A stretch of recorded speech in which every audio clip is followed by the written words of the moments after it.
Foreword. Mr. E. D. Malone desires to state that both the injunction for restraint and the libel action have been withdrawn unreservedly by Professor G. E. Challenger, who, being satisfied that no criticism or comment in this book is meant in an offensive spirit, has guaranteed that he will place no impediment to its publication and circulation. Chapter 1. There are heroisms all round us. Mr. Hungerton, her father, really was the most tactless person upon earth. A fluffy, feathery, untidy cockatoo of a man, perfectly good-natured, but absolutely centred upon his own silly self. If anything could have driven me from Gladys, it would have been the thought of such a father-in-law. I am convinced that he really believed in his heart that I came round to the Chestnuts 3 days a week for the pleasure of his company, and very especially to hear his views upon bimetallism, a subject upon which he was by way of being an authority. For an hour or more that evening I listened to his monotonous chirrup about bad money driving out good, the token value of silver, the depreciation of the rupee, and the true standards of exchange. "Suppose," he cried with feeble violence, "that all the debts in the world were called up simultaneously, and immediate payment insisted upon. What, under our present conditions, would happen then?" I gave the self-evident answer that I should be a ruined man, upon which he jumped from his chair, reproved me for my habitual levity, which made it impossible for him to discuss any reasonable subject in my presence, and bounced off out of the room to dress for a Masonic meeting. At last I was alone with Gladys, and the moment of fate had come. All that evening I had felt like the soldier who awaits the signal which will send him on a forlorn hope of victory and fear of repulse alternating in his mind. She sat with that proud, delicate profile of hers outlined against the red curtain. How beautiful she was, and yet how aloof! We had been friends, quite good friends, but never could I get beyond the same comradeship which I might have established with one of my fellow reporters upon the Gazette. Perfectly frank, perfectly kindly, and perfectly unsexual. My instincts are all against a woman being too frank and at her ease with me. It is no compliment to a man. Where the real sex-feeling begins, timidity and distrust are its companions, heritage from the old wicked days, when love and violence went often hand in hand. The bent head, the averted eye, the faltering voice, the wincing figure, these, and not the unshrinking gaze and frank reply, are the true signals of passion. Even in my short life I had learned as much as that, or had inherited it in that race memory which we call instinct. Gladys was full of every womanly quality. Some judged her to be cold and hard, but such a thought was treason. That delicately bronzed skin, almost oriental in its colouring, that raven hair, the large liquid eyes, the full but exquisite lips, all the stigmata of passion were there. But I was sadly conscious that up to now I had never found the secret of drawing it forth. However, come what might, I should have done with suspense and bring matters to a head tonight. She could but refuse me, and better to be a repulsed lover than an accepted brother. So far my thoughts had carried me, and I was about to break the long and uneasy silence, when 2 critical dark eyes looked round at me, and the proud head was shaken in smiling reproof. "I have a presentiment that you are going to propose, Ned. I do wish you wouldn't, for things are so much nicer as they are." I drew my chair a little nearer. "Now, how did you know that I was going to propose?" I asked in genuine wonder. "Don't women always know? Do you suppose any woman in the world was ever taken unawares? But, oh, Ned, our friendship has been so good and so pleasant. What a pity to spoil it! Don't you feel how splendid it is that a young man and a young woman should be able to talk face to face as we have talked?" "I don't know, Gladys. You see, I can talk face to face with the station-master." I can't imagine how that official came into the matter, but in he trotted, and set us both laughing. "That does not satisfy me in the least. I want my arms around you, and your head on my breast, and, oh, Gladys, I want—" She had sprung from her chair, as she saw signs that I proposed to demonstrate some of my wants. "You've spoiled everything, Ned," she said. "It's all so beautiful and natural until this kind of thing comes in. It is such a pity. Why can't you control yourself?" "I didn't invent it," I pleaded. "It's nature, it's love." "Well, perhaps if both love it may be different. I have never felt it." "But you must. You, with your beauty, with your soul. Oh, Gladys, you were made for love. You must love." "One must wait till it comes." "But why can't you love me, Gladys? Is it my appearance, or what?" She did unbend a little. She put forward a hand, such a gracious stooping attitude it was, and she pressed back my head. Then she looked into my upturned face with a very wistful smile. "No, it isn't that," she said at last. "You're not a conceited boy by nature, and so I can safely tell you it is not that. It's deeper." "My character?" She nodded severely. "What can I do to mend it? Do sit down and talk it over." "No, really, I won't, if you'll only sit down." She looked at me with a wondering distrust which was much more to my mind than her whole-hearted confidence. How primitive and bestial it looks when you put it down in black and white! And perhaps, after all, it was only a feeling peculiar to myself. Anyhow, she sat down. "Now, tell me, what's amiss with me?" "I'm in love with somebody else," said she. It was my turn to jump out of my chair. "It's nobody in particular," she explained, laughing at the expression of my face. "Only an ideal. I've never met the kind of man I mean." "Tell me about him. What does he look like?" "Oh, he might look very much like you." "How dear of you to say that." "Well, what is it that he does that I don't do? Just say the word. Teetotal, vegetarian, aeronaut, theosophist, Superman. I'll have a try at it, Gladys, if you'll only give me an idea what would please you." She laughed at the elasticity of my character. "Well, in the first place, I don't think my ideal would speak like that," she said. "He would be a harder, sterner man, not so ready to adapt himself to a silly girl's whim. But, above all, he must be a man who could do, who could act, who could look death in the face and have no fear of him, a man of great deeds and strange experiences.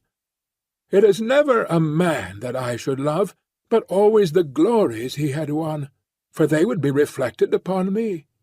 Think of Richard Burton. When I read his wife's life of him, I could so understand her love. And Lady Stanley, did you ever read the wonderful last chapter of that book about her husband? These are the sort of men that a woman could worship with all her soul, and yet be the greater, not the less, on account of her love, honoured by all the world as the inspirer of noble deeds." She looked so beautiful in her enthusiasm that I nearly brought down the whole level of the interview.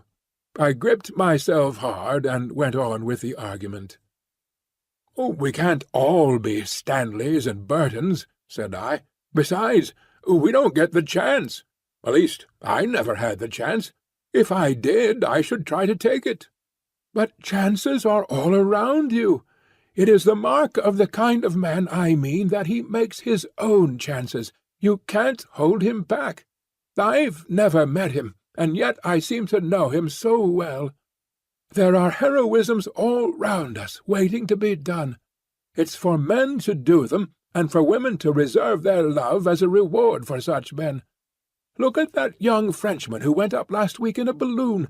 It was blowing a gale of wind, but because he was announced to go, he insisted on starting. The wind blew him 1,500 miles in 24 hours, and he fell in the middle of Russia. That was the kind of man I mean. Think of the woman he loved, and how other women must have envied her. That's what I should like to be, envied for my man. I'd have done it to please you. But you shouldn't do it merely to please me. You should do it because you can't help yourself, because it's natural to you, because the man in you is crying out for heroic expression. Now, when you described the Wigan coal explosion last month, could you not have gone down and helped those people, in spite of the choke damp? I did. You never said so. There was nothing worth bucking about. I didn't know. She looked at me with rather more interest. That was brave of you. I had to. If you want to write good copy, you must be where the things are. What a prosaic motive! It seems to take all the romance out of it. But still, whatever your motive, I am glad that you went down that mine. She gave me her hand, but with such sweetness and dignity that I could only stoop and kiss it. I dare say I am merely a foolish woman with a young girl's fancies, and yet it is so real with me, so entirely part of my very self, that I cannot help acting upon it. If I marry, I do want to marry a famous man." "Why should you not?" I cried. "It is women like you who brace men up. Give me a chance and see if I will take it. Besides, as you say, men ought to make their own chances, and not wait until they are given. Look at Clive, just a clerk, and he conquered India. By George, I'll do something in the world yet." She laughed at my sudden Irish effervescence. "Why not?" she said. "You have everything a man could have, youth, health, strength, education, energy. I was sorry you spoke, and now I am glad, so glad, if it wakens these thoughts in you." "And if I do—" Her dear hand rested like warm velvet upon my lips. "Not another word, sir. You should have been at the office for evening duty half an hour ago, only I hadn't the heart to remind you. Some day, perhaps, when you have won your place in the world, we shall talk it over again." And so it was that I found myself that foggy November evening pursuing the Camberwell tram with my heart glowing within me, and with the eager determination that not another day should elapse before I should find some deed which was worthy of my lady. But who in all this wide world could ever have imagined the incredible shape which that deed was to take, or the strange steps by which I was led to the doing of it? And, after all, this opening chapter will seem to the reader to have nothing to do with my narrative, and yet there would have been no narrative without it, for it is only when a man goes out into the world with the thought that there are heroisms all around him, and with a desire all alive in his heart to follow any which may come within sight of him, that he breaks away as I did from the life he knows, and ventures forth into the wonderful mystic twilight land, where lie the great adventures and the great rewards. Behold me, then, at the office of the Daily Gazette, on the staff of which I was a most insignificant unit, with the settled determination that very night, if possible, to find the quest which should be worthy of my Gladys. Was it hardness, was it selfishness, that she should ask me to risk my life for her own glorification? Such thoughts may come to middle age, but never to ardent 23 in the fever of his first love. Chapter 2. Try Your Luck with Professor Challenger. I always liked McArdle, the crabbed, old, round-backed, red-headed news editor, and I rather hoped that he liked me. Of course, Beaumont was the real boss, but he lived in the rarefied atmosphere of some Olympian height from which he could distinguish nothing smaller than an international crisis or a split in the cabinet.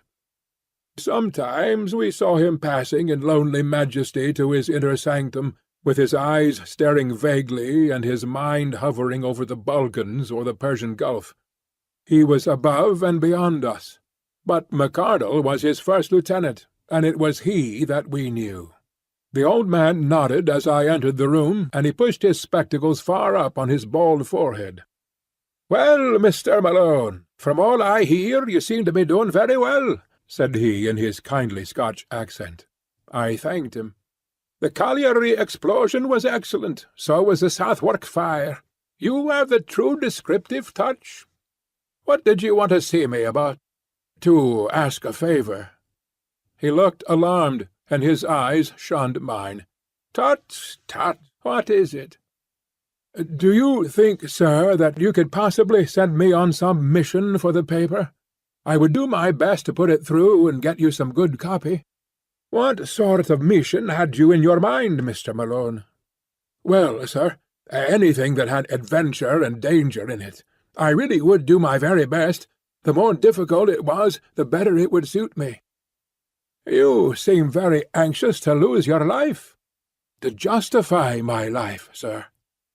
"Dear me, Mr. Malone, this is very, very exalted. I'm afraid the day of this sort of thing is rather past.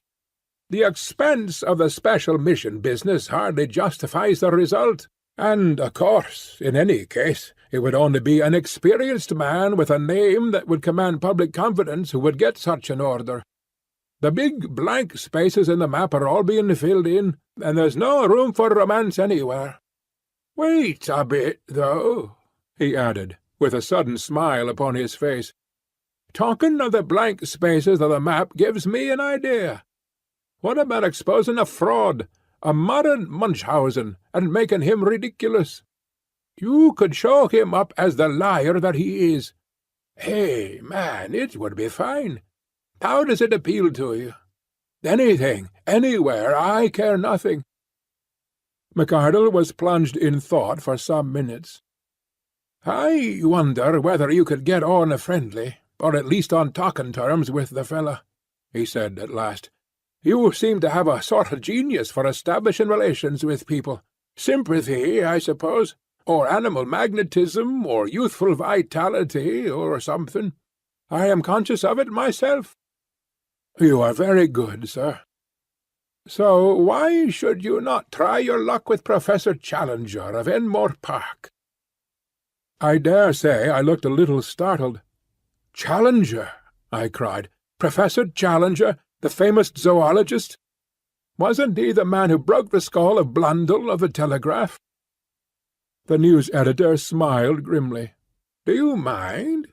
Didn't you say it was adventures you were after?" "It is all in the way of business, sir," I answered. "Exactly. I don't suppose he can always be so violent as that. I'm thinking that Blundell got him at the wrong moment, maybe, or in the wrong fashion. You may have better luck, or more tact in handling him. There's something in your line there, I am sure, and the Gazette should work it." "I really know nothing about him," said I. "I only remember his name in connection with the police court proceedings for striking Blundell." "I have a few notes for your guidance, Mr. Malone. I've had my eye on the Professor for some little time." He took a paper from a drawer. "Here is a summary of his record. I give it to you briefly. Challenger, George Edward, born Largs, New Brunswick, 1863. Education, Largs Academy, Edinburgh University. British Museum assistant, 1892. Assistant Keeper of Comparative Anthropology Department, 1893. Resigned after acrimonious correspondence, same year. Winner of the Crayston Medal for Zoological Research. Foreign member of, well, quite a lot of things. About 2 inches of small type. Société Belge, American Academy of Sciences, La Plata, etc., etc. Ex-President Paleontological Society, Section H, British Association, so on, so on. Publications: some observations upon a series of Kalmuck skulls, outlines of vertebrate evolution, and numerous papers, including the underlying fallacy of Weissmannism, which caused heated discussion at the Zoological Congress of Vienna. Recreations: walking, alpine climbing. Address: Enmore Park, Kensington, West. There, take it with you. I've nothing more for you tonight.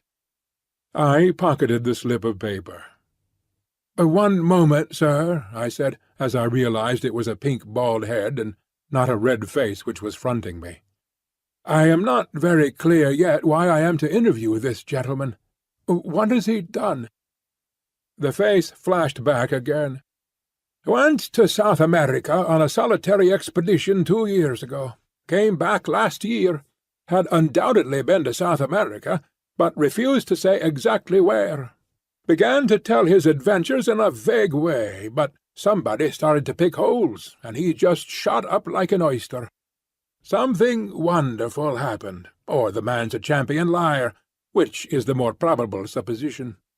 Had some damaged photographs, said to be fakes. Got so touchy that he assaults anyone who asks questions, and heaves reporters down the stairs. In my opinion, he's just a homicidal megalomaniac with a turn for science. That's your man, Mr. Malone. Now off you run, and see what you can make of him. You're big enough to look after yourself. Anyway, you are all safe. Employers' Liability Act, you know." A grinning red face turned once more into a pink oval, fringed with gingery fluff. The interview was at an end. I walked across to the Savage Club, but instead of turning into it, I leaned upon the railings of Adelphi Terrace, and gazed thoughtfully for a long time at the brown, oily river. I can always think most sanely and clearly in the open air. I took out the list of Professor Challenger's exploits, and I read it over under the electric lamp. Then I had what I can only regard as an inspiration. As a pressman, I felt sure from what I had been told that I could never hope to get into touch with this cantankerous professor. But these recriminations, twice mentioned in his skeleton biography, could only mean that he was a fanatic in science. Was there not an exposed margin thereupon which he might be accessible? I would try. I entered the club. It was just after 11, and the big room was fairly full, though the rush had not yet set in. I noticed a tall, thin, angular man seated in an armchair by the fire. He turned as I drew my chair up to him. It was the man of all others whom I should have chosen, Tarp Henry, of the Staff of Nature, a thin, dry, leathery creature, who was full, to those who knew him, of kindly humanity. I plunged instantly into my subject. "What do you know of Professor Challenger?" "Challenger?" He gathered his brows in scientific disapproval. "Challenger was the man who came with some cock-and-bull story from South America." "What story?" "Oh, it was rank nonsense about some queer animals he had discovered. I believe he has retracted since. Anyhow, he has suppressed it all. He gave an interview to Reuters, and there was such a howl that he saw it wouldn't do. It was a discreditable business. There were 1 or 2 folk who were inclined to take him seriously, but he soon choked them off." "How?" "Well, by his insufferable rudeness and impossible behaviour. There was poor old Wadley of the Zoological Institute. Wadley sent a message. 'The President of the Zoological Institute presents his compliments to Professor Challenger, and would take it as a personal favour if he would do them the honour to come to their next meeting.' The answer was unprintable." "You don't say." "Well, a Bowdlerized version of it would run, 'Professor Challenger presents his compliments to the President of the Zoological Institute, and would take it as a personal favour if he would go to the devil.'" "Good Lord!" "Yes, I expect that's what old Wadley said. I remember his wail at the meeting, which began, 'In 50 years' experience of scientific intercourse.' It quite broke the old man up. Anything more about Challenger?" Well, I'm a bacteriologist, you know. I live in a 900-diameter microscope. I can hardly claim to take serious notice of anything that I can see with my naked eye. I'm a frontiersman from the extreme edge of the knowable, and I feel quite out of place when I leave my study and come into touch with all you great, rough, hulking creatures. I'm too detached to talk scandal, and yet at scientific conversaciones I have heard something of Challenger, for he is one of those men whom nobody can ignore. He's as clever as they make them, a full-charged battery of force and vitality, but a quarrelsome, ill-conditioned faddist, and unscrupulous at that. He had gone the length of faking some photographs over the South American business. You say he is a faddist. What is his particular fad? He has 1,000, but the latest is something about Weissmann and evolution. He had a fearful row about it in Vienna, I believe. Can't you tell me the point? Not at the moment, but a translation of the proceedings exists. We have it filed at the office. Would you care to come? It's just what I want. I have to interview the fellow, and I need some lead up to him. It's really awfully good of you to give me a lift. I'll go with you now, if it's not too late. Half an hour later I was seated in the newspaper office with a huge tome in front of me, which had been opened at the article Weissmann versus Darwin, with the subheading Spirited Protest at Vienna, Lively Proceedings. My scientific education having been somewhat neglected, I was unable to follow the whole argument, but it was evident that the English professor had handled his subject in a very aggressive fashion, and had thoroughly annoyed his continental colleagues. Protests, uproar, and general appeal to the chairman were 3 of the first brackets which caught my eye. Most of the matter might have been written in Chinese for any definite meaning it conveyed to my brain. "I wish you could translate it into English for me," I said pathetically to my helpmate. "Well, it is a translation." "Then I'd better try my luck with the original.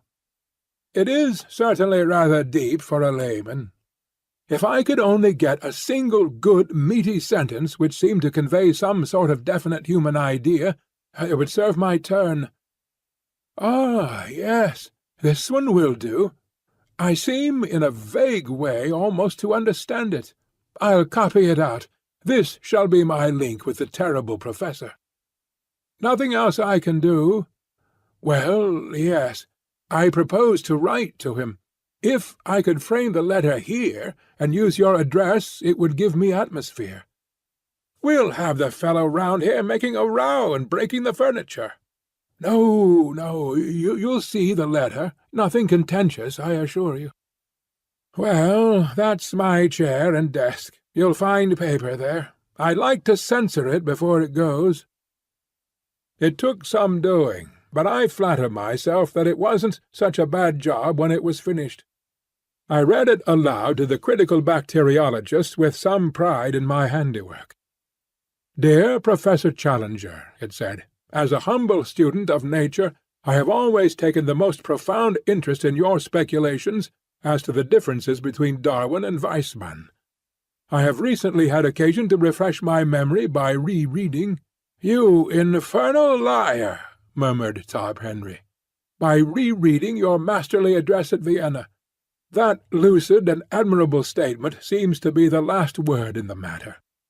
There is one sentence in it, however, namely, I protest strongly against the insufferable and entirely dogmatic assertion that each separate id is a microcosm possessed of an historical architecture elaborated slowly through the series of generations. Have you no desire, in view of later research, to modify this statement? Do you not think that it is over-accentuated? With your permission, I would ask the favour of an interview, as I feel strongly upon the subject, and have certain suggestions which I could only elaborate in a personal conversation. With your consent, I trust to have the honour of calling at 11 o'clock the day after tomorrow, Wednesday morning. I remain, sir, with assurances of profound respect, yours very truly, Edward D. Malone. How's that? I asked, triumphantly. "Well, if your conscience can stand it. It has never failed me yet. But what do you mean to do? To get there? Once I am in his room I may see some opening. I may even go the length of open confession. If he is a sportsman, he will be tickled. Tickled, indeed! He's much more likely to do the tickling.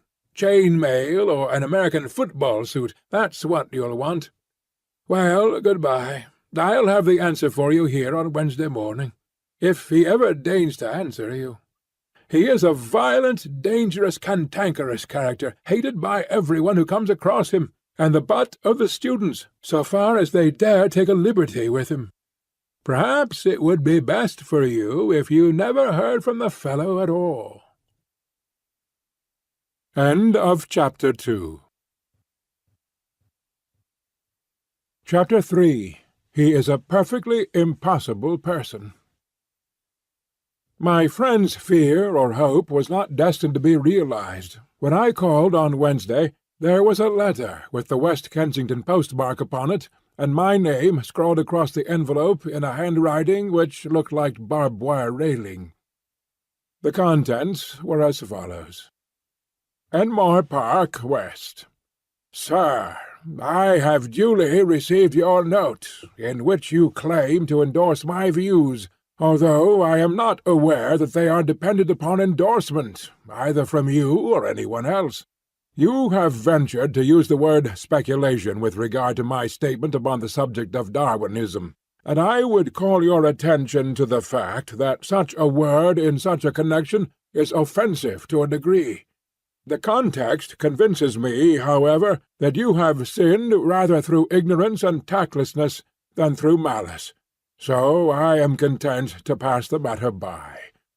You quote an isolated sentence from my lecture, and appear to have some difficulty in understanding it.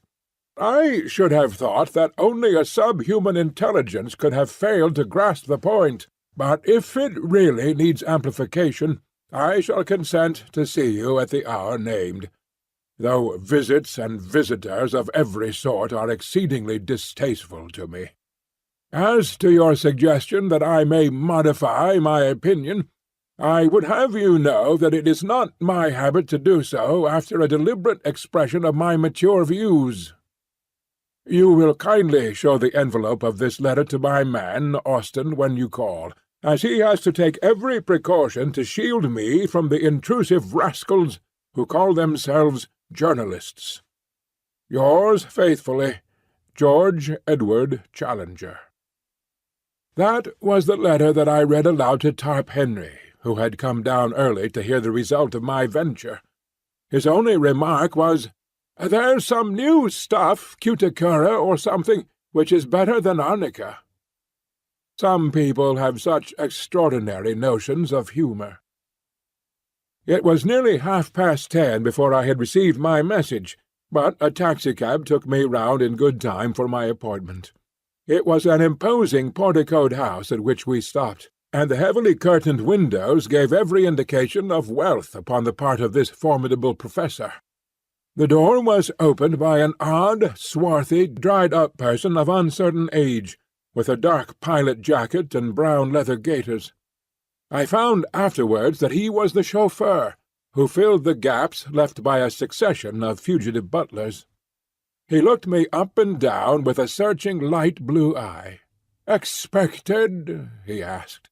"An appointment. Got your letter?" I produced the envelope. "Right." He seemed to be a person of few words. Following him down the passage, I was suddenly interrupted by a small woman, who stepped out from what proved to be the dining-room door. She was a bright, vivacious, dark-eyed lady, more French than English in her type. "One moment," she said. "You can wait, Austen. Step in here, sir. May I ask if you have met my husband before?" "No, madam, I have not had the honour." "Then I apologize to you in advance. I must tell you that he is a perfectly impossible person, absolutely impossible. If you are forewarned, you will be more ready to make allowances." "It is most considerate of you, madam." "Get quickly out of the room if he seems inclined to be violent. Don't wait to argue with him. Several people have been injured through doing that. Afterwards there is a public scandal, and it reflects upon me and all of us.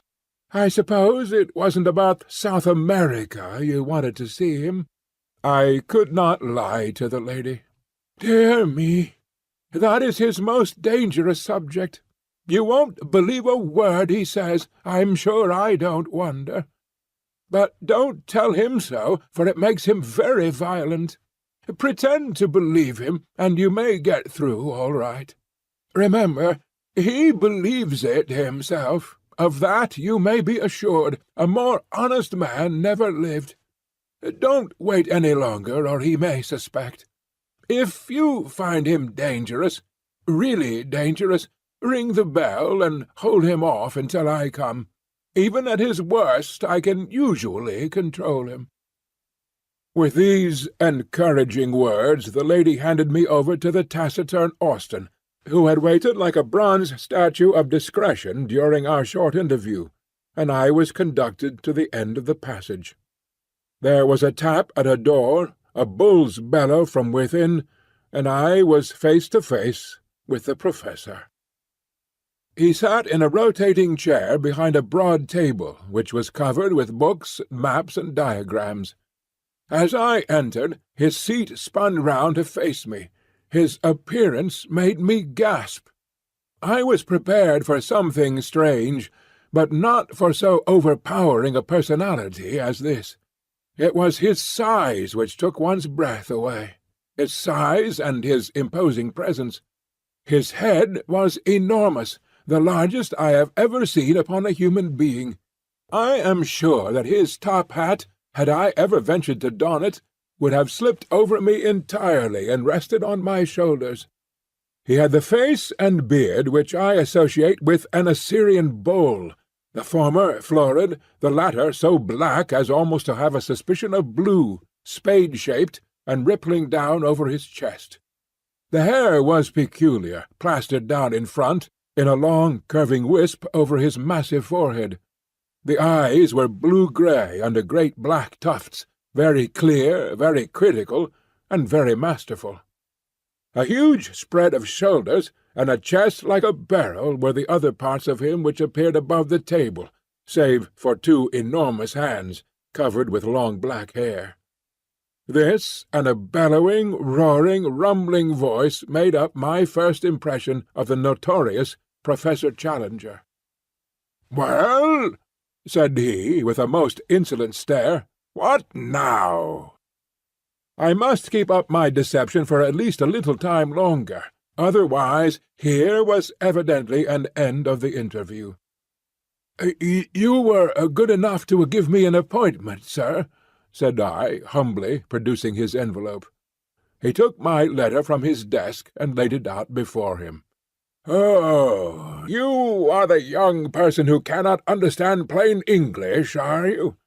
My general conclusions you are good enough to approve, as I understand." "Entirely, sir, entirely." I was very emphatic. "Dear me, that strengthens my position very much, does it not? Your age and your appearance make your support doubly valuable. Well, at least you are better than that herd of swine in Vienna, whose gregarious grunt is, however, not more offensive than the isolated effort of the British hog." He glared at me as the present representative of the beast. "They seem to have behaved abominably," said I. "I assure you that I can fight my own battles, and that I have no possible need of your sympathy. Put me alone, sir, and with my back to the wall. G.E.C. is happiest then. Well, sir, let us do what we can to curtail this visit, which can hardly be agreeable to you, and is inexpressibly irksome to me. You had, as I have been led to believe, some comments to make upon the proposition which I advanced in my thesis." There was a brutal directness about his methods which made evasion difficult. I must still make play and wait for a better opening. It had seemed simple enough at a distance. Oh, my Irish wits! Could they not help me now, when I needed help so sorely? He transfixed me with two sharp, steely eyes. "Come, come," he rumbled. "I am, of course, a mere student," said I, with a fatuous smile. "Hardly more, I might say, than an earnest inquirer. At the same time, it seems to me that you were a little severe upon Weissmann in this matter. Has not the general evidence since that date tended to strengthen his position?" "What evidence?" He spoke with a menacing calm. "Well, of course, I am aware that there is not any what you might call definite evidence. I alluded merely to the trend of modern thought and the general scientific point of view, if I might so express it." He leaned forward with great earnestness. "I suppose you are aware," said he, checking off points upon his fingers, "that the cranial index is a constant factor?" "Naturally," said I. "And that telegony is still sub judice?" "Undoubtedly." "And that the germ plasm is different from the parthenogenetic egg?" "Why, surely," I cried, and gloried in my own audacity. "But what does that prove?" he asked, in a gentle, persuasive voice. "Ah, what indeed?" I murmured. "What does it prove?" "Shall I tell you?" he cooed. "Pray do." "It proves," he roared, with a sudden blast of fury, "that you are the damnedest impostor in London, a vile, crawling journalist, who has no more science than he has decency in his composition." He had sprung to his feet with a mad rage in his eyes. Even at that moment of tension I found time for amazement at the discovery that he was quite a short man, his head not higher than my shoulder, a stunted Hercules, whose tremendous vitality had all run to depth, breadth, and brain. "Gibberish!" he cried, leaning forward with his fingers on the table and his face projecting. "That's what I have been talking to you, sir. Scientific gibberish. Did you think you could match cunning with me, you with your walnut of a brain?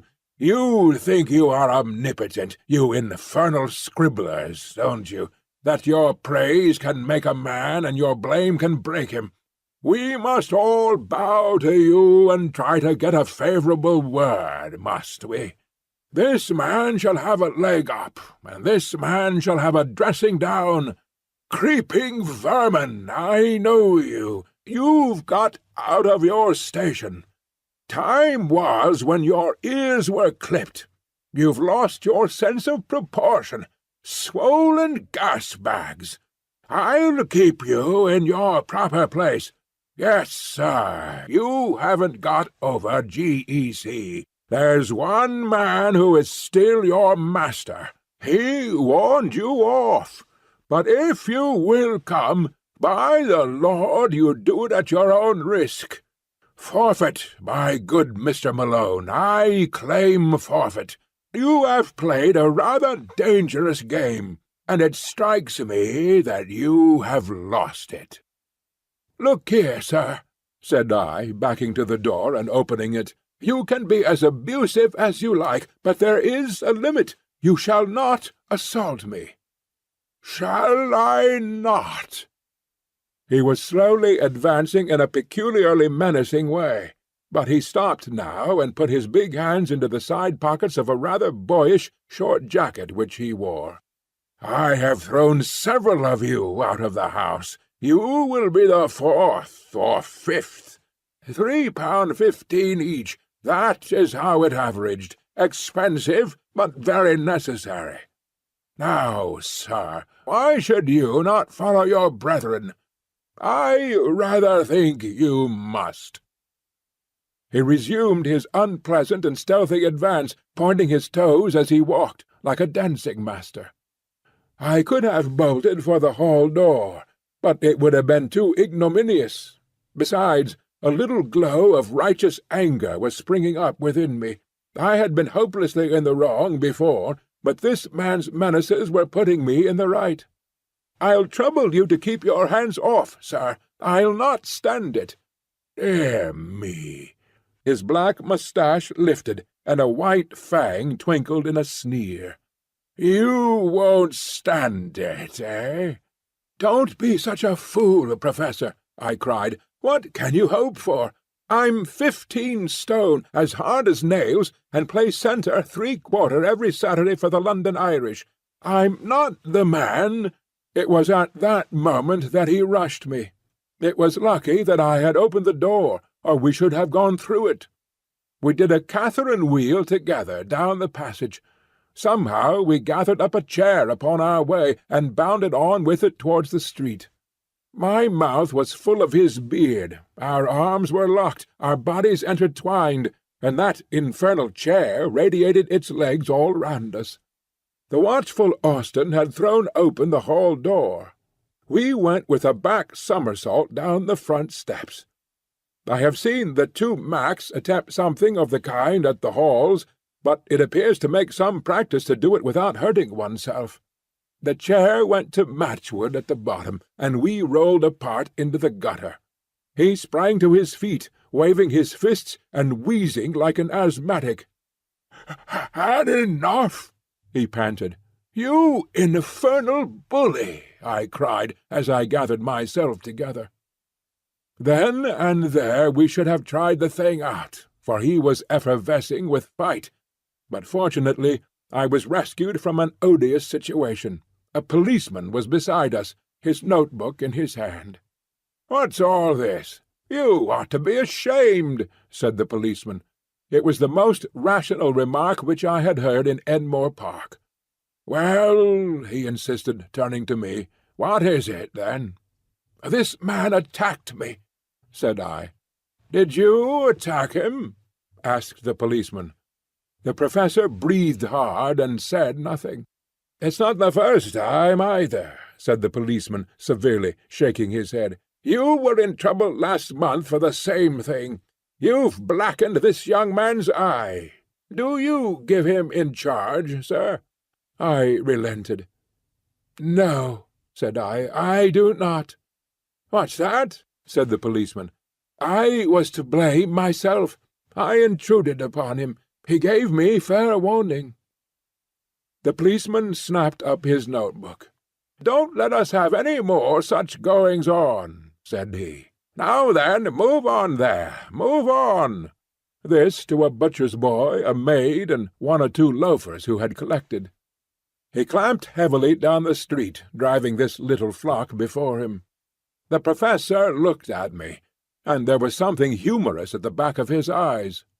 "Come in," said he. "I've not done with you yet." The speech had a sinister sound, but I followed him none the less into the house.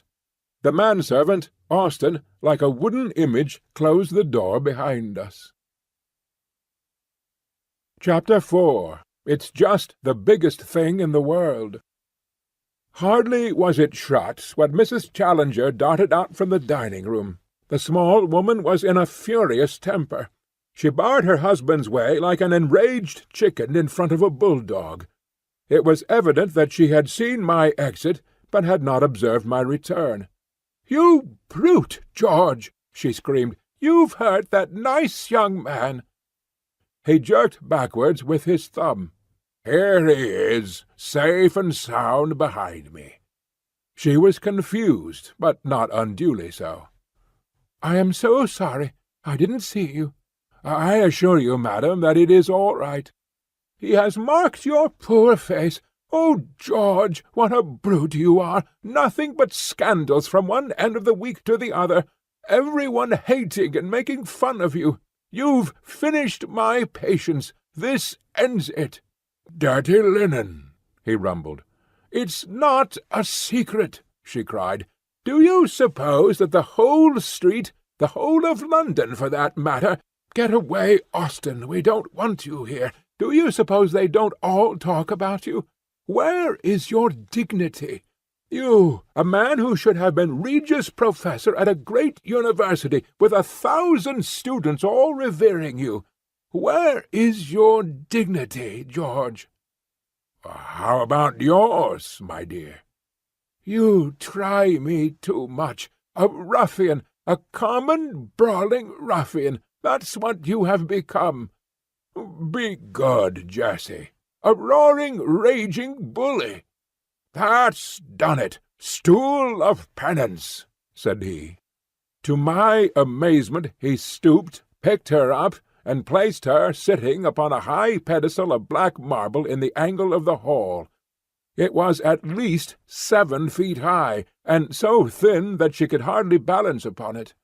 A more absurd object than she presented, cocked up there, with her face convulsed with anger, her feet dangling, and her body rigid for fear of an upset, I could not imagine. "Let me down," she wailed. "Say please." "You brute, George! Let me down this instant." "Come into my study, Mr. Malone." "Really, sir?" said I, looking at the lady.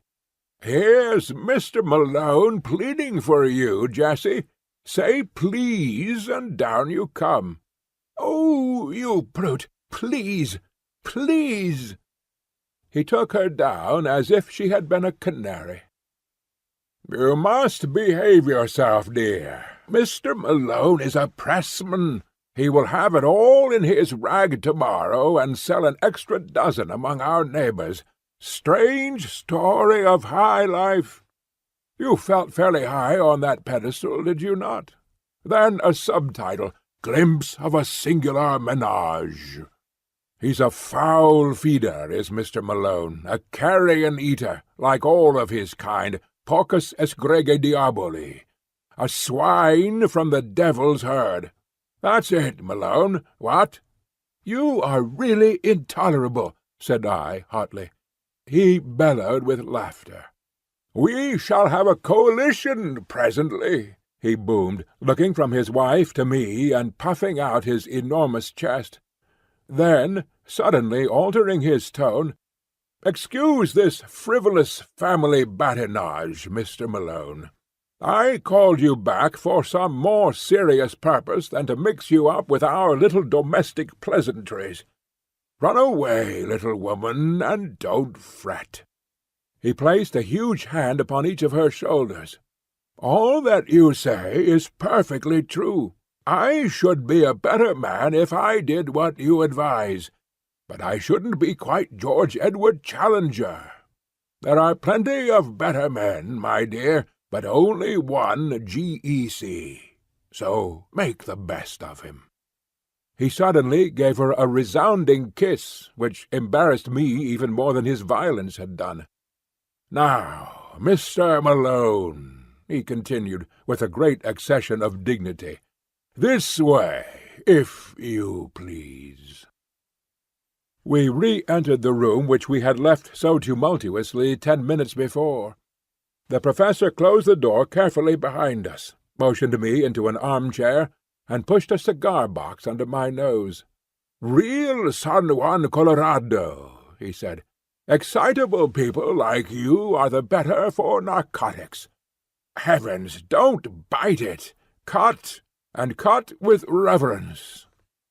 Now, lean back and listen attentively to whatever I may care to say to you. If any remark should occur to you, you can reserve it for some more opportune time. First of all, as to your return to my house after your most justifiable expulsion," he protruded his beard and stared at me as one who challenges and invites contradiction. "After, as I say, your well-merited expulsion. The reason lay in your answer to that most officious policeman, in which I seemed to discern some glimmering of good feeling upon your part. More, at any rate, than I am accustomed to associate with your profession. In admitting that the fault of the incident lay with you, you gave some evidence of a certain mental detachment and breadth of view which attracted my favourable notice. The subspecies of the human race to which you unfortunately belong has always been below my mental horizon. Your words brought you suddenly above it. You swam up into my serious notice. For this reason I asked you to return with me, as I was minded to make your further acquaintance. You will kindly deposit your ash in the small Japanese tray on the bamboo table which stands at your left elbow." All this he boomed forth like a professor addressing his class. He had swung round his revolving chair so as to face me, and he sat all puffed out like an enormous bullfrog, his head laid back and his eyes half covered by supercilious lids. Now he suddenly turned himself sideways, and all I could see of him was tangled hair with a red protruding ear. He was scratching about among the litter of papers upon his desk. He faced me presently with what looked like a very tattered sketch-book in his hand. "I am going to talk to you about South America," said he. "No comments, if you please. First of all, I wish you to understand that nothing I tell you now is to be repeated in any public way, unless you have my express permission.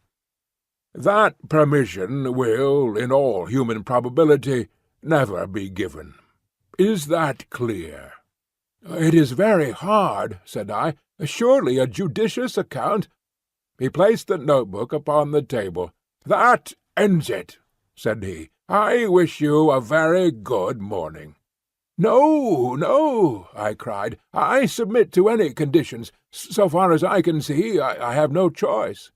"None in the world," said he. "Well, then, I promise." "Word of honor?" "Word of honor." He looked at me with doubt in his insolent eyes. "After all, what do I know about your honor?" said he. "Upon my word, sir," I cried angrily, "you take very great liberties. I have never been so insulted in my life." He seemed more interested than annoyed at my outbreak. "Round-headed," he muttered.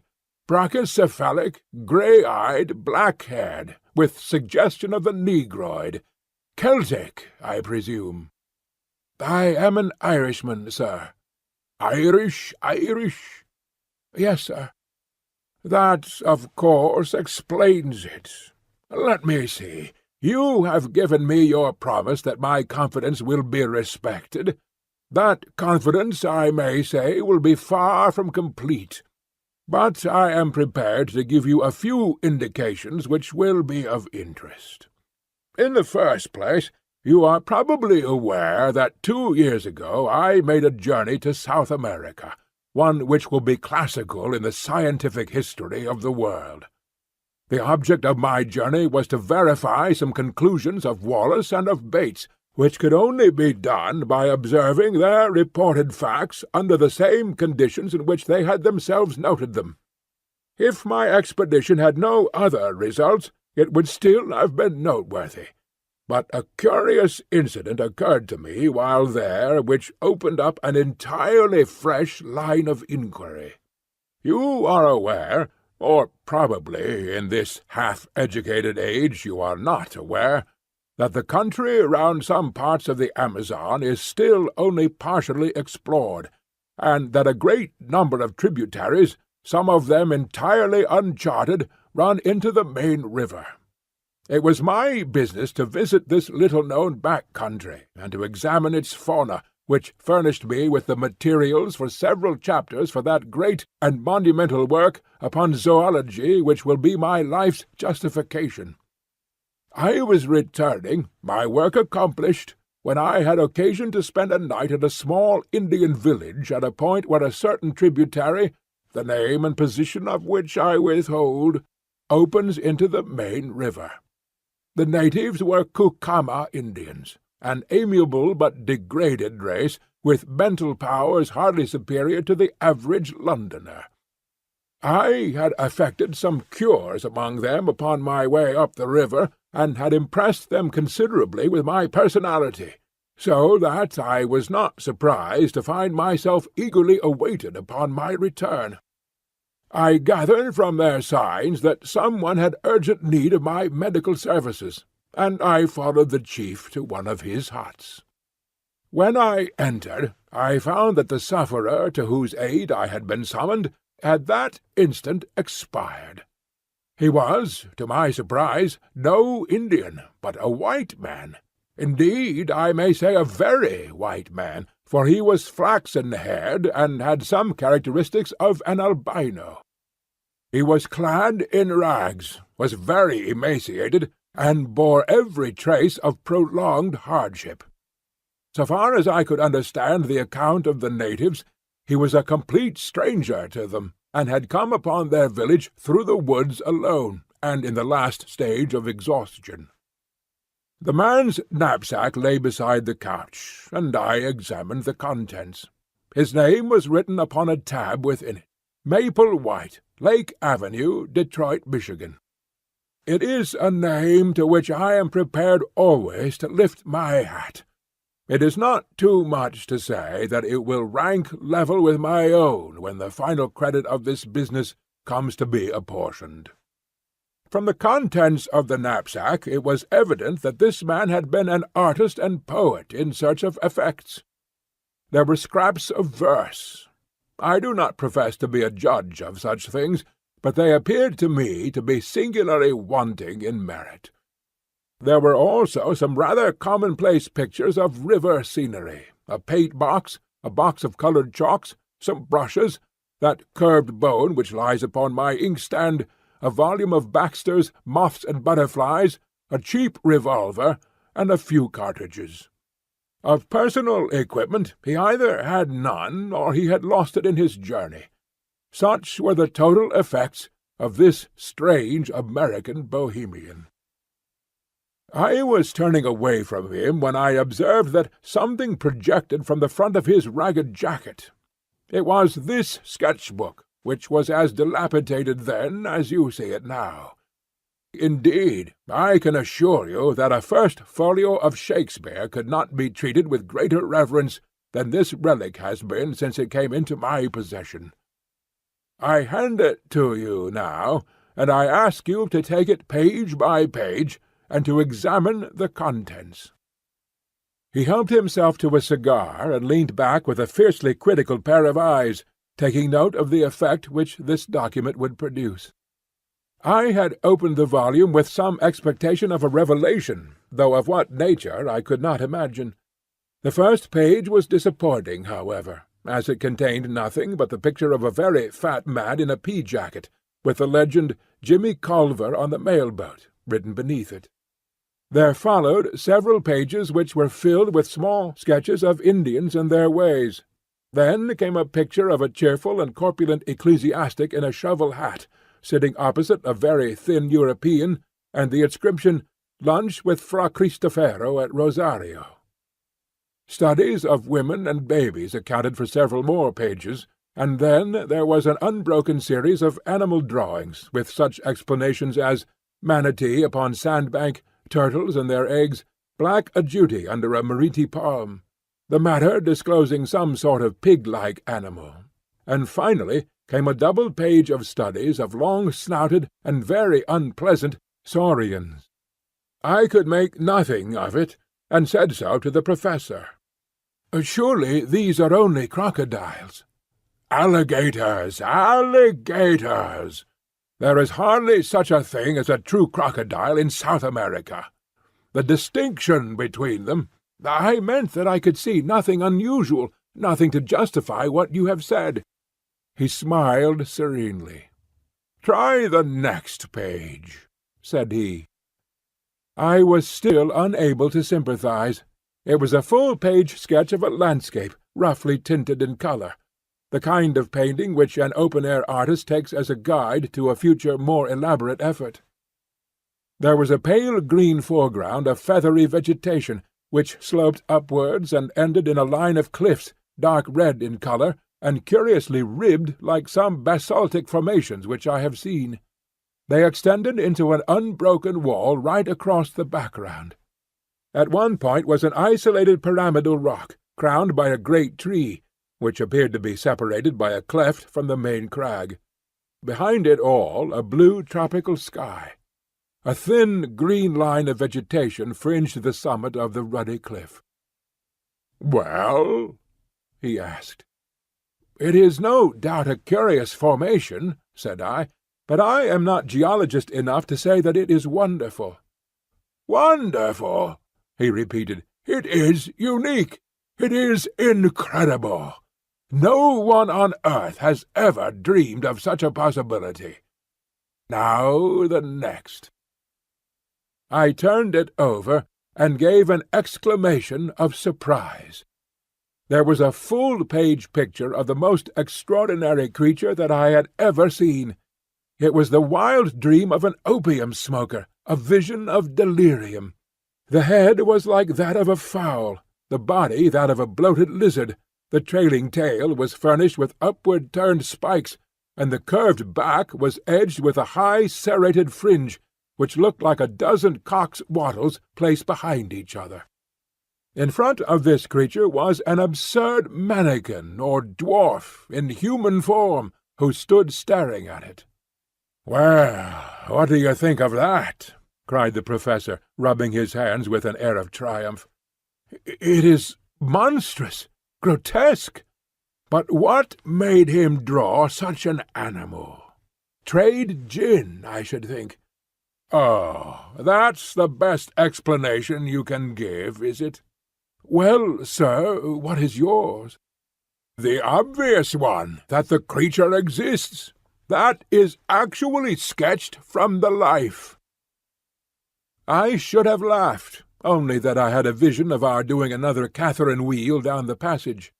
"No doubt," said I, "no doubt," as one humours an imbecile. "I confess, however," I added, "that this tiny human figure puzzles me. If it were an Indian we could set it down as evidence of some pygmy race in America, but it appears to be a European in a sun hat." The professor snorted like an angry buffalo. "You really touch the limit," said he. "You enlarge my view of the possible. Cerebroparesis, mental inertia. Wonderful." He was too absurd to make me angry. Indeed, it was a waste of energy, for if you were going to be angry with this man, you would be angry all the time. I contented myself with smiling wearily. "It struck me that the man was small," said I. "Look here," he cried, leaning forward and dabbing a great hairy sausage of a finger onto the picture. "You see that plant behind the animal? I suppose you thought it was a dandelion or a Brussels sprout, what? Well, it is a vegetable ivory palm, and they run to about 50 or 60 feet. Don't you see that the man is put in for a purpose? He couldn't really have stood in front of that brute and lived to draw it. He sketched himself in to give the scale of heights. He was, we will say, over 5 feet high. The tree is 10 times bigger, which is what one would expect." "Good heavens!" I cried. "Then you think the beast was— Why, Charing Cross Station would hardly make a kennel for such a brute." "Apart from exaggeration, he is certainly a well-grown specimen," said the professor complacently. "But," I cried, "surely the whole experience of the human race is not to be set aside on account of a single sketch." I had turned over the leaves and ascertained that there was nothing more in the book. A single sketch by a wandering American artist who may have done it under hashish or in the delirium of fever, or simply in order to gratify a freakish imagination. You can't, as a man of science, defend such a position as that." For answer, the professor took a book down from a shelf.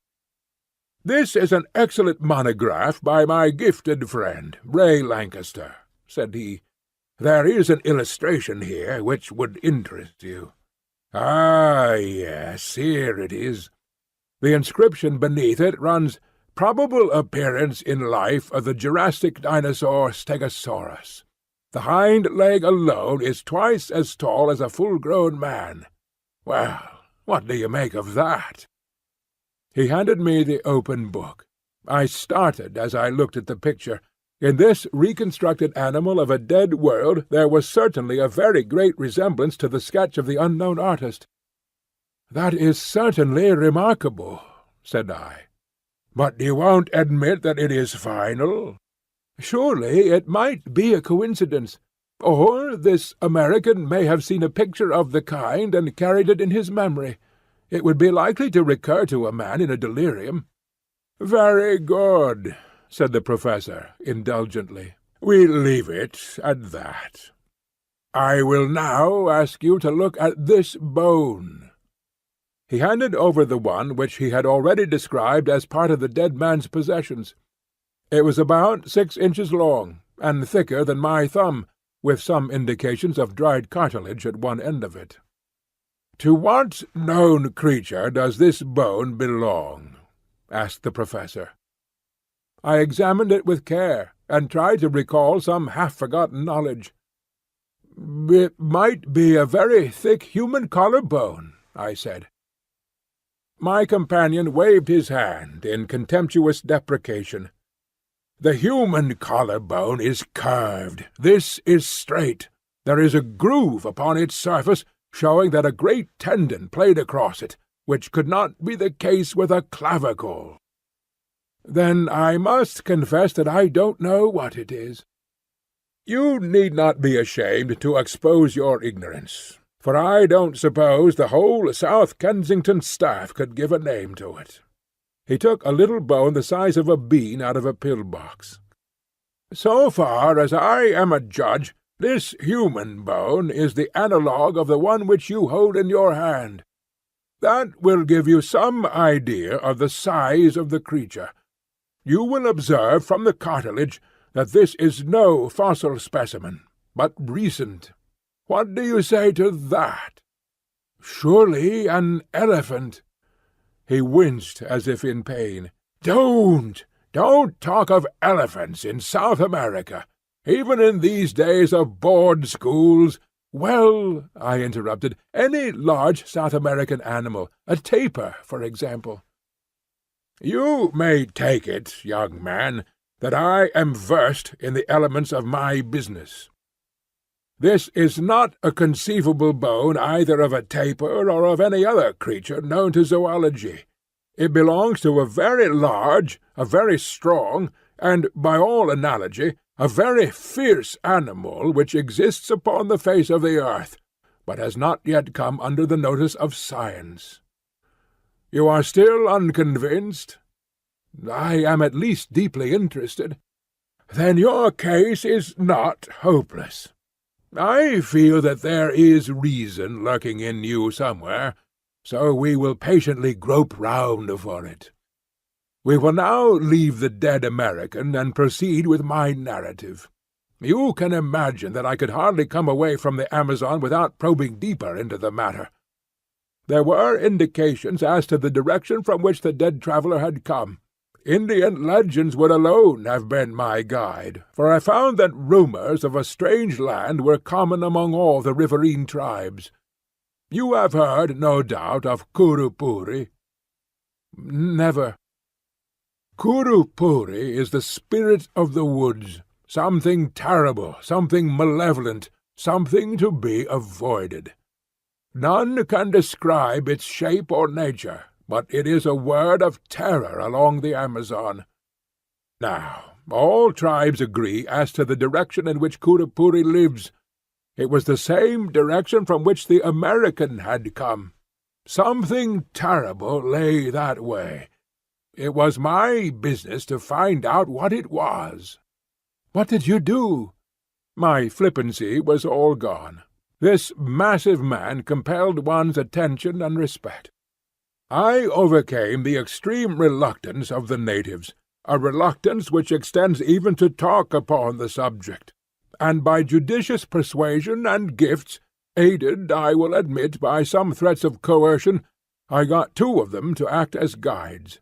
After many adventures, which I need not describe, and after travelling a distance which I will not mention, in a direction which I withhold, we came at last to a tract of country which has never been described, nor indeed visited, save by my unfortunate predecessor.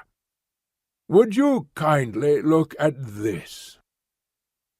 He handed me a photograph, half-plate size. "The unsatisfactory appearance of it is due to the fact," said he, "that on descending the river the boat was upset, and the case which contained the undeveloped films was broken, with disastrous results. Nearly all of them were totally ruined, an irreparable loss. This is one of the few which partially escaped. This explanation of deficiencies or abnormalities you will kindly accept. There was talk of faking. I am not in the mood to argue such a point." The photograph was certainly off-coloured. An unkind critic might easily have misinterpreted that dim surface. It was a dull grey landscape, and as I gradually deciphered the details of it, I realized that it represented a long and enormously high line of cliffs, exactly like an immense cataract seen in the distance, with a sloping, tree-clad plain in the foreground. "I believe it is the same place as the painted picture," said I. "It is the same place," the professor answered. "I found traces of the fellow's camp. Now look at this." It was a nearer view of the same scene, though the photograph was extremely defective. I could distinctly see the isolated tree-crowned pinnacle of rock which was detached from the crag. "I have no doubt of it at all," said I. "Well, that is something gained," said he. "We progress, do we not? Now, will you please look at the top of that rocky pinnacle? Do you observe something there?" "An enormous tree." "But on the tree?" "A large bird," said I. He handed me a lens. "Yes," I said, peering through it, "a large bird stands on the tree. It appears to have a considerable beak. I should say it was a pelican." "I cannot congratulate you upon your eyesight," said the professor. "It is not a pelican, nor indeed is it a bird. It may interest you to know that I succeeded in shooting that particular specimen.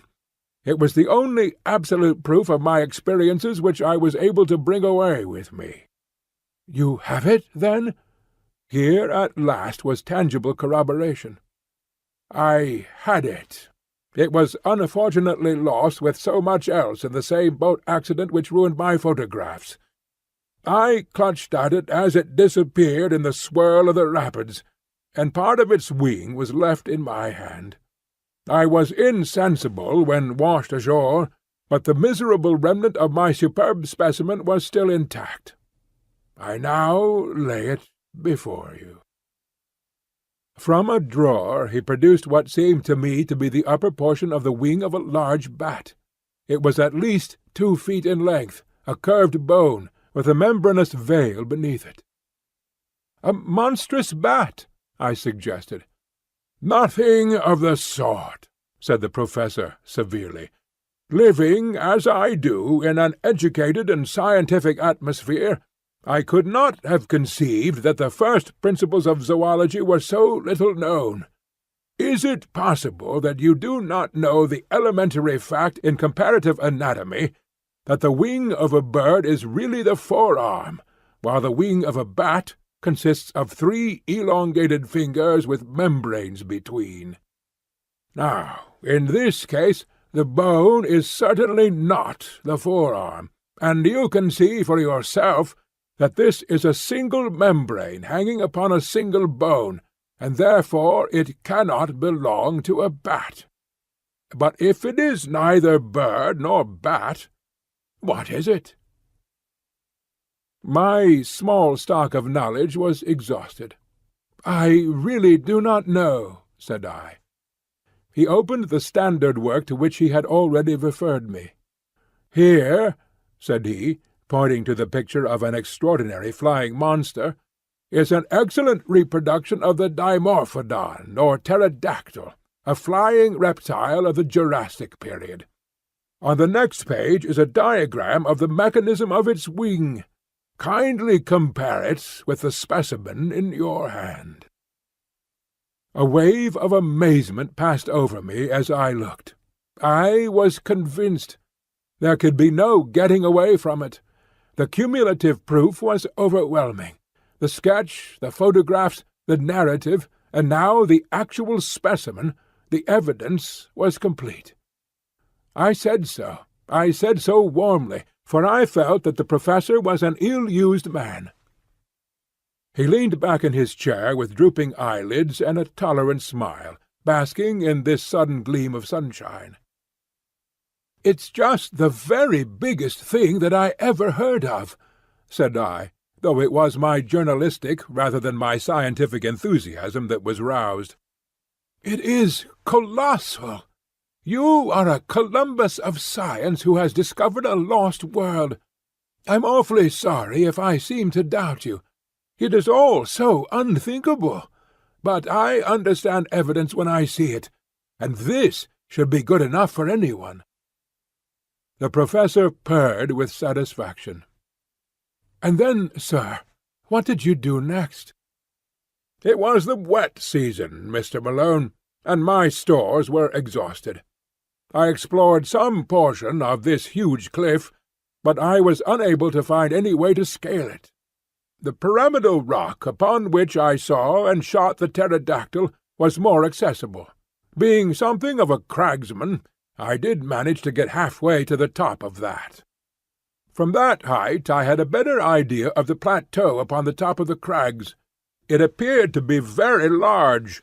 Neither to east nor to west could I see any end to the vista of green-capped cliffs. Below it was a swampy, jungly region, full of snakes, insects, and fever. It is a natural protection to this singular country." "Did you see any other trace of life?" "No, sir, I did not. But during the week that we lay encamped at the base of the cliff, we heard some very strange noises from above." "But the creature that the American drew, how do you account for that?" "We can only suppose that he must have made his way to the summit and seen it there. We know, therefore, that there is a way up. We know equally that it must be a very difficult one, otherwise the creatures would have come down and overrun the surrounding country. Surely that is clear." "But how did they come to be there?" "I do not think that the problem is a very obscure one," said the Professor. "There can only be one explanation. South America is, as you may have heard, a granite continent. At this single point in the interior there has been, in some far-distant age, a great sudden volcanic upheaval. These cliffs, I may remark, are basaltic, and therefore plutonic. An area, as large perhaps as Sussex, has been lifted up en bloc with all its living contents, and cut off by perpendicular precipices of a hardness which defies erosion from all the rest of the continent. What is the result? Why, the ordinary laws of nature are suspended. The various checks which influence the struggle for existence in the world at large are all neutralized or altered. Creatures survive which would otherwise disappear. You will observe that both the pterodactyl and the stegosaurus are Jurassic, and therefore of a great age in the order of life. They have been artificially conserved by those strange accidental conditions." "But surely your evidence is conclusive. You have only to lay it before the proper authorities." "So, in my simplicity, I had imagined," said the Professor bitterly. "I can only tell you that it was not so, that I was met at every turn by incredulity, born partly of stupidity and partly of jealousy. It is not my nature, sir, to cringe to any man, or to seek to prove a fact if my word has been doubted. After the first, I have not condescended to show such corroborative proofs as I possess.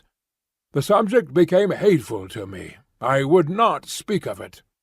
When men like yourself, who represent the foolish curiosity of the public, came to disturb my privacy, I was unable to meet them with dignified reserve. By nature I am, I admit it, somewhat fiery, and, under provocation, I am inclined to be violent. I fear you may have remarked it." I nursed my eye and was silent. "My wife has frequently remonstrated with me upon the subject, and yet I fancy that any man of honour would feel the same. To-night, however, I propose to give an extreme example of the control of the will over the emotions. I invite you to be present at the exhibition." He handed me a card from his desk. "You will perceive that Mr. Percival Waldron, a naturalist of some popular repute, is announced to lecture at 8:30 at the Zoological Institute's Hall upon the Record of the Ages. I have been specially invited to be present upon the platform, and to move a vote of thanks to the lecturer. While doing so, I shall make it my business, with infinite tact and delicacy, to throw out a few remarks which may arouse the interest of the audience, and cause some of them to desire to go more deeply into the matter. Nothing contentious, you understand, but only an indication that there are greater deeps beyond. I shall hold myself strongly in leash, and see whether by this self-restraint I attain a more favourable result." "And I may come?" I asked eagerly. "Why, surely," he answered cordially. He had an enormously massive genial manner, which was almost as overpowering as his violence. His smile of benevolence was a wonderful thing, when his cheeks would suddenly bunch into two red apples between his half-closed eyes and his great black beard. "By all means come. It will be a comfort to me to know that I have one ally in the hall, however inefficient and ignorant of the subject he may be. I fancy there will be a large audience, for Waldron, though an absolute charlatan, has a considerable popular following. Now, Mr. Malone, I have given you rather more of my time than I had intended. The individual must not monopolize what is meant for the world. I shall be pleased to see you at the lecture tonight. In the meantime, you will understand that no public use is to be made of any of the material that I have given you. But Mr. McArdle, my news editor, you know, will want to know what I have done." "Tell him what you like. You can say, among other things, that if he sends anyone else to intrude upon me, I shall call upon him with a riding-whip. But I leave it to you that nothing of all this appears in print. Very good. Then the Zoological Institute's Hall at 8:30 tonight." I had a vast impression of red cheeks, blue rippling beard, and intolerant eyes as he waved me out of the room. End of Chapter 4.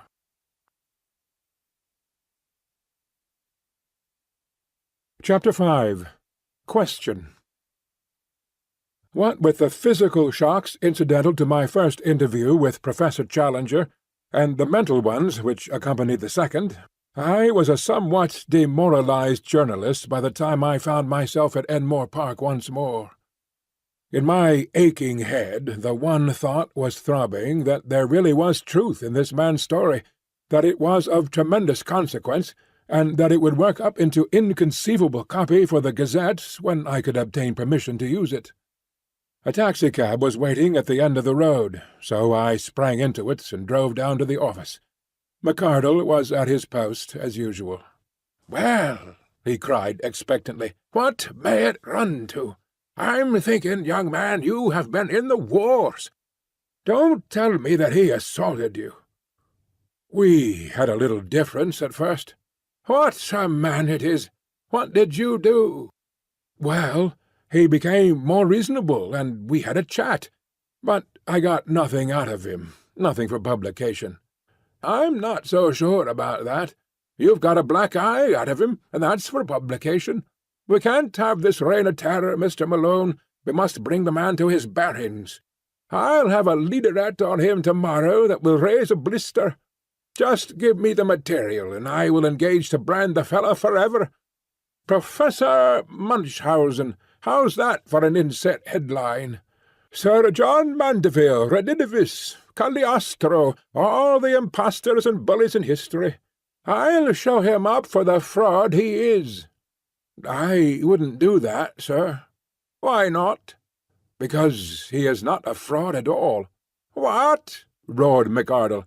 "You don't mean to say you really believe this stuff of his about mammoths and mastodons and great sea serpents?" "Well, I don't know about that. I don't think he makes any claims of that kind, but I do believe he has got something new." "Then, for heaven's sake, man, write it up." "I'm longing to, but all I know he gave me in confidence, and on condition that I didn't." I condensed into a few sentences the professor's narrative. "That's how it stands." McArdle looked deeply incredulous. "Well, Mr. Malone," he said at last, "about this scientific meeting tonight, there can be no privacy about that, anyhow. I don't suppose any paper will want to report it, for Waldron has been reported already a dozen times, and no one is aware that Challenger will speak. We may get a scoop if we are lucky. You'll be there in any case, so you'll just give us a pretty full report. I'll keep space up to midnight."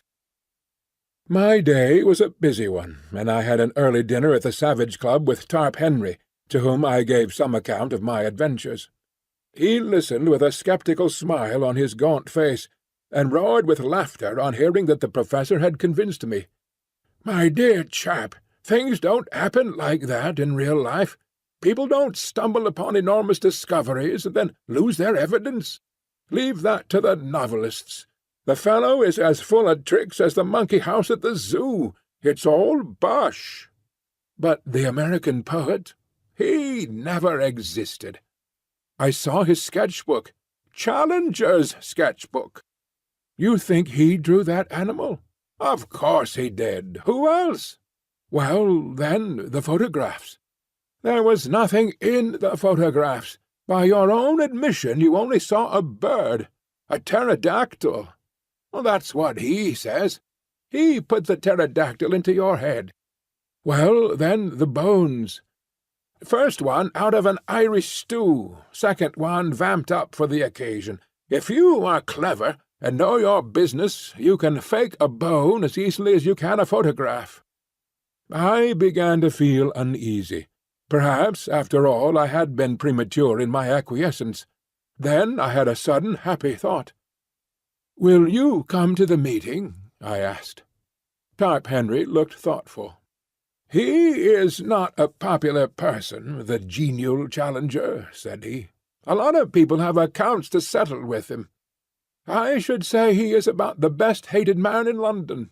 If the medical students turn out, there will be no end of a rag. I don't want to get into a bear garden. You might at least do him the justice to hear him state his own case." "Well, perhaps it's only fair. All right, I'm your man for the evening." When he had arrived at the hall, we found a much greater concourse than I had expected.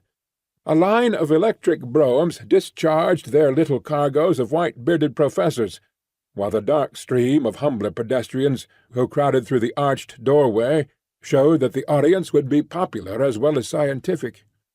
Indeed, it became evident to us as soon as we had taken our seats that a youthful and even boyish spirit was abroad in the gallery and the back portions of the hall. Looking behind me, I could see rows of faces of the familiar medical student type. Apparently, the great hospitals had each sent down their contingent. The behaviour of the audience at present was good-humoured but mischievous. Scraps of popular songs were chorused with an enthusiasm which was a strange prelude to the scientific lecture, and there was already a tendency to personal chaff which promised a jovial evening to others, however embarrassing it might be to the recipients of these dubious honours. Thus, when old Dr. Meldrum, with his well-known curly-brimmed opera hat, appeared upon the platform, there was such a universal query of "Where did you get that tile?" that he hurriedly removed it, and concealed it furtively under his chair. When gouty Professor Wadley limped down to his seat, there were general affectionate inquiries from all parts of the hall as to the exact state of his poor toe, which caused him obvious embarrassment. The greatest demonstration of all, however, was at the entrance of my new acquaintance, Professor Challenger, when he passed down to take his place at the extreme end of the front row of the platform. Such a yell of welcome broke forth when his black beard first protruded round the corner, that I began to suspect Tarp Henry was right in his surmise, and that this assemblage was there not merely for the sake of the lecture, but because it had got rumoured abroad that the famous professor would take part in the proceedings. There was some sympathetic laughter on his entrance among the front benches of well-dressed spectators, as though the demonstration of the students in this instance was not unwelcome to them. That greeting was, indeed, a frightful outburst of sound, the uproar of a carnivora cage when the step of the bucket-bearing keeper is heard in the distance.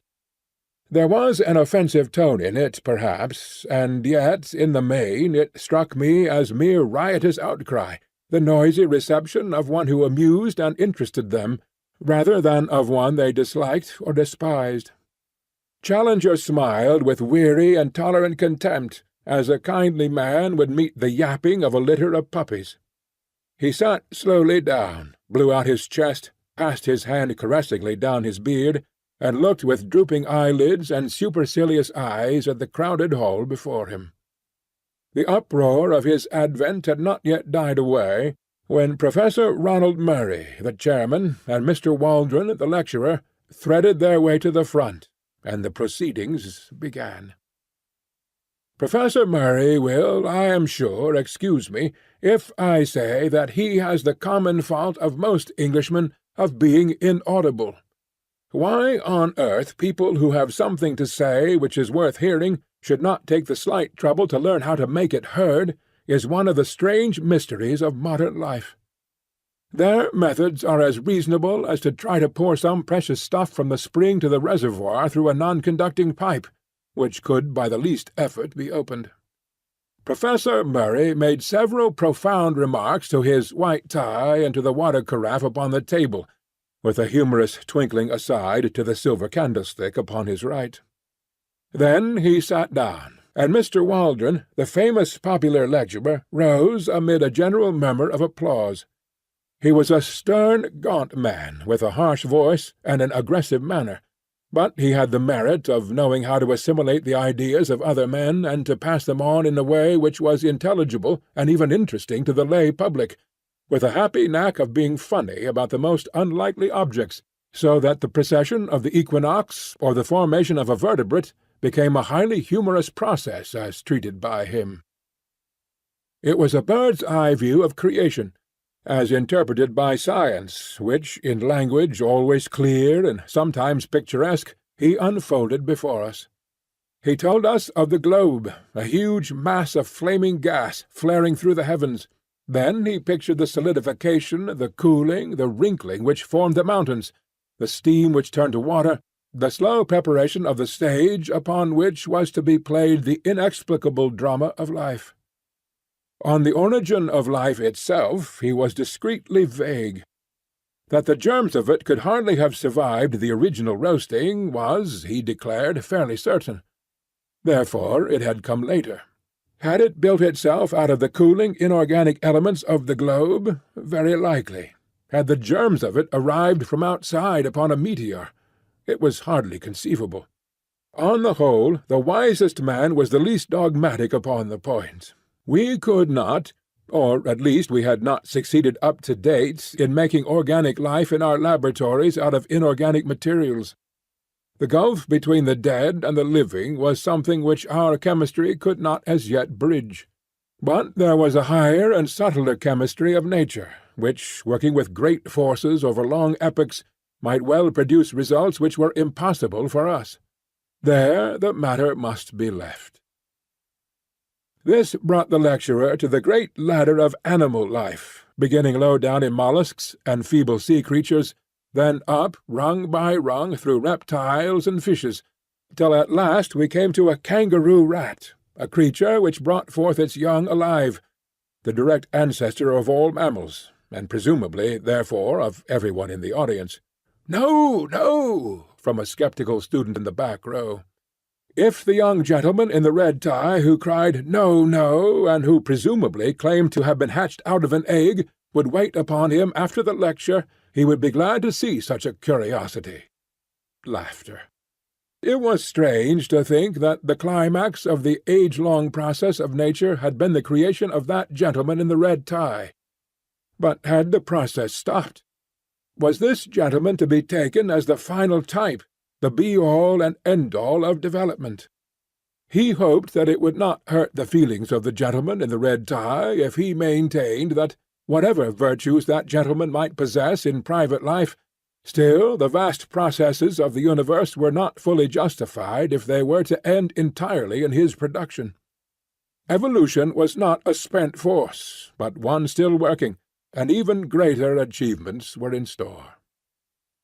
Having thus, amid a general titter, played very prettily with his interrupter, the lecturer went back to his picture of the past, the drying of the seas, the emergence of the sandbank, the sluggish, viscous life which lay upon their margins, the overcrowded lagoons, the tendency of the sea creatures to take refuge upon the mud-flats, the abundance of food awaiting them, their consequent enormous growth.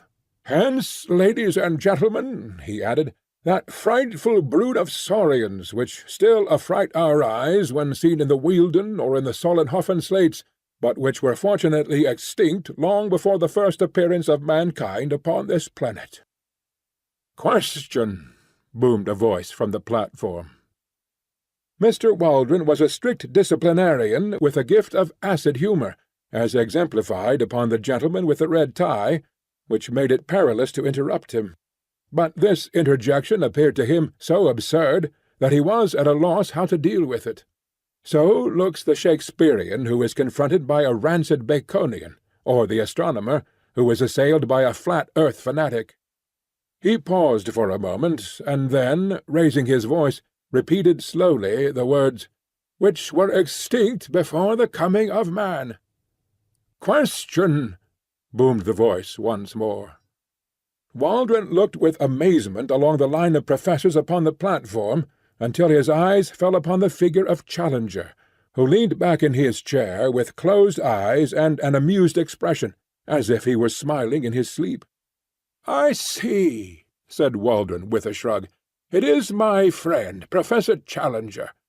And amid laughter he renewed his lecture as if this was a final explanation and no more need be said. But the incident was far from being closed.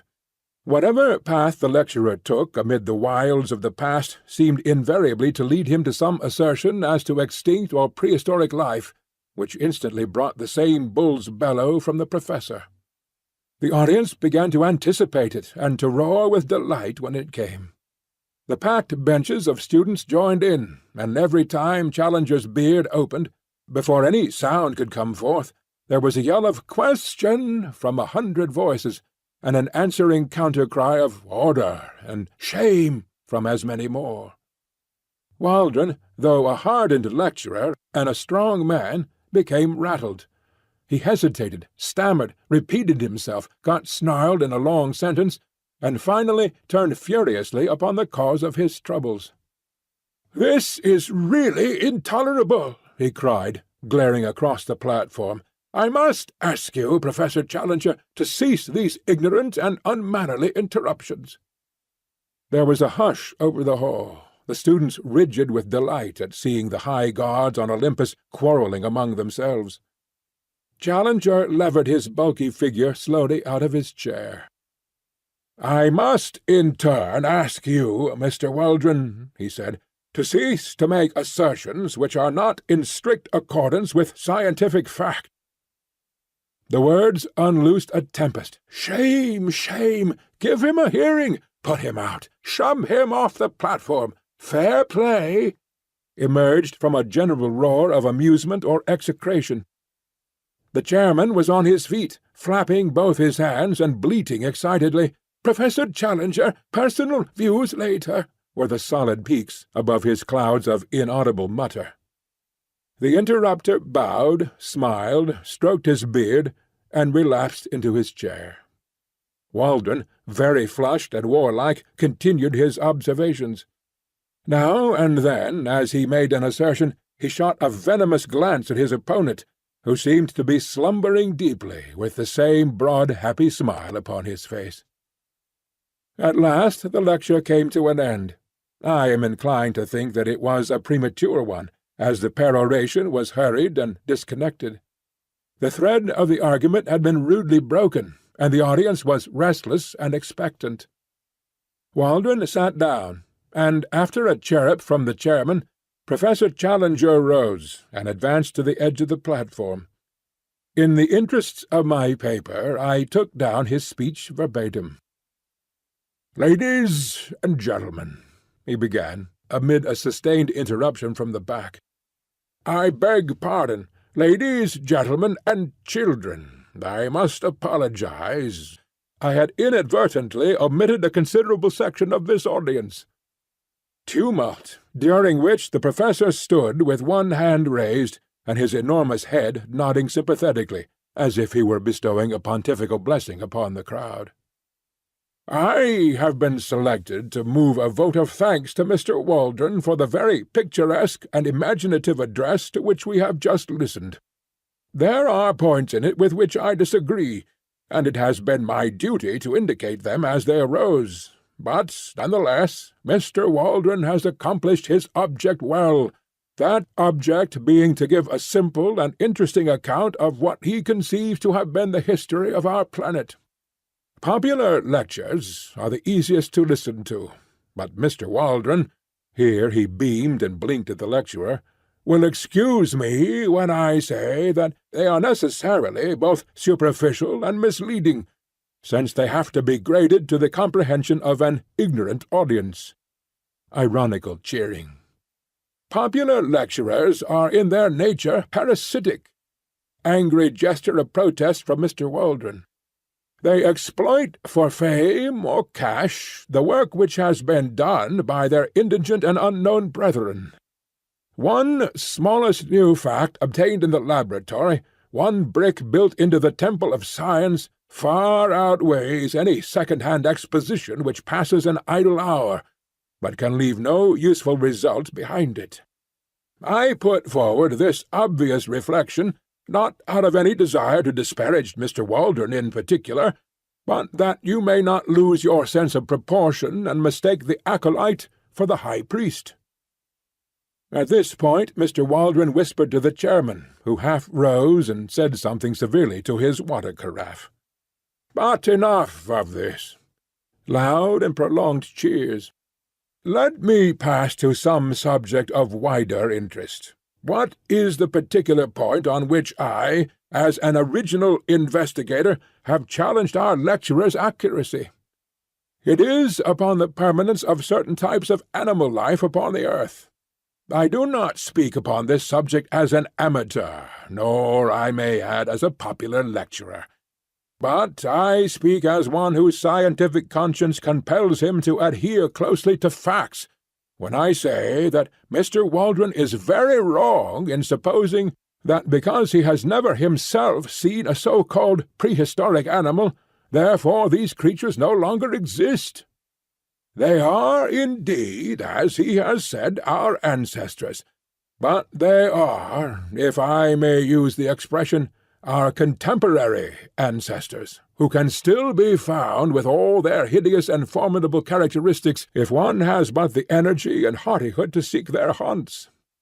Creatures which were supposed to be Jurassic, monsters who would hunt down and devour our largest and fiercest mammals, still exist.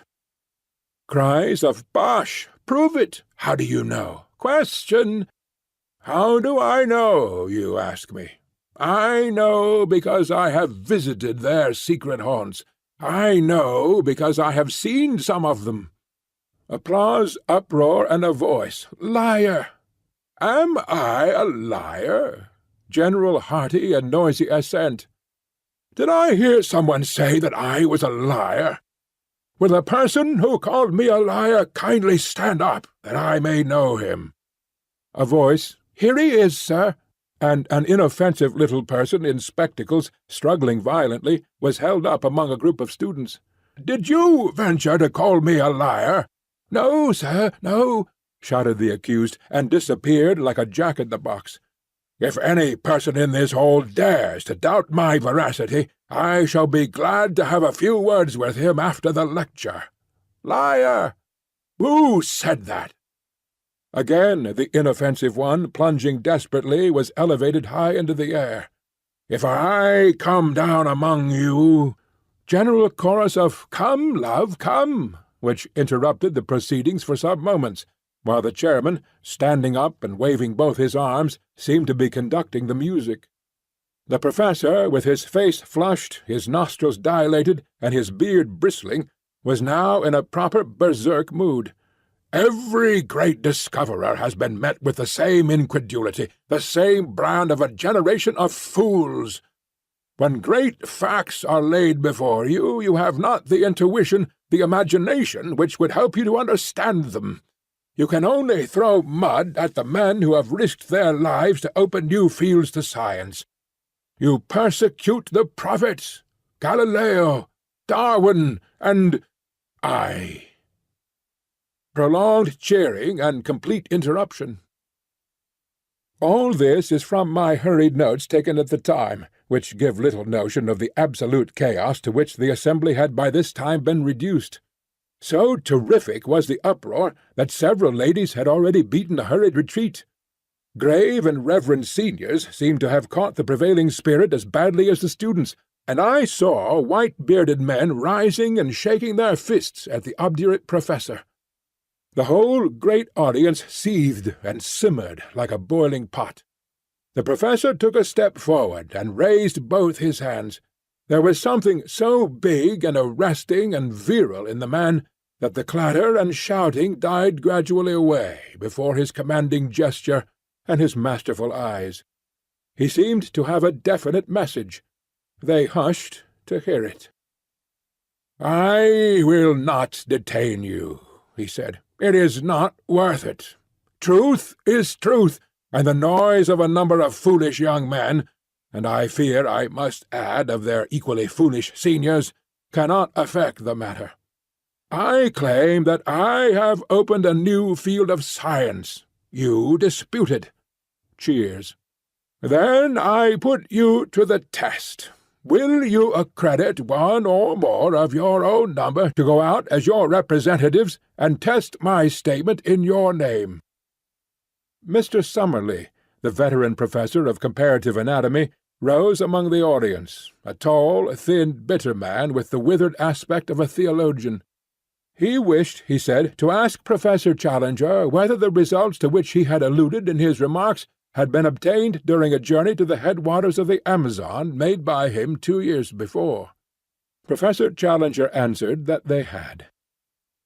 Mr. Summerlee desired to know how it was that Professor Challenger claimed to have made discoveries in those regions which had been overlooked by Wallace, Bates, and other previous explorers of established scientific repute. Professor Challenger answered that Mr. Summerlee appeared to be confusing the Amazon with the Thames, that it was in reality a somewhat larger river, that Mr. Summerlee might be interested to know that with the Orinoco, which communicated with it, some 50,000 miles of country were opened up, and that in so vast a space it was not impossible for one person to find what another had missed.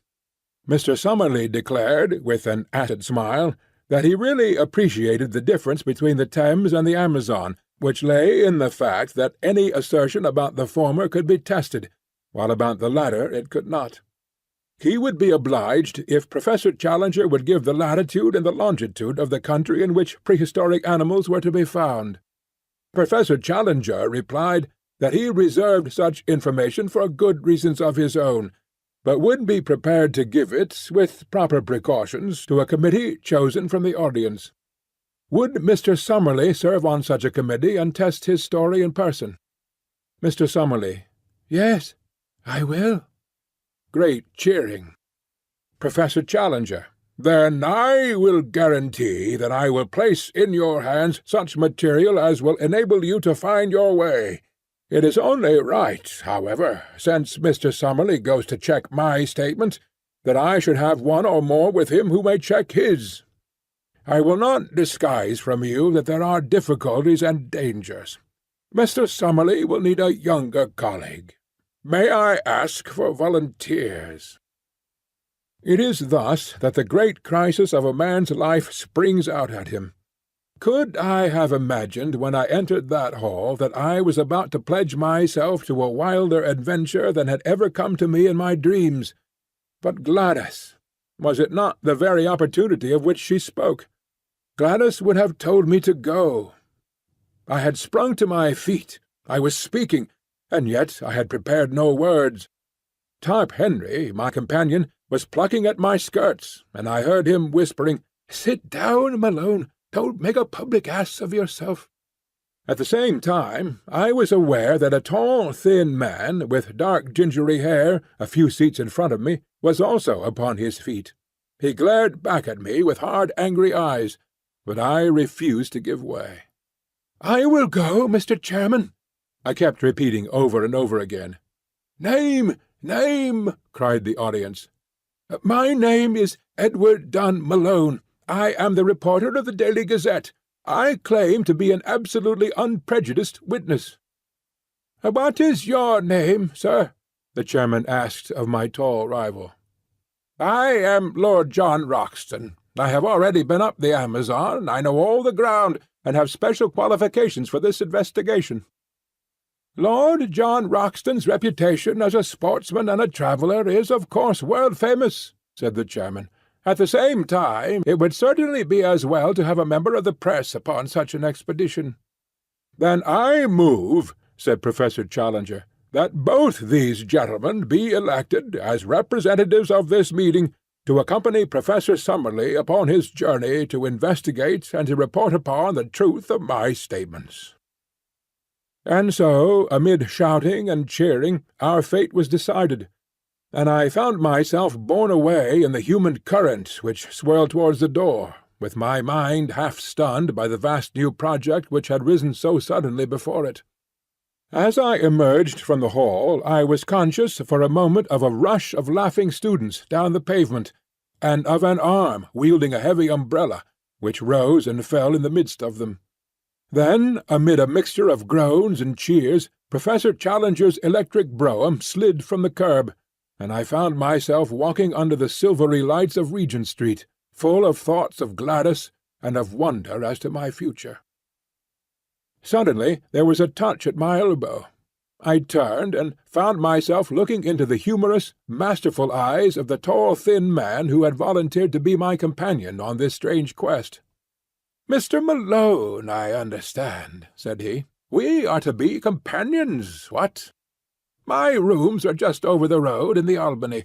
Perhaps you would have the kindness to spare me half an hour, for there are one or two things that I badly want to say to you." End of Chapter 5. Chapter 6. I was the flail of the Lord. Lord John Roxton and I turned down Vigo Street together, and through the dingy portals of the famous aristocratic rookery. At the end of a long drab passage my new acquaintance pushed open a door and turned on an electric switch. A number of lamps shining through tinted shades bathed the whole great room before us in a ruddy radiance. Standing in the doorway and glancing round me, I had a general impression of extraordinary comfort and elegance, combined with an atmosphere of masculine virility. Everywhere there were mingled the luxury of the wealthy man of taste and the careless untidiness of the bachelor. Rich furs and strange iridescent mats from some oriental bazaar were scattered upon the floor. Pictures and prints, which even my unpractised eyes could recognize as being of great price and rarity, hung thick upon the walls. Sketches of boxers, of ballet girls, and of race-horses alternated with a sensuous Fragonard, a Marshal Girardet, and a dreamy Turner. But amid these varied ornaments there were scattered the trophies which brought back strongly to my recollection the fact that Lord John Roxton was one of the great all-round sportsmen and athletes of his day. A dark blue oar, crossed with a cherry-pink one above his mantelpiece, spoke of the old Oxonian and Leander man, while the foils and boxing gloves above and below them were the tools of a man who had won supremacy with each. Like a dado round the room was the jutting line of splendid heavy game-heads, the best of their sort from every quarter of the world, with the rare white rhinoceros of the Lado enclave drooping its supercilious lip above them all. In the centre of the rich red carpet was a black and gold Louis XV table, a lovely antique, now sacrilegiously desecrated with marks of glasses and the scars of cigar stumps.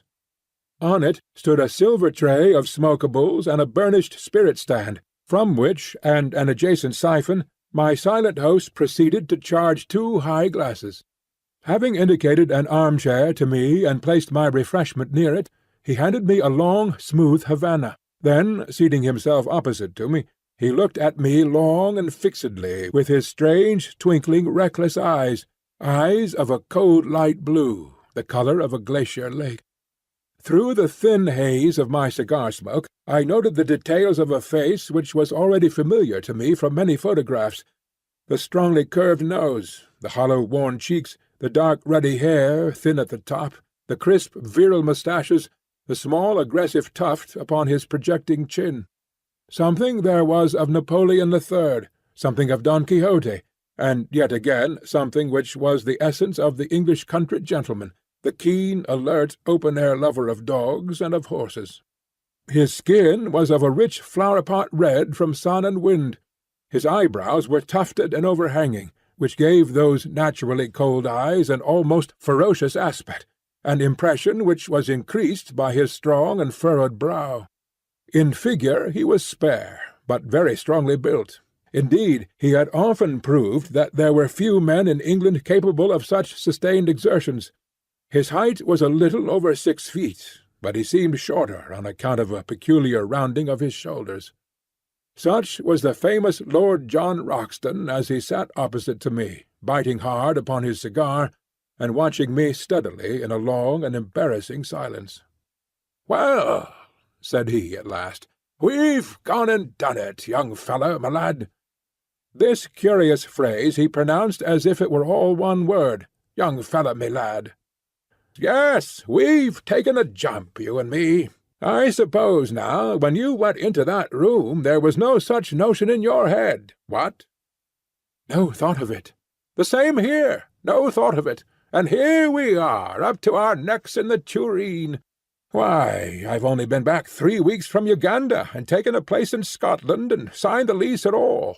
Pretty goings-on, what? How does it hit you?" "Well, it is all in the main line of my business. I am a journalist on the Gazette." "Of course, you said so when you took it on. By the way, I've got a small job for you, if you'll help me." "With pleasure." "Don't mind taking a risk, do you?" "What is the risk?" "Well, it's Ballinger. He's the risk. You've heard of him?" "No." "Why, young fellow, where have you lived? Sir John Ballinger is the best gentleman jock in the North Country.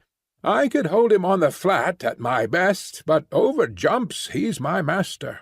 Well, it's an open secret that when he's out a trainin', he drinks hard, strikin' and average, he calls it. He got delirium on Tuesday, and has been raging like a devil ever since. His room is above this. The doctors say that it is all up with the old dear unless some food is got into him, but as he lies in bed with a revolver on his coverlet, and swears he will put 6 of the best through any one that comes near him, there's been a bit of a strike among the serving-men. He's a hard nail, is Jack, and a dead shot, too, but you can't leave a Grand National winner to die like that, what?" "What do you mean to do, then?" I asked. "Well, my idea was that you and I could rush him. He may be dozing, and not the worst, he can only wing one of us, and the other should have him. If we can get his bolster cover round his arms, and then phone up a stomach pump, we'll give the old dear the supper of his life." It was a rather desperate business to come suddenly into one day's work. I don't think that I am a particularly brave man. I have an Irish imagination which makes the unknown and the untried more terrible than they are. On the other hand, I was brought up with a horror of cowardice, and with a terror of such a stigma. I dare say that I could throw myself over a precipice, like the Hun in the history books, if my courage to do it were questioned, and yet it would surely be pride and fear, rather than courage, which would be my inspiration. Therefore, although every nerve in my body shrank from the whiskey-maddened figure which I pictured in the room above, I still answered, in as careless a voice as I could command, that I was ready to go. Some further remark of Lord Roxton's about the danger only made me irritable. "Talking won't make it any better," said I. "Come on." I rose from my chair, and he from his. Then, with a little confidential chuckle of laughter, he patted me 2 or 3 times on the chest, finally pushing me back into my chair. "All right, sonny my lad, you'll do," said he. I looked up in surprise. "I saw after Jack Ballinger myself this morning. He blew a hole in the skirt of my kimono, bless his shaky old hand, but we got a jacket on him, and he's to be all right in a week. I say, young fella, I hope you don't mind, what? You see, between you and me, close-tiled, I look on this South American business as a mighty serious thing, and if I have a pal with me, I want a man I can bank on. So I sized you down, and I'm bound to say that you came well out of it. You see, it's all up to you and me, for this old Summerlee man will want dry nursing from the first. By the way, are you, by any chance, the Malone who is expected to get his rugby cap for Ireland?" "A reserve, perhaps." "I thought I remembered your face. Why, I was there when you got that try against Richmond, as fine a swerving run as I saw the whole season. I never miss a rugby match if I can help it, for it is the manliest game we have left. Well, I didn't ask you in here just to talk sport. We've got to fix our business. Here are the sailings on the first page of the Times. There's a Booth boat for Para next Wednesday week, and if the Professor and you can work it, I think we should take it. What? Very good. I'll fix it with him. What about your outfit?" "My paper will see to that." "Can you shoot?" "About average territorial standard." "Good Lord, as bad as that? It's the last thing you young fellows think of learning. You're all bees without stings, so far as looking after the hive goes. You'll look silly some of these days when someone comes along and sneaks the honey. But you'll need to hold your gun straight in South America, for unless our friend the Professor is a madman or a liar, we may see some queer things before we get back. What gun have you?" He crossed to an oaken cupboard, and as he threw it open, I caught a glimpse of glistening rows of parallel barrels, like the pipes of an organ. "I'll see what I can spare you out of my own battery," said he. One by one he took out a succession of beautiful rifles, opening and shutting them with a snap and a clang, and then patting them as he put them back into the rack as tenderly as a mother would fondle her children. "This is a Bland's 577 Axide Express," said he. "I got that big fellow with it." He glanced up at the white rhinoceros. 10 more yards, and he would have added me to his collection. On that conical bullet his one chance hangs. 'Tis the weak one's advantage fair. Hope you know your Gordon, for he's the poet of the horse and the gun, and the man that handles both. Now, here's a useful tool. 470, telescopic sight, double ejector, point blank up to 350. That's the rifle I used against the Peruvian slave drivers 3 years ago. I was the flail of the Lord up in those parts, I may tell you, though you won't find it in any blue book. There are times, young fellow, when every one of us must have a stand for human right and justice, or you never feel clean again. That's why I made a little war on my own, declared it myself, waged it myself, ended it myself. Each of those nicks is for a slave murderer, a good row of them, what? That big one is for Pedro Lopez, the king of them all, that I killed in a backwater of the Putumayo River. Now, here's something that would do for you. He took out a beautiful brown and silver rifle. Well rubbered at the stock, sharply sighted, 5 cartridges to the clip. You can trust your life to that. He handed it to me, and closed the door of his oak cabinet. By the way, he continued, coming back to his chair, what do you know of this Professor Challenger? I never saw him till to-day. Well, neither did I. It's funny we should both sail under sealed orders from a man we don't know. He seemed an uppish old bird. His brothers of science don't seem too fond of him either. How came you to take an interest in the affair? I told him shortly my experiences of the morning, and he listened intently. Then he drew out a map of South America and laid it on the table. I believe every single word he said to you was the truth, said he earnestly. And, mind you, I have something to go on when I speak like that. South America is a place I love, and I think, if you take it right through from Darien to Fuego, it's the grandest, richest, most wonderful bit of earth upon this planet. People don't know it yet, and don't realize what it may become. I've been up and down it from end to end, and had 2 dry seasons in those very parts, as I told you when I spoke of the war I made on the slave-dealers. Well, when I was up there, I heard some yarns of the same kind, traditions of Indians and the like, but with something behind them, no doubt. The more you know of that country, young fellow, the more you would understand that anything is possible, anything. There are just some narrow water lanes along which folk travel, and outside that it is all darkness. Now, down here in Mato Grande, he swept his cigar over a part of the map, or up in this corner where 3 countries meet, nothing would surprise me. As that chap said tonight, there are 50,000 miles of waterway running through a forest that is very near the size of Europe. You and I could be as far away from each other as Scotland is from Constantinople, and yet each of us be in the same great Brazilian forest. Man has just made a track here and a scrape there in the maze. Why, the river rises and falls the best part of 40 feet, and half the country is a morass that you can't pass over. Why shouldn't something new and wonderful lie in such a country? And why shouldn't we be the men to find it out?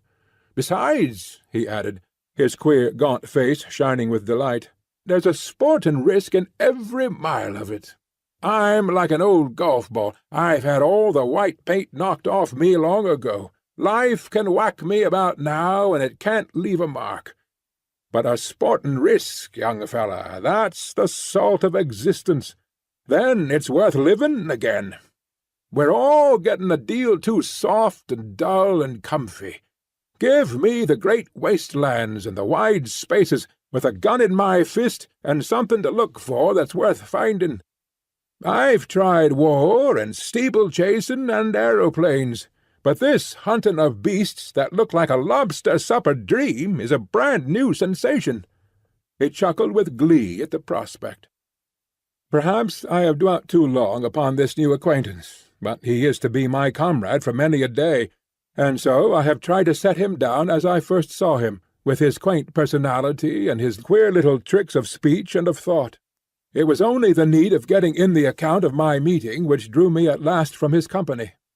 I left him seated amid his pink radiance, oiling the lock of his favourite rifle, while he still chuckled to himself at the thought of the adventures which awaited us.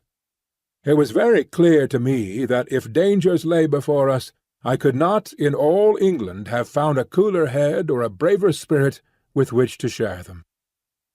That night, wearied as I was after the wonderful happenings of the day, I sat late with McArdle, the news editor, explaining to him the whole situation, which he thought important enough to bring next morning before the notice of Sir George Beaumont, the chief.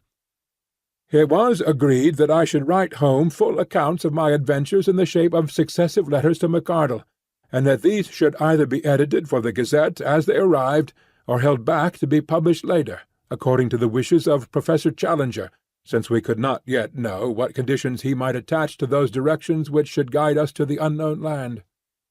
In response to a telephone inquiry, we received nothing more definite than a fulmination against the press, ending up with the remark that if we would notify our boat, he would hand us any directions which he might think it proper to give us at the moment of starting. A second question from us failed to elicit any answer at all, save a plaintive bleat from his wife to the effect that her husband was in a very violent temper already, and that she hoped we would do nothing to make it worse. A third attempt, later in the day, provoked a terrific crash, and a subsequent message from the Central Exchange that Professor Challenger's receiver had been shattered. After that we abandoned all attempt at communication.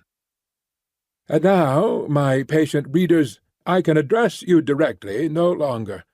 From now onwards, if indeed any continuation of this narrative should ever reach you, it can only be through the paper which I represent. In the hands of the editor I leave this account of the events which have led up to one of the most remarkable expeditions of all time, so that if I never return to England, there shall be some record as to how the affair came about. I am writing these last lines in the saloon of the Booth liner Francisca, and they will go back by the pilot to the keeping of Mr. McArdle. Let me draw one last picture before I close the notebook, a picture which is the last memory of the old country which I bear away with me.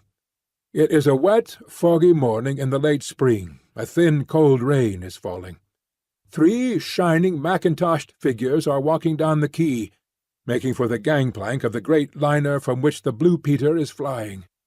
In front of them a porter pushes a trolley piled high with trunks, wraps, and gun cases. Professor Summerlee, a long, melancholy figure, walks with dragging steps and drooping head, as one who is already profoundly sorry for himself. Lord John Roxton steps briskly, and his thin, eager face beams forth between his hunting-cap and his muffler. As for myself, I am glad to have got the bustling days of preparation and the pangs of leave-taking behind me, and I have no doubt that I show it in my bearing. Suddenly, just as we reach the vessel, there is a shout behind us. It is Professor Challenger, who had promised to see us off. He runs after us, a puffing, red-faced, irascible figure. "No, thank you," says he. "I should much prefer not to go aboard. I have only a few words to say to you, and they can very well be said where we are. I beg you not to imagine that I am in any way indebted to you for making this journey. I would have you to understand that it is a matter of perfect indifference to me, and I refuse to entertain the most remote sense of personal obligation. Truth is truth, and nothing which you can report can affect it in any way, though it may excite the emotions and allay the curiosity of a number of very ineffectual people. My directions for your instruction and guidance are in this sealed envelope. You will open it when you reach a town upon the Amazon which is called Manaus, but not until the date and hour which is marked upon the outside. Have I made myself clear? I leave the strict observance of my conditions entirely to your honour.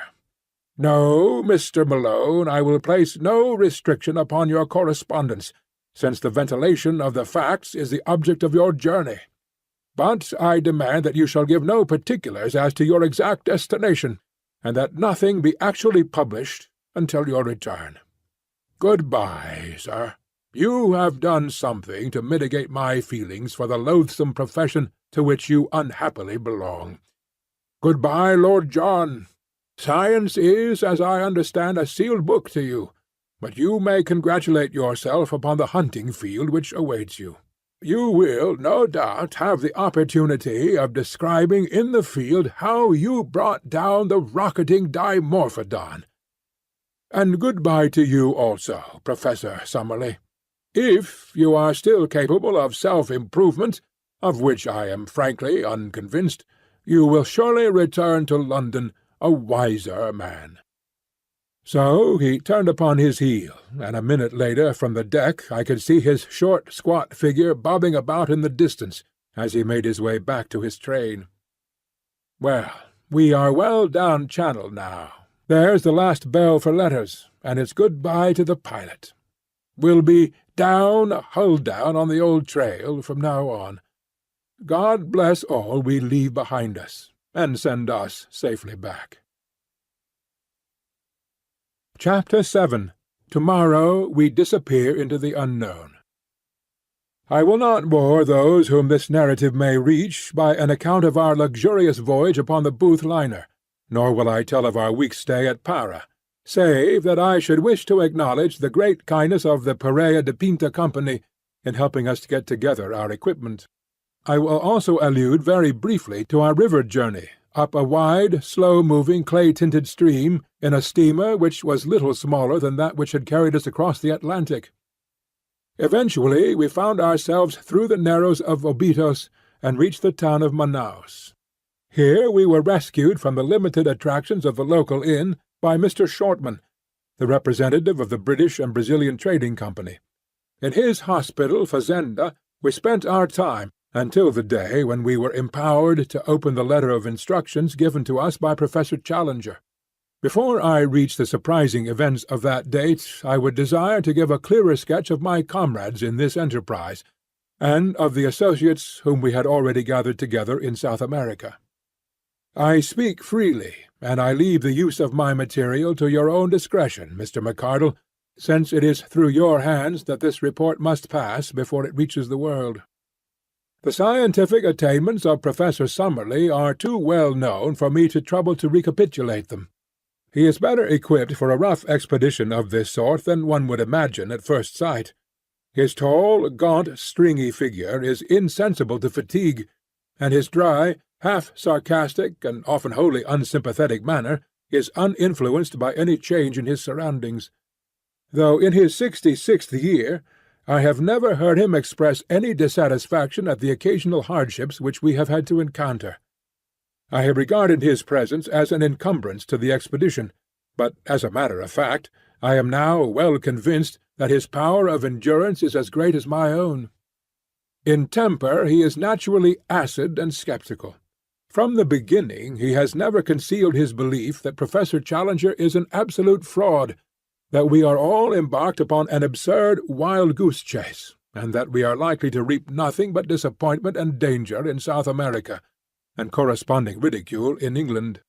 Such are the views which, with much passionate distortion of his thin features and wagging of his thin goat-like beard, he poured into our ears all the way from Southampton to Manaus. Since landing from the boat he has obtained some consolation from the beauty and variety of the insect and bird life around him, for he is absolutely whole-hearted in his devotion to science. He spends his days flitting through the woods with his shotgun and his butterfly net, and his evenings in mounting the many specimens he has acquired. Among his minor peculiarities are that he is careless as to his attire, unclean in his person, exceedingly absent-minded in his habits, and addicted to smoking a short briar pipe, which is seldom out of his mouth. He has been on several scientific expeditions in his youth. He was with Robertson at Papua, and the life of the camp and the canoe is nothing fresh to him. Lord John Roxton has some points in common with Professor Summerlee, and others in which they are the very antithesis to each other. He is 20 years younger, but has something of the same spare, scraggy physique. As to his appearance, I have, as I recollect, described it in that portion of my narrative which I have left behind me in London. He is exceedingly neat and prim in his ways, dresses always with great care in white drill suits and high-brown mosquito boots, and shaves at least once a day. Like most men of action, he is laconic in speech, and sinks readily into his own thoughts, but he is always quick to answer a question or join in the conversation, talking in a queer, jerky, half-humorous fashion. His knowledge of the world, and very especially of South America, is surprising, and he has a whole-hearted belief in the possibilities of our journey, which is not to be dashed by the sneers of Professor Summerlee. He has a gentle voice and a quiet manner, but behind his twinkling blue eyes there lurks a capacity for furious wrath and implacable resolution, the more dangerous because they are held in leash. He spoke little of his own exploits in Brazil and Peru, but it was a revelation to me to find the excitement which was caused by his presence among the riverine natives, who looked upon him as their champion and protector. The exploits of the Red Chief, as they called him, had become legends among them, but the real facts, as far as I could learn them, were amazing enough. These were that Lord John had found himself some years before in that no-man's land which is formed by the half-defined frontiers between Peru, Brazil, and Colombia. In this great district the wild rubber tree flourishes, and has become, as in the Congo, a curse to the natives, which can only be compared to their forced labour under the Spaniards upon the old silver mines of Darien. A handful of villainous half-breeds dominated the country, armed such Indians as would support them, and turned the rest into slaves, terrorizing them with the most inhuman tortures in order to force them to gather the India rubber, which was then floated down the river to Para. Lord John Roxton expostulated on behalf of the wretched victims, and received nothing but threats and insults for his pains. He then formally declared war against Pedro Lopez, the leader of the slave-drivers, enrolled a band of runaway slaves in his service, armed them, and conducted a campaign, which ended by his killing with his own hands the notorious half-breed, and breaking down the system which he represented. No wonder that the ginger-headed man with the silky voice and the free and easy manners was now looked upon with deep interest upon the banks of the great South American river, though the feelings he inspired were naturally mixed, since the gratitude of the natives was equalled by the resentment of those who desired to exploit them. One useful result of his former experiences was that he could talk fluently in lingua geral, which is the peculiar talk, 1/3 Portuguese and 2/3 Indian, which is current all over Brazil. I have said before that Lord John Roxton was a South Americomaniac. He could not speak of that great country without ardour, and this ardour was infectious, for, ignorant as I was, he fixed my attention and stimulated my curiosity. How I wish I could reproduce the glamour of his discourses, the peculiar mixture of accurate knowledge and of racy imagination which gave them their fascination, until even the professor's cynical and sceptical smile would gradually vanish from his thin face as he listened. He would tell the history of the mighty river so rapidly explored, for some of the first conquerors of Peru actually crossed the entire continent upon its waters, and yet so unknown in regard to all that lay behind its ever-changing banks. "What is there?" he would cry, pointing to the north. "Wood and marsh and unpenetrated jungle. Who knows what it may shelter? And there, to the south, a wilderness of swampy forest, where no white man has ever been. The unknown is up against us on every side. Outside the narrow lines of the rivers, what does anyone know? Who will say what is possible in such a country? Why should old man Challenger not be right?"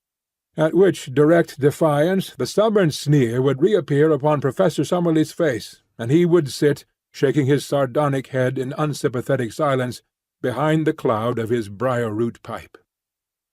So much for the moment for my two white companions, whose characters and limitations will be further exposed, as surely as my own, as this narrative proceeds. But already we have enrolled certain retainers who may play no small part in what is to come. The first is a gigantic negro named Zambo, who is a perfect Hercules, as willing as any horse, and about as intelligent. Him we enlisted at Para, on the recommendation of the steamship company, on whose vessels he had learned to speak a halting English. It was at Para also that we engaged Gomez and Manuel, two half-breeds from up the river, just come down with a cargo of redwood. They are swarthy fellows, bearded and fierce, as active and wiry as panthers. Both of them had spent their lives in those upper waters of the Amazon which we were about to explore, and it was this recommendation which had caused Lord John to engage them. One of them, Gomez, had the further advantage that he could speak excellent English. These men were willing to act as our personal servants, to cook, to row, or to make themselves useful in any way at a payment of $15 a month. Besides these, we had engaged 3 Mojo Indians from Bolivia, who are the most skilful at fishing and boat-work of all the river tribes.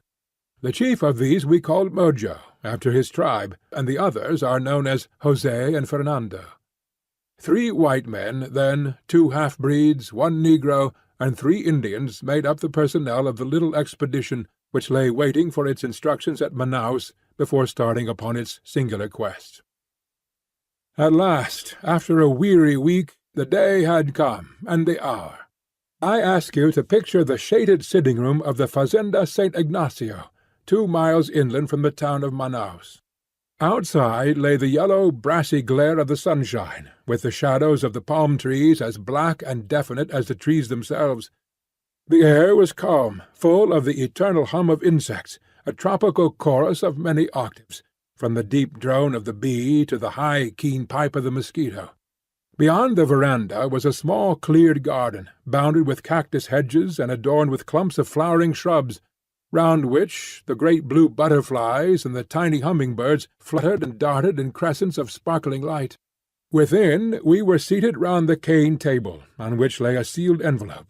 Inscribed upon it, in the jagged handwriting of Professor Challenger, were the words, "Instructions to Lord John Roxton and party, to be opened at Manaus upon July 15th, at 12 o'clock precisely." Lord John had placed his watch upon the table beside him. "We have 7 more minutes," said he. "The old dear is very precise."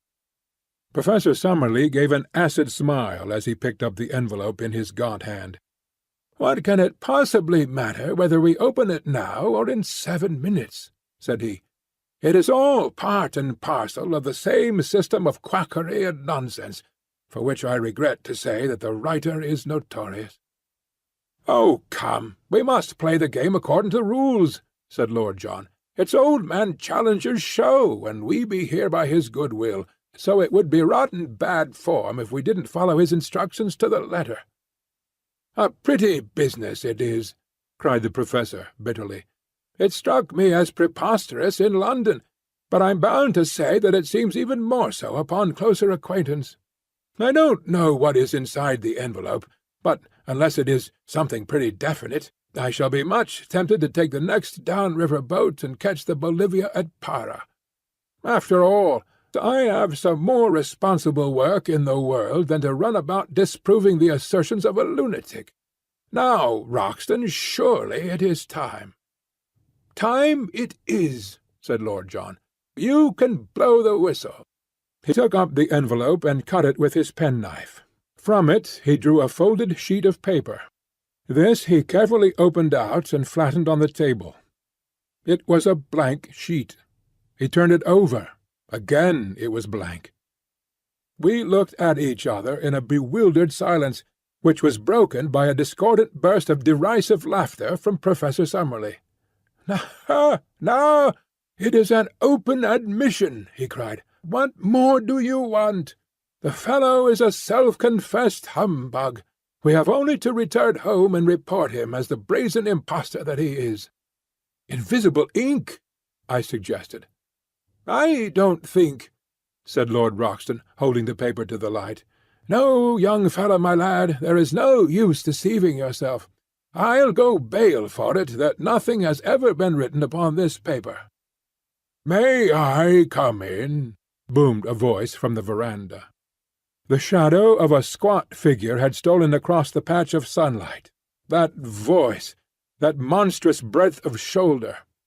We sprang to our feet with a gasp of astonishment, as Challenger, in a round, boyish straw hat with a coloured ribbon, Challenger, with his hands in his jacket pockets and his canvas shoes daintily pointing as he walked, appeared in the open space before us. He threw back his head, and there he stood in the golden glow, with all his old Assyrian luxuriance of beard, all his native insolence of drooping eyelids and intolerant eyes. "I fear," said he, taking out his watch, "that I am a few minutes too late. When I gave you this envelope, I must confess that I had never intended that you should open it, for it had been my fixed intention to be with you before the hour. The unfortunate delay can be apportioned between a blundering pilot and an intrusive sandbank. I fear that it has given my colleague, Professor Summerlee, occasion to blaspheme. I am bound to say, sir," said Lord John, with some sternness of voice, "that your turning up is a considerable relief to us, for our mission seemed to have come to a premature end. Even now I can't for the life of me understand why you should have worked it in so extraordinary a manner." Instead of answering, Professor Challenger entered, shook hands with myself and Lord John, bowed with ponderous insolence to Professor Summerlee, and sank back into a basket-chair, which creaked and swayed beneath his weight. "Is all ready for your journey?" he asked. "We can start tomorrow." "Then so you shall. You need no chart of directions now, since you will have the inestimable advantage of my own guidance. From the first I had determined that I would myself preside over your investigation. The most elaborate charts would, as you readily admit, be a poor substitute for my own intelligence and advice. As to the small ruse which I played upon you in the matter of the envelope, it is clear that, had I told you all my intentions, I should have been forced to resist unwelcome pressure to travel out with you." "Not from me, sir," exclaimed Professor Summerlee heartily, "so long as there was another ship upon the Atlantic." Challenger waved him away with his great hairy hand.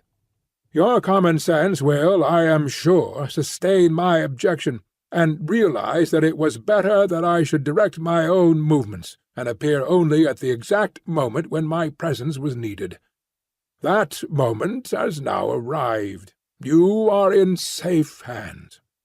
You will not now fail to reach your destination. From henceforth I take command of this expedition, and I must ask you to complete your preparations tonight, so that we may be able to make an early start in the morning. My time is of value, and the same may be said, no doubt, in a lesser degree, of your own. I propose, therefore, that we push on as rapidly as possible, until I have demonstrated what you have come to see. Lord John Roxton has chartered a large steam launch, the Esmeralda, which was to carry us up the river. So far as climate goes, it was immaterial what time we chose for our expedition, as the temperature ranges from 75 to 90 degrees both summer and winter, with no appreciable difference in heat. In moisture, however, it is otherwise. From December to May is the period of the rains, and during this time the river slowly rises until it attains a height of nearly 40 feet above its low water mark. It floods the banks, extends in great lagoons over a monstrous waste of country, and forms a huge district, called locally the Gapo, which is for the most part too marshy for foot travel and too shallow for boating. About June the waters begin to fall, and are at their lowest at October or November.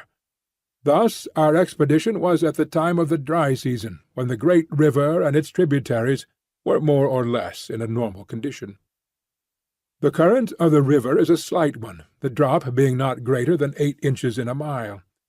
No stream could be more convenient for navigation, since the prevailing wind is southeast, and sailing boats may make a continuous progress to the Peruvian frontier, dropping down again with the current.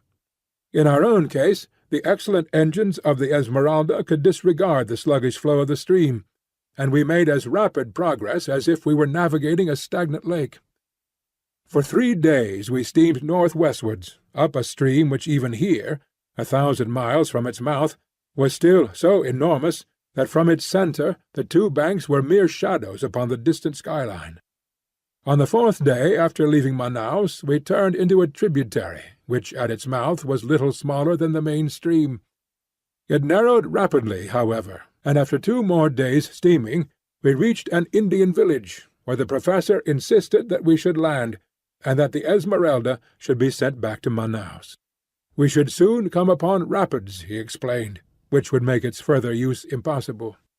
He added privately that we were now approaching the door of the unknown country, and that the fewer whom we took into our confidence, the better it would be. To this end also he made each of us give our word of honour that we would publish or say nothing which would give any exact clue as to the whereabouts of our travels, while the servants were all solemnly sworn to the same effect.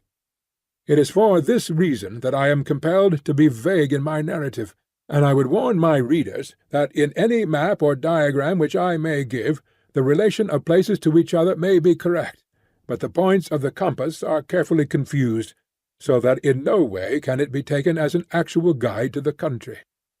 Professor Challenger's reasons for secrecy may be valid or not, but we had no choice but to adopt them, for he was prepared to abandon the whole expedition, rather than modify the conditions upon which he would guide us. It was August 2nd when we snapped our last link with the outer world by bidding farewell to the Esmeralda. Since then 4 days have passed, during which we have engaged 2 large canoes from the Indians, made of so light a material, skins over a bamboo framework, that we should be able to carry them round any obstacle. These we have loaded with all our effects, and have engaged 2 additional Indians to help us in the navigation. I understand that they are the very 2, Ataka and Ipetu by name, who accompanied Professor Challenger upon his previous journey. They appeared to be terrified at the prospect of repeating it, but the chief has patriarchal powers in these countries, and if the bargain is good in his eyes, the clansman has little choice in the matter. So, tomorrow, we disappear into the unknown. This account I am transmitting down the river by canoe, and it may be our last word to those who are interested in our fate. I have, according to our arrangement, addressed it to you, my dear Mr. McArdle, and I leave it to your discretion to delete, alter, or do what you like with it. From the assurance of Professor Challenger's manner, and in spite of the continued skepticism of Professor Summerlee, I have no doubt that our leader will make good his statement, and that we are really on the eve of some most remarkable experiences. End of Chapter 7. Chapter 8. The Outlying Pickets of the New World. Our friends at home may well rejoice with us, for we are at our goal, and, up to a point at least, we have shown that the statement of Professor Challenger can be verified. We have not, it is true, ascended the plateau, but it lies before us, and even Professor Summerlee is in a more chastened mood. Not that he will for an instant admit his rival could be right, but he is less persistent in his incessant objections, and has sunk, for the most part, into an observant silence. I must hark back, however, and continue my narrative from where I dropped it. We are sending home one of our local Indians, who is injured, and I am committing this letter to his charge, with considerable doubts in my mind as to whether it will ever come to hand. When I wrote last, we were about to leave the Indian village where we had been deposited by the Esmeralda. I have to begin my report by bad news. For the first serious personal trouble, I pass over the incessant bickerings between the professors, occurred this evening, and might have had a tragic ending. I have spoken of our English-speaking half-breed Gomez, a fine worker and a willing fellow, but afflicted, I fancy, with the vice of curiosity, which is common enough among such men. On the last evening he seems to have hid himself near the hut in which we were discussing our plans, and, being observed by our huge negro, Zambo, who is as faithful as a dog and has the hatred which all his race bear to the half-breeds, he was dragged out and carried into our presence. Gomez whipped out his knife, however, and, but for the huge strength of his captor, which enabled him to disarm him with one hand, he would certainly have stabbed him. The matter has ended in reprimands. The opponents have been compelled to shake hands, and there is every hope that all will be well. As to the feuds of the 2 learned men, they are contiguous and bitter.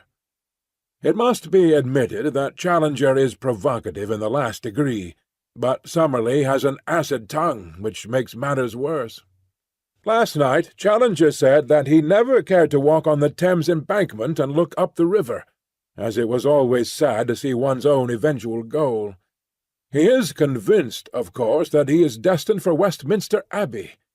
Summerlee rejoined, however, with a sour smile, by saying that he understood that Millbank Prison had been pulled down. Challenger's conceit is too colossal to allow him to be really annoyed. He only smiled in his beard and repeated, "Really, really," in the pitying tone one would use to a child. Indeed, they are children both, the one wizened and cantankerous, the other formidable and overbearing, yet each with a brain which has put him in the front rank of his scientific age. Brain, character, soul. Only as one sees more of life does one understand how distinct is each. The very next day we did actually make our start upon this remarkable expedition.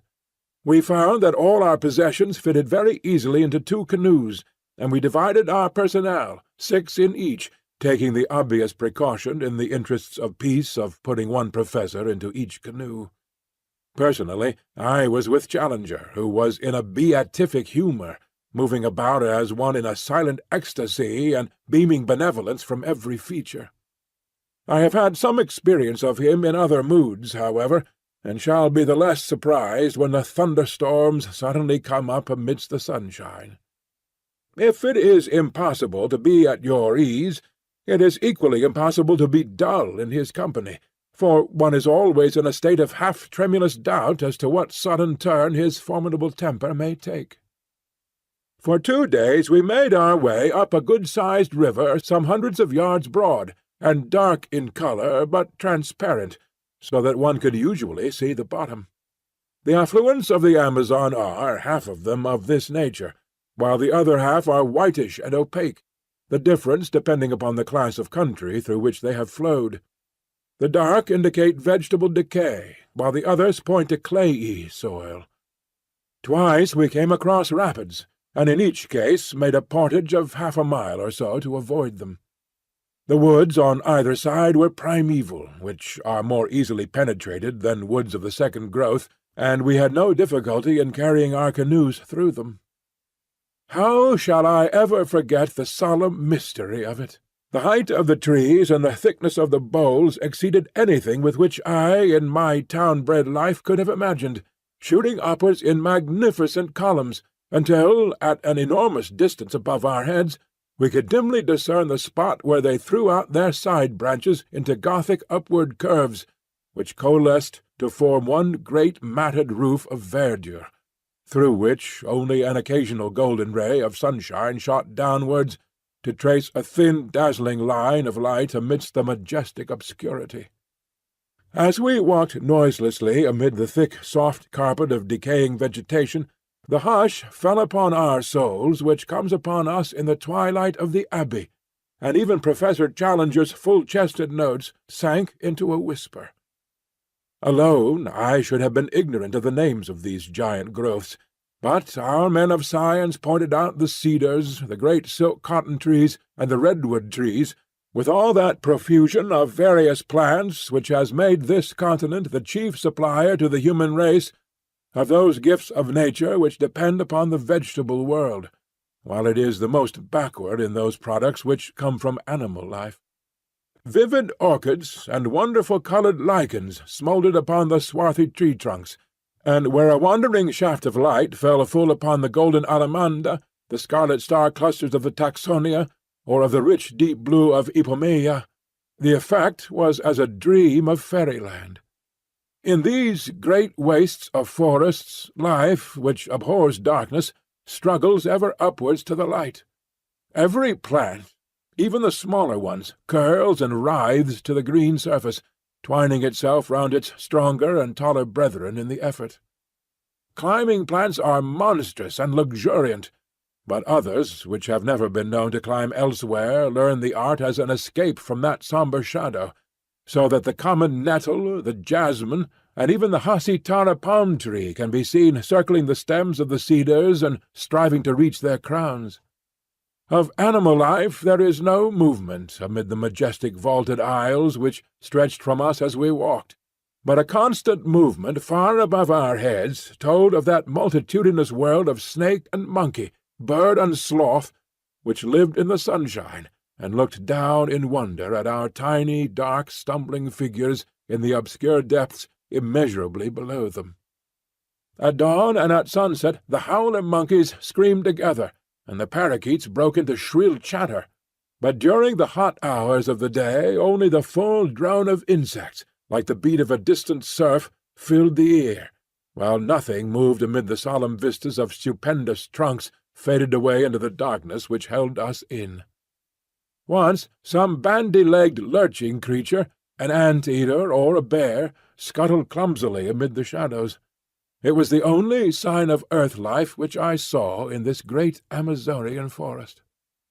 and yet there were indications that even human life itself was not far from us in those mysterious recesses.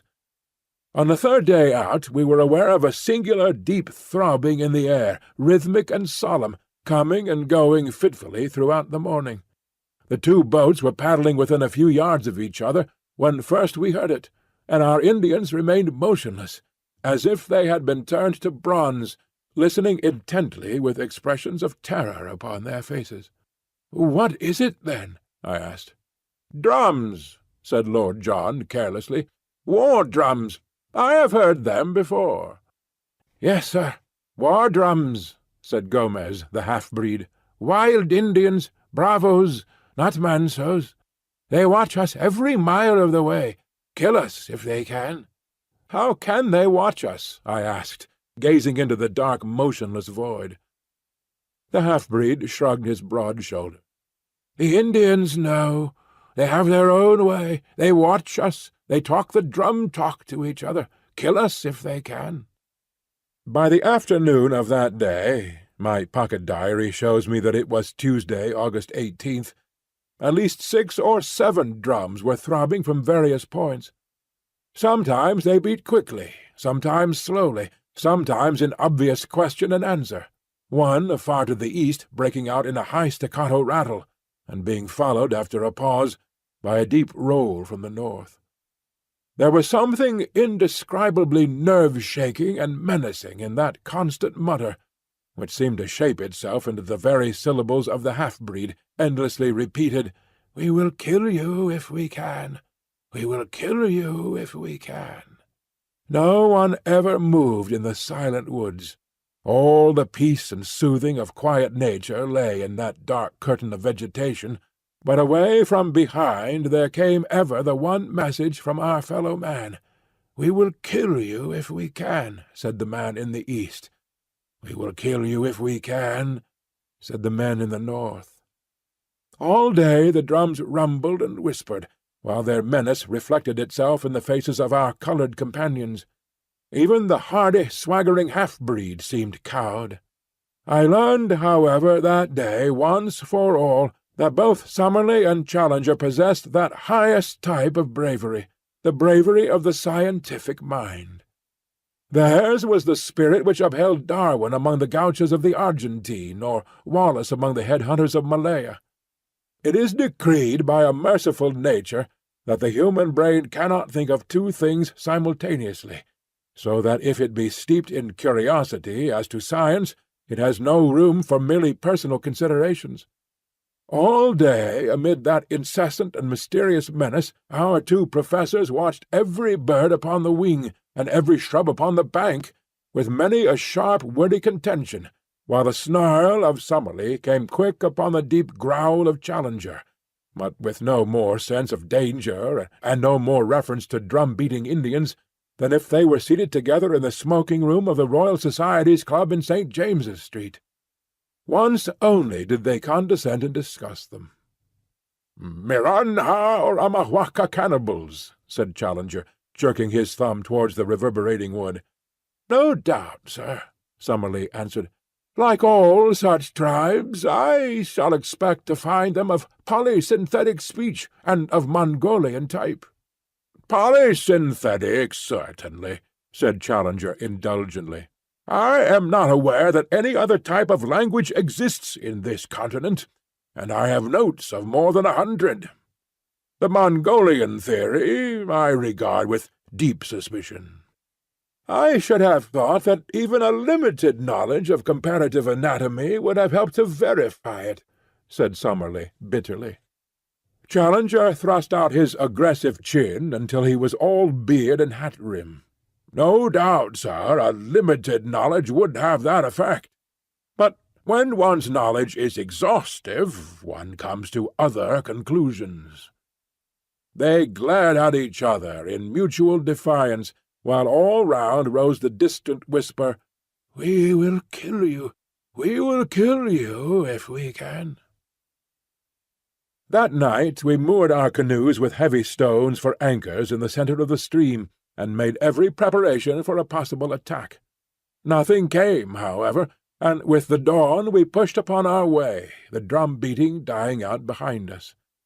About 3 o'clock in the afternoon we came to a very steep rapid, more than a mile long, the very one in which Professor Challenger had suffered disaster upon his first journey. I confess that the sight of it consoled me, for it was really the first direct corroboration, slight as it was, of the truth of his story. The Indians carried first our canoes and then our stores through the brushwood, which is very thick at this point, while we 4 whites, our rifles on our shoulders, walked between them and any danger coming from the woods. Before evening we had successfully passed the rapids, and made our way some 10 miles above them, where we anchored for the night. At this point I reckoned that we had come not less than 100 miles up the tributary from the main stream. It was in the early forenoon of the next day that we made the great departure. Since dawn Professor Challenger had been acutely uneasy, continually scanning each bank of the river. Suddenly he gave an exclamation of satisfaction, and pointed to a single tree, which projected at a peculiar angle over the side of the stream. "What do you make of that?" he asked. "It is surely an Assai palm," said Summerlee. "Exactly. It was an Assai palm which I took for my landmark. The secret opening is 1/2 a mile onwards upon the other side of the river. There is no break in the trees. That is the wonder and the mystery of it. There, where you see the light green rushes instead of dark green undergrowth, there between the great cottonwoods, that is my private gate into the unknown. Push through, and you will understand." It was indeed a wonderful place. Having reached the spot marked by a line of light green rushes, we pulled our 2 canoes through them for some hundreds of yards, and eventually emerged into a placid and shallow stream, running clear and transparent over a sandy bottom.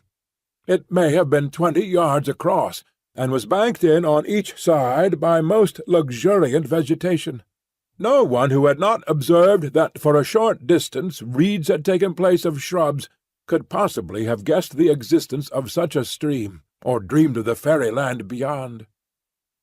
For a fairyland it was, the most wonderful that the imagination of man could conceive. The thick vegetation met overhead, interlacing into a natural pergola, and through this tunnel of verdure in a golden twilight flowed the green pellucid river, beautiful in itself, but marvellous from the strange tints thrown by the vivid light from above, filtered and tempered in its fall.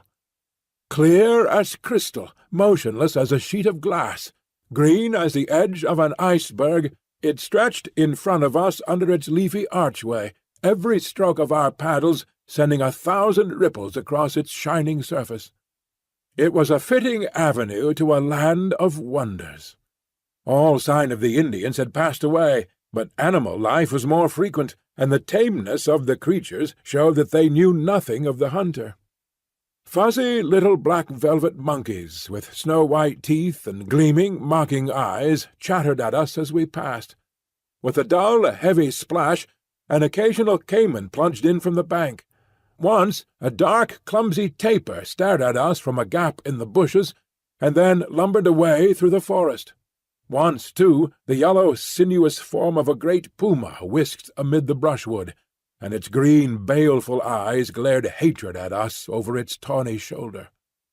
Bird life was abundant, especially the wading birds, stork, heron, and ibis gathering in little groups, blue, scarlet, and white, upon every log which jutted from the bank, while beneath us the crystal water was alive with fish of every shape and colour. For 3 days we made our way up this tunnel of hazy green sunshine.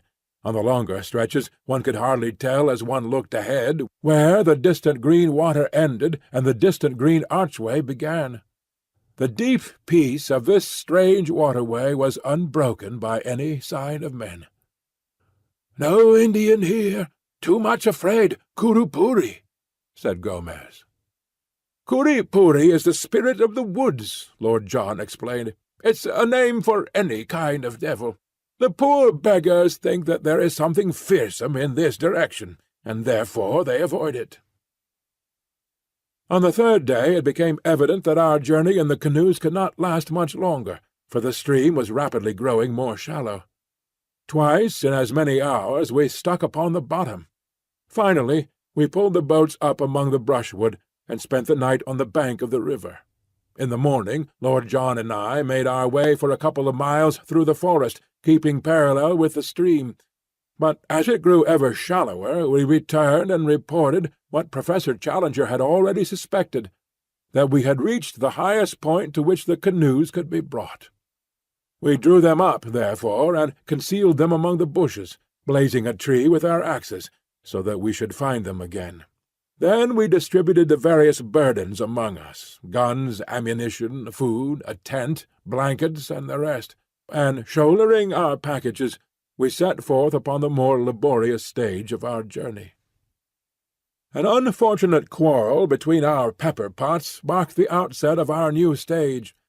Challenger had from the moment of joining us issued directions to the whole party, much to the evident discontent of Summerlee. Now, upon his assigning some duty to his fellow-professor, it was only the carrying of an aneroid barometer, the matter suddenly came to a head. "May I ask, sir," said Summerlee, with vicious calm, "in what capacity you take it upon yourself to issue these orders?" Challenger glared and bristled. "I do it, Professor Summerlee, as a leader of this expedition." "I am compelled to tell you, sir, that I do not recognize you in that capacity." "Indeed?" Challenger bowed with unwieldy sarcasm. "Perhaps you would define my exact position." "Yes, sir. You are a man whose veracity is upon trial, and this committee is here to try it. You walk, sir, with your judges." "Dear me," said Challenger, seating himself on the side of one of the canoes. "In that case you will, of course, go on your way, and I will follow at my leisure. If I am not the leader, you cannot expect me to lead." Thank heaven that there were two sane men, Lord John Roxton and myself, to prevent the petulance and folly of our learned professors from sending us back empty-handed to London. Such arguing and pleading and explaining before we could get them mollified. Then at last Summerlee, with his sneer and his pipe, would move forwards, and Challenger would come rolling and grumbling after. By some good fortune we discovered about this time that both our savants had the very poorest opinion of Dr. Illingworth of Edinburgh. Thenceforward that was our one safety, and every strained situation was relieved by our introducing the name of the Scotch zoologist, when both our professors would form a temporary alliance and friendship in their detestation and abuse of this common rival.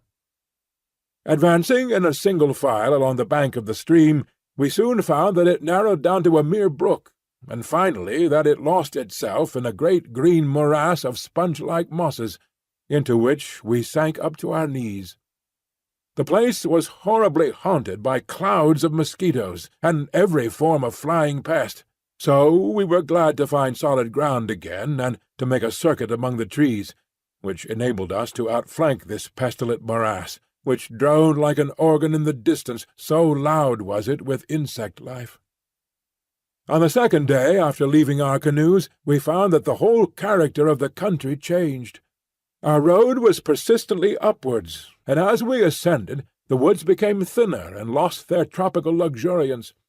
The huge trees of the alluvial Amazonian plain gave place to the phoenix and cocoa palms, growing in scattered clumps, with thick brushwood between.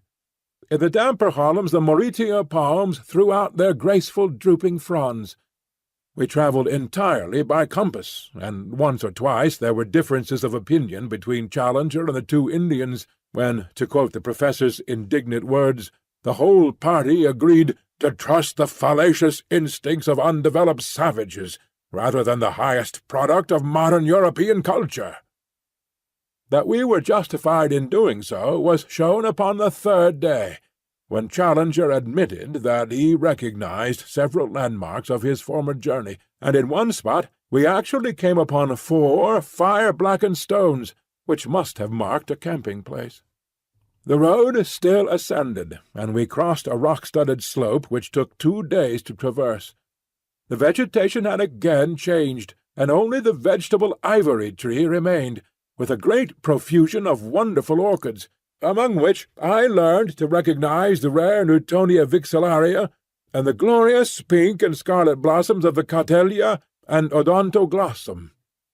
Occasional brooks with pebbly bottoms and fern-draped banks gurgled down the shallow gorges in the hill, and offered good camping-grounds every evening on the banks of some rock-studded pool, where swarms of little blue-backed fish, about the size and shape of English trout, gave us a delicious supper. On the 9th day after leaving the canoes, having done, as I reckon, about 120 miles, we began to emerge from the trees, which had grown smaller until they were mere shrubs. Their place was taken by an immense wilderness of bamboo, which grew so thickly that we could only penetrate it by cutting a pathway with the machetes and billhooks of the Indians. It took us a long day, travelling from 7 in the morning till 8 at night, with only 2 breaks of 1 hour each, to get through this obstacle. Anything more monotonous and wearying could not be imagined, for even at the most open places I could not see more than 10 or 12 yards, while usually my vision was limited to the back of Lord John's cotton jacket in front of me, and to the yellow wall within a foot of me on either side. From above came one thin knife-edge of sunshine, and 15 feet over our heads one saw the tops of the reeds swaying against the deep blue sky. I do not know what kind of creatures inhabit such a thicket, but several times we heard the plunging of large, heavy animals quite close to us. From their sounds, Lord John judged them to be some form of wild cattle. Just as night fell, we cleared the belt of bamboos, and at once formed our camp, exhausted by the interminable day. Early next morning we were again afoot, and found that the character of the country had changed once again. Behind us was the wall of bamboo, as definite as if it marked the course of a river. In front was an open plain, sloping slightly upwards and dotted with clumps of tree-ferns, the whole curving before us until it ended in a long, whale-backed ridge. This we reached about midday, only to find a shallow valley beyond, rising once again into a gentle incline which led to a low, rounded skyline. It was here, while we crossed the first of these hills, that an incident occurred which may or may not have been important. Professor Challenger, who with the 2 local Indians was in the van of the party, stopped suddenly and pointed excitedly to the right. As he did so, we saw, at the distance of a mile or so, something which appeared to be a huge grey bird flap slowly up from the ground and skim smoothly off, flying very low and straight, until it was lost among the tree-ferns. "Did you see it?" cried Challenger in exultation. "Summerlee, did you see it?" His colleague was staring at the spot where the creature had disappeared. "What do you claim that it was?" he asked. "To the best of my belief, a pterodactyl." Summerlee burst into derisive laughter. "After fiddlestick," said he. "It was a stork, if ever I saw one." Challenger was too furious to speak. He simply swung his pack upon his back and continued upon his march. Lord John came abreast of me, however, and his face was more grave than was his wont. He had his Zeiss glasses in his hand. "I focused it before it got over the trees," said he. "I won't undertake to say what it was, but I'll risk my reputation as a sportsman that it wasn't any bird that I ever clapped eyes on in my life. So there the matter stands. Are we really just at the edge of the unknown, encountering the outlying pickets of this lost world of which our leader speaks? I give you the incident as it occurred, and you will know as much as I do. It stands alone, for we saw nothing more which could be called remarkable. And now, my readers, if ever I have any, I have brought you up the broad river, and through the screen of rushes, and down the green tunnel, and up the long slope of palm trees, and through the bamboo brake, and across the plain of tree ferns. At last our destination lay in full sight of us. When we had crossed the second ridge, we saw before us an irregular palm-studded plain, and then the line of high red cliffs which I have seen in the picture. There it lies, even as I write, and there can be no question that it is the same. At the nearest point it is about 7 miles from our present camp, and it curves away, stretching as far as I can see. Challenger struts about like a prize peacock, and Summerlee is silent, but still sceptical. Another day should bring some of our doubts to an end. Meanwhile, as Jose, whose arm was pierced by a broken bamboo, insists upon returning, I send this letter back in his charge, and only hope that it may eventually come to hand. I will write again as the occasion serves. I have enclosed with this a rough chart of our journey, which may have the effect of making the account rather easier to understand. End of Chapter 8. Chapter 9. Who could have foreseen it? A dreadful thing has happened to us. Who could have foreseen it? I cannot foresee any end to our troubles. It may be that we are condemned to spend our whole lives in this strange, inaccessible place. I am still so confused that I can hardly think clearly of the facts of the present or of the chances of the future. To my astounded senses, the one seems most terrible, and the other as black as night. No men have ever found themselves in a worse position, nor is there any use in disclosing to you our exact geographical situation and asking our friends for a relief party. Even if they could send one, our fate will, in all human probability, be decided long before it could arrive in South America. We are, in truth, as far from any human aid as if we were in the moon. If we are to win through, it is only our own qualities which can save us. I have as companions 3 remarkable men of great brain-power and of unshaken courage. There lies our one and only hope. It is only when I look upon the untroubled faces of my comrades that I see some glimmer through the darkness. Outwardly I trust that I appear as unconcerned as they. Inwardly I am filled with apprehension. Let me give you, with as much detail as I can, the sequence of events which have led us to this catastrophe. When I finished my last letter, I stated that we were within 7 miles from an enormous line of ruddy cliffs, which encircled, beyond all doubt, the plateau of which Professor Challenger spoke. Their height, as we approached them, seemed to me in some places to be greater than he had stated, running up in parts to at least 1,000 feet, and they were curiously striated, in a manner which is, I believe, characteristic of basaltic upheavals. Something of the sort is to be seen in Salisbury Crags at Edinburgh. The summit showed every sign of a luxuriant vegetation, with bushes near the edge, and farther back many high trees. There was no indication of any life that we could see. That night we pitched our camp immediately under the cliff, a most wild and desolate spot. The crags above us were not merely perpendicular, but curved outwards at the top, so that ascent was out of the question. Close to us was the high, thin pinnacle of rock which I believe I mentioned earlier in this narrative.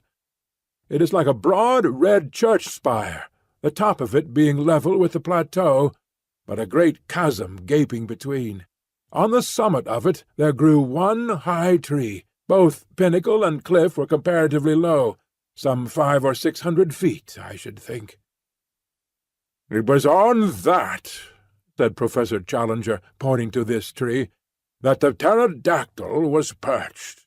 I climbed halfway up the rock before I shot him. I am inclined to think that a good mountaineer like myself could ascend the rock to the top, though he would, of course, be no nearer to the plateau when he had done so." As Challenger spoke of his pterodactyl, I glanced at Professor Summerlee, and for the first time I seemed to see some signs of a dawning credulity and repentance. There was no sneer upon his thin lips, but, on the contrary, a grey, drawn look of excitement and amazement. Challenger saw it too, and revelled in the first taste of victory. "Of course," said he, with his clumsy and ponderous sarcasm, "Professor Summerlee will understand that when I speak of a pterodactyl, I mean a stork. Only it is the kind of stork which has no feathers, a leathery skin, membranous wings, and teeth in its jaws." He grinned and blinked and bowed until his colleague turned and walked away. In the morning, after a frugal breakfast of coffee and manioc, we had to be economical of our stores, we held a council of war as to the best method of ascending to the plateau above us. Challenger presided with a solemnity as if he were the Lord Chief Justice on the bench. Picture him seated upon a rock, his absurd boyish straw hat tilted on the back of his head, his supercilious eyes dominating us from under his drooping lids, his great black beard wagging as he slowly defined our present situation and our future movements. Beneath him you might have seen the three of us, myself sunburnt, young, and vigorous after our open-air tramp; Summerlee, solemn but still critical, behind his eternal pipe; Lord John, as keen as a razor-edge, with his supple, alert figure leaning upon his rifle, and his eager eyes fixed eagerly upon the speaker. Behind us were grouped the two swarthy half-breeds and the little knot of Indians, while in front and above us towered those huge ruddy ribs of rocks which kept us from our goal. "I need not say," said our leader, "that on the occasion of my last visit I exhausted every means of climbing the cliff, and where I failed I do not think that anyone else is likely to succeed, for I am something of a mountaineer. I had none of the appliances of a rock climber with me, but I have taken the precaution to bring them now. With their aid I am positive I could climb that detached pinnacle to the summit. But so long as the main cliff overhangs, it is vain to attempt ascending that. I was hurried upon my last visit by the approach of the rainy season, and by the exhaustion of my supplies. These considerations limited my time, and I can only claim that I have surveyed about 6 miles of the cliff to the east of us, finding no possible way up. What, then, shall we now do?" "There seems to be only one reasonable course," said Professor Summerlee. "If you have explored the east, we should travel along the base of the cliff to the west, and seek for a practicable point for our ascent." "That's it," said Lord John. "The odds are that this plateau is of no great size, and we shall travel round it until we either find an easy way up it, or come back to the point from which we started." "I have already explained to our young friend here," said Challenger. He has a way of alluding to me as if I were a school-child 10 years old, "that it is quite impossible that there should be an easy way up anywhere, for the simple reason that if there were, the summit would not be so isolated, and these conditions would not obtain which have effected so singular an interference with the general laws of survival. Yet I admit there may very well be places where an expert human climber may reach the summit, and yet a cumbrous and heavy animal be unable to descend. It is certain that there is a point where an ascent is possible."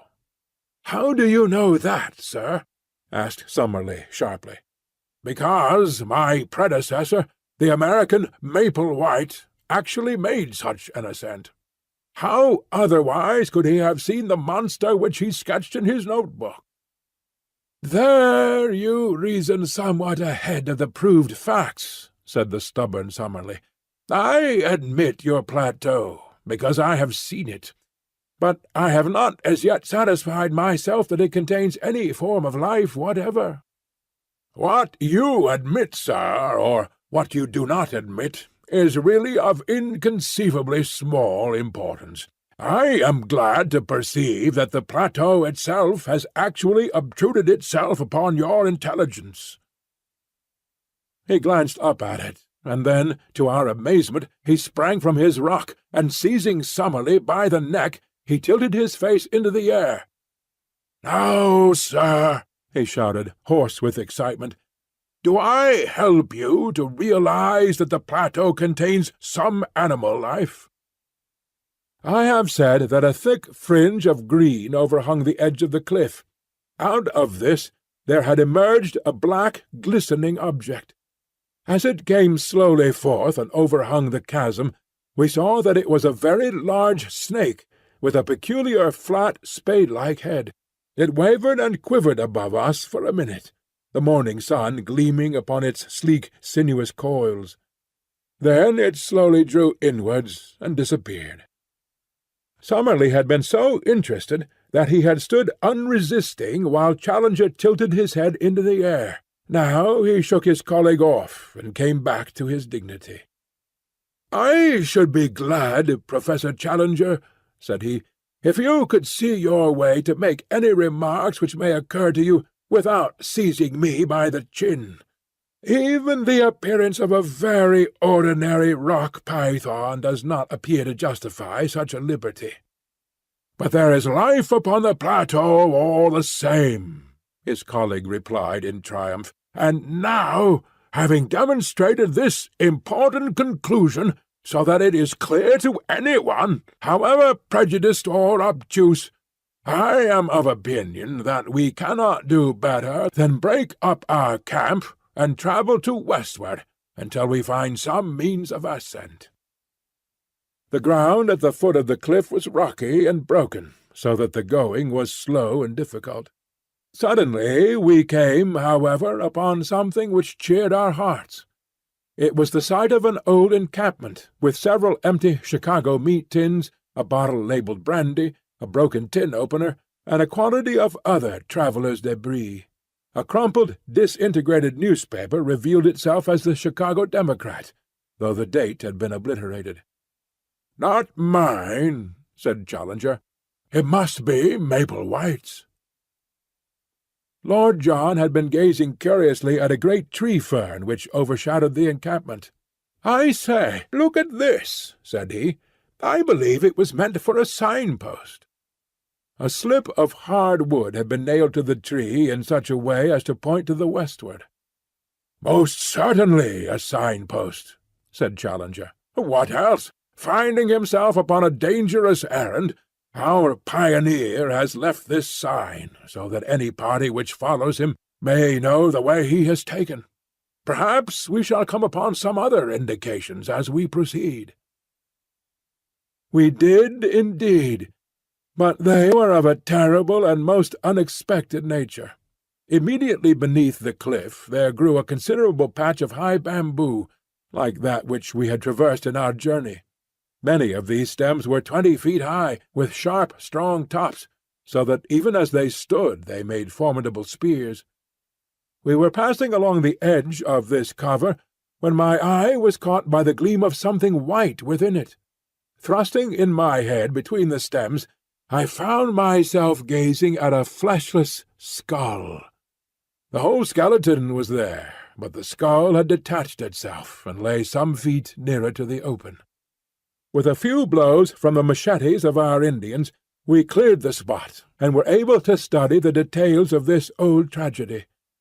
Only a few shreds of clothes could still be distinguished, but there were the remains of boots upon the bony feet, and it was very clear that the dead man was a European. A gold watch by Hudson of New York, and a chain which held a stylographic pen lay among the bones. There was also a silver cigarette case, with J.C. from AES upon the lid. The state of the metal seemed to show that the catastrophe had occurred no great time before. "Who can he be?" said Lord John. "Poor devil! Every bone in his body seems to be broken." "And the bamboo grows through his smashed ribs," said Summerlee. "It's a fast-growing plant, but it is surely inconceivable that this body could have been here while the canes grew to be 20 feet in length."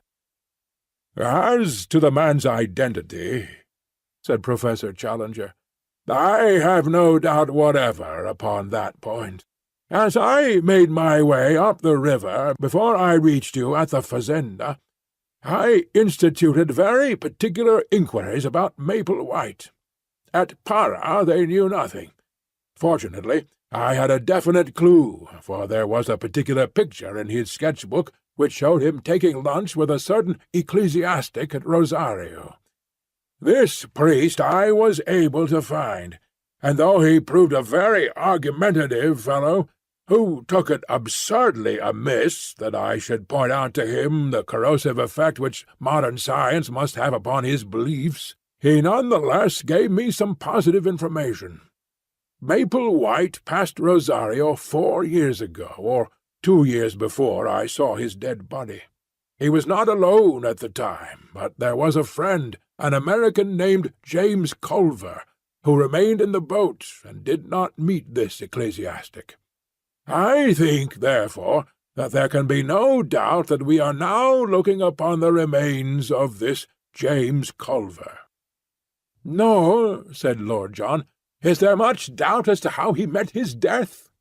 He has fallen or been chucked from the top, and so been impaled. How else could he come by his broken bones, and how could he have been stuck through by these canes with their points so high above our heads?" A hush came over us as we stood round these shattered remains and realized the truth of Lord John Roxton's words. The beetling head of the cliff projected over the cane-brake.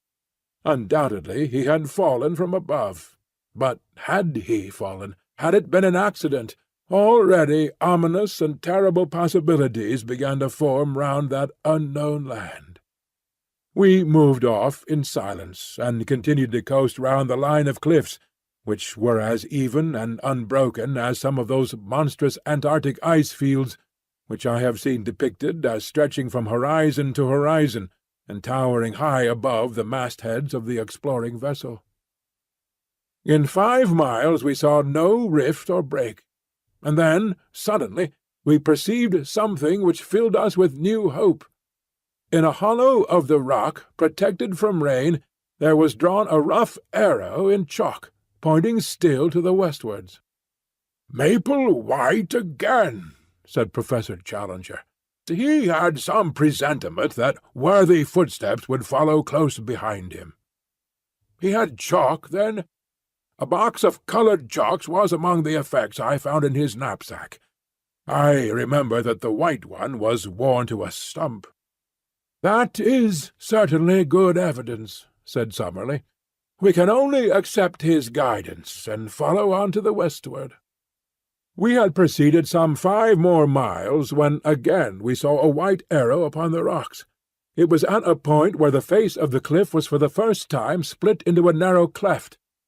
Inside the cleft was a second guidance mark, which pointed right up it, with the tip somewhat elevated, as if the spot indicated were above the level of the ground. It was a solemn place, for the walls were so gigantic, and the slit of blue sky so narrow and so obscured by a double fringe of verdure, that only a dim and shadowy light penetrated to the top. We had had no food for many hours, and were very weary with the stony and irregular journey, but our nerves were too strong to allow us to halt. We ordered the camp to be pitched, however, and leaving the Indians to arrange it, we 4, with the 2 half-breeds, proceeded up the narrow gorge. It was not more than 40 feet across at the mouth, but it rapidly closed until it ended in an acute angle, too straight and smooth for an ascent. Certainly it was not this which our pioneer had attempted to indicate. we made our way back. The whole gorge was not more than 1/4 of a mile deep, and then suddenly the quick eyes of Lord John fell upon what we were seeking. High up above our heads, amid the dark shadows, there was one circle of deeper gloom. Surely it could only be the opening of a cave. The base of the cliff was heaped with loose stones at the spot, and it was not difficult to clamber up. When we reached it, all doubt was removed. Not only was it an opening into the rock, but on the side of it there was marked once again the sign of the arrow. Here was the point, and this was the means by which Maple White and his ill-fated comrade had made their ascent. We were too excited to return to the camp, but must make our first exploration at once. Lord John had an electric torch in his knapsack, and this had to serve us as light. He advanced, throwing his clear little circlet of yellow radiance before him, while in single file we followed at his heels. The cave had evidently been water-worn, the sides being smooth and the floor covered with rounded stones. It was of such a size that a single man could just fit through by stooping. For 50 yards it ran almost straight into the rock, and then it ascended at an angle of 45. Presently this incline became even steeper, and we found ourselves climbing upon hands and knees among loose rubble which slid from beneath us. Suddenly an exclamation broke from Lord Roxton. "It is blocked!" he said. Clustering behind him we saw in the yellow field of light a wall of broken basalt which extended to the ceiling. "The roof has fallen in!" In vain we dragged out some of the pieces. The only effect was that the larger ones became detached, and threatened to roll down the gradient and crush us. It was evident that the obstacle was far beyond any efforts which we could make to remove it. The road by which Maple White had ascended was no longer available.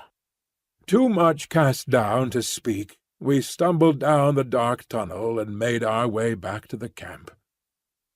One incident occurred, however, before we left the gorge, which is of importance in view of what came afterwards. We had gathered in a little group at the bottom of the chasm, some 40 feet beneath the mouth of the cave, when a huge rock rolled suddenly downwards and shot past us with tremendous force. It was the narrowest escape for one or all of us. We could not ourselves see whence the rock had come, but our half-breed servants, who were still at the opening of the cave, said it had flown past them, and must therefore have fallen from the summit. Looking upwards, we could see no sign of movement above us amidst the green jungle which topped the cliff. There could be little doubt, however, that the stone was aimed at us. So the incident surely pointed to humanity, and malevolent humanity, upon the plateau. We withdrew hurriedly from the chasm, our minds full of this new development and its bearing upon our plans. The situation was difficult enough before, but if the obstructions of nature were increased by the deliberate opposition of man, then our case was indeed a hopeless one. And yet, as we looked up at that beautiful fringe of verdure only a few hundreds of feet above our heads, there was not one of us who could conceive the idea of returning to London until we had explored it to its depths. On discussing the situation, we determined that our best course was to continue to coast round the plateau in the hope of finding some other means of reaching the top. The line of cliffs, which had decreased considerably in height, had already begun to trend from west to north, and if we could take this as representing the arc of a circle, the whole circumference could not be very great. At the worst, then, we should be back in a few days at our starting point. We made a march that day which totalled some 22 miles, without any change in our prospects. I may mention that our aneroid shows us that in the continual incline which we have ascended since we abandoned our canoes, we have risen to no less than 3,000 feet above sea level. Hence there is a considerable change both in the temperature and in the vegetation. We have shaken off some of that horrible insect life which is the bane of tropical travel. A few palms still survive, and many tree-ferns, but the Amazonian trees have been all left behind. It was pleasant to see the convolvulus, the passion-flower, and the begonia, all reminding me of home, here among these inhospitable rocks. There was a red begonia just the same colour as one that is kept in a pot in the window of a certain villa in Streatham. But I am drifting into private reminiscence. That night, I am still speaking of the first day of our circumnavigation of the plateau, a great experience awaited us, and one which forever set at rest any doubts which we could have had as to the wonders so near us. You will realize as you read it, my dear Mr. McArdle, and possibly for the first time, that the paper has not sent me on a wild-goose chase, and that there is inconceivably fine copy waiting for the world whenever we have the Professor's leave to make use of it. I shall not dare to publish these articles unless I can bring back my proofs to England, or I shall be hailed as the journalistic Munchausen of all time. I have no doubt that you feel the same way yourself, and that you would not care to stake the whole credit of the Gazette upon this adventure until we can meet the chorus of criticism and scepticism which such articles must of necessity elicit. So this wonderful incident, which would make such a headline for the old paper, must still wait its turn in the editorial drawer. And yet it was all over in a flash, and there was no sequel to it, save in our own convictions. What occurred was this. Lord John had shot an ahouti, which is a small pig-like animal, and half of it being given to the Indians, we were cooking the other half upon our fire. There is a chill in the air after dark, and we had all drawn close to the blaze. The night was moonless, but there were some stars, and one could see a little distance across the plain.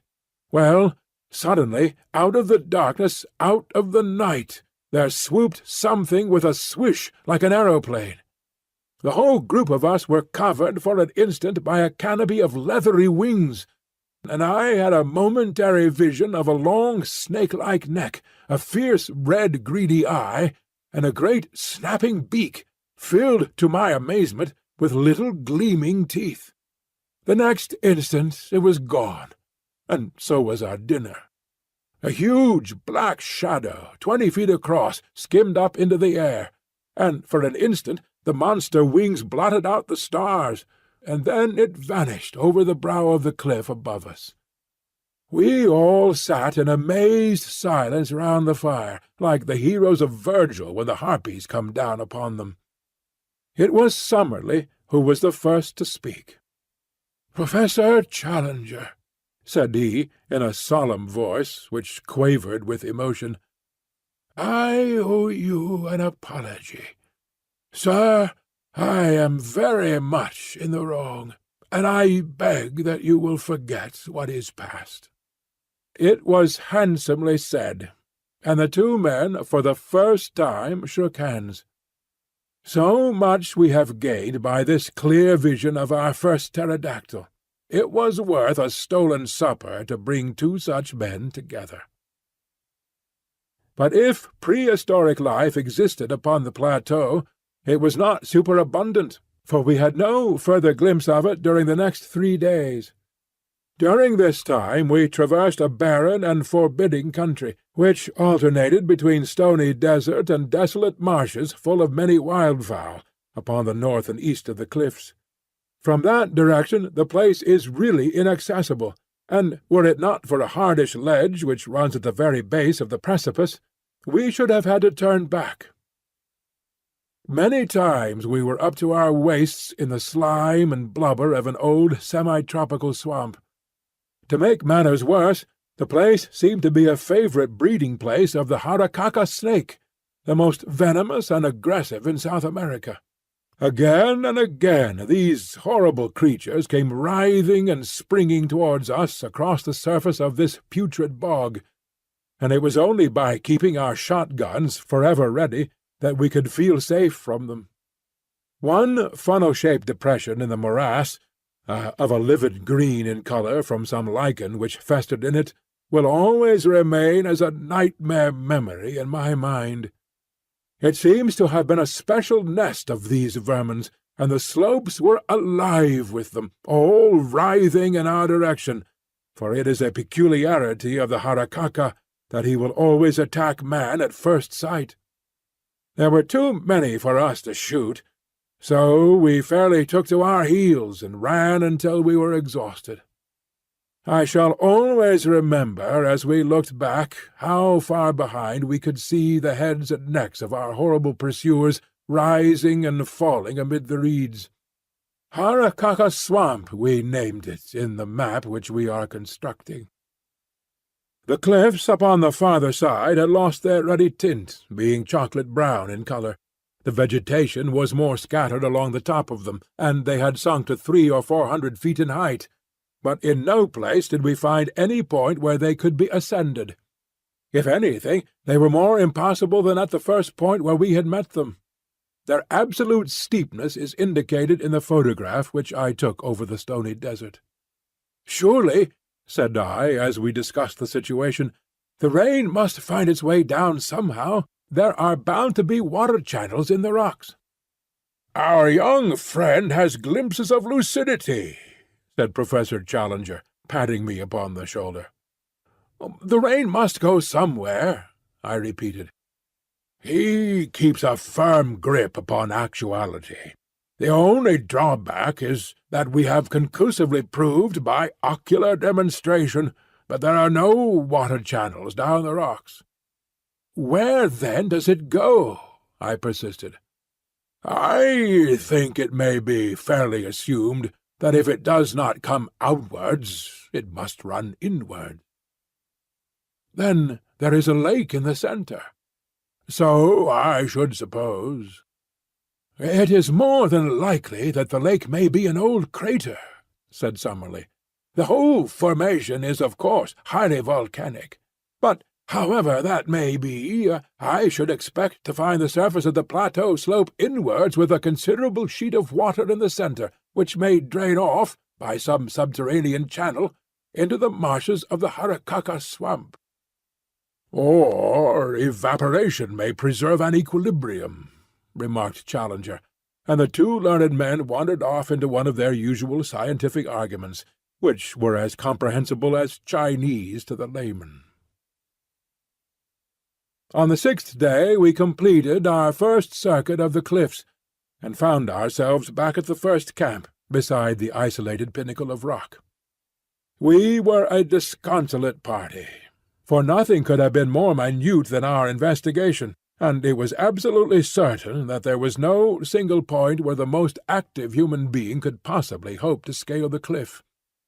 The place which Maple-White's chalk marks had indicated as his own means of access was now entirely impassable.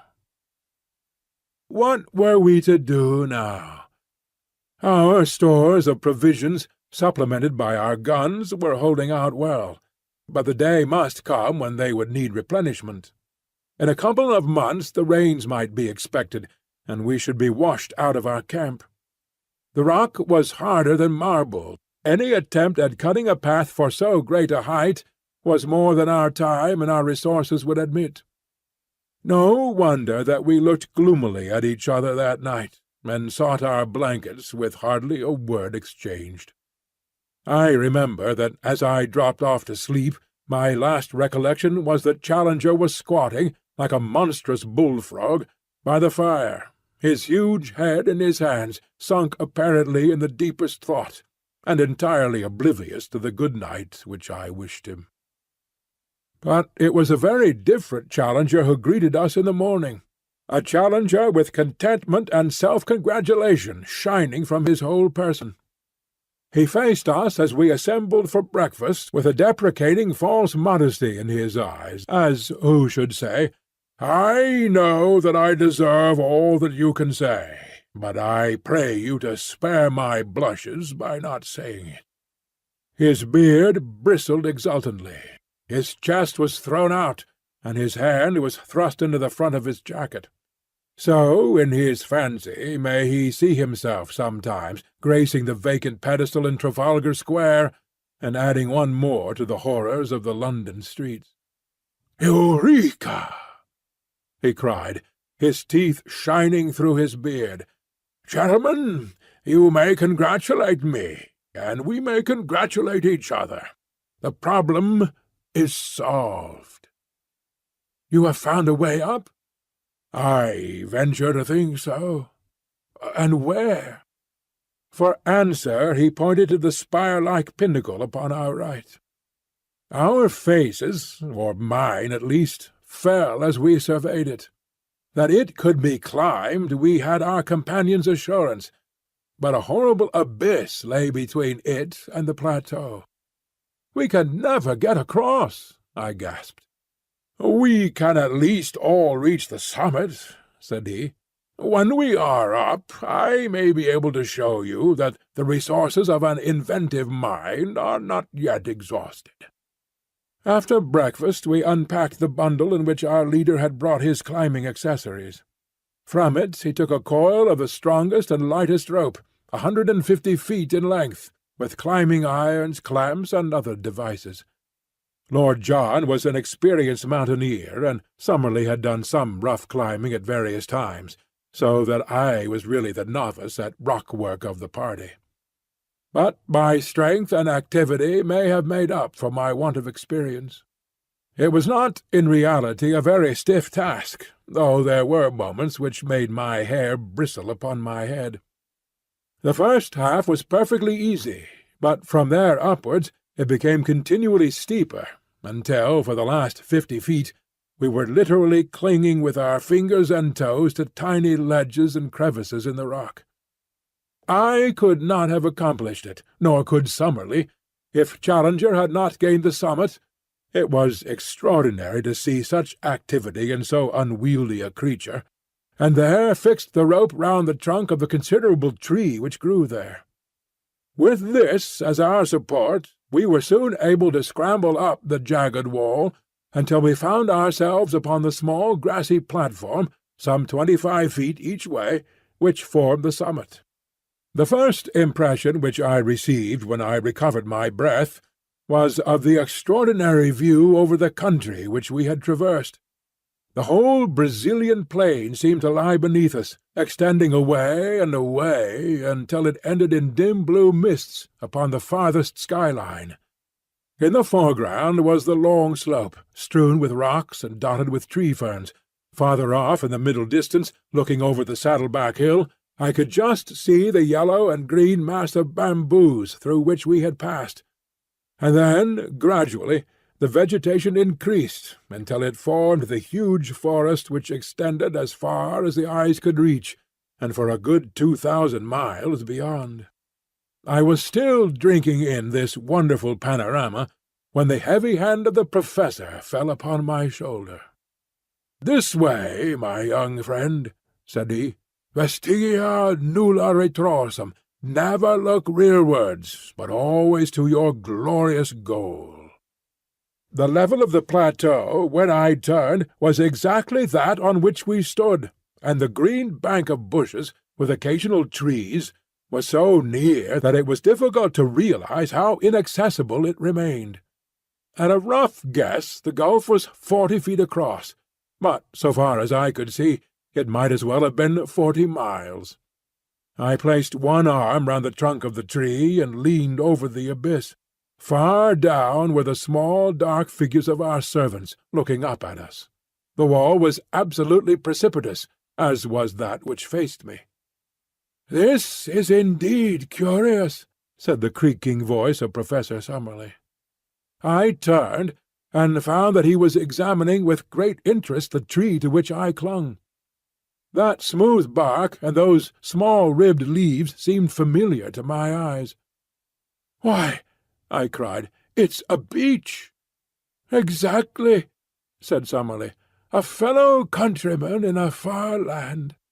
"Not only a fellow countryman, my good sir," said Challenger, "but also, if I may be allowed to enlarge your simile, an ally of the first value. This beech tree will be our saviour." "By George!" cried Lord John. "A bridge!"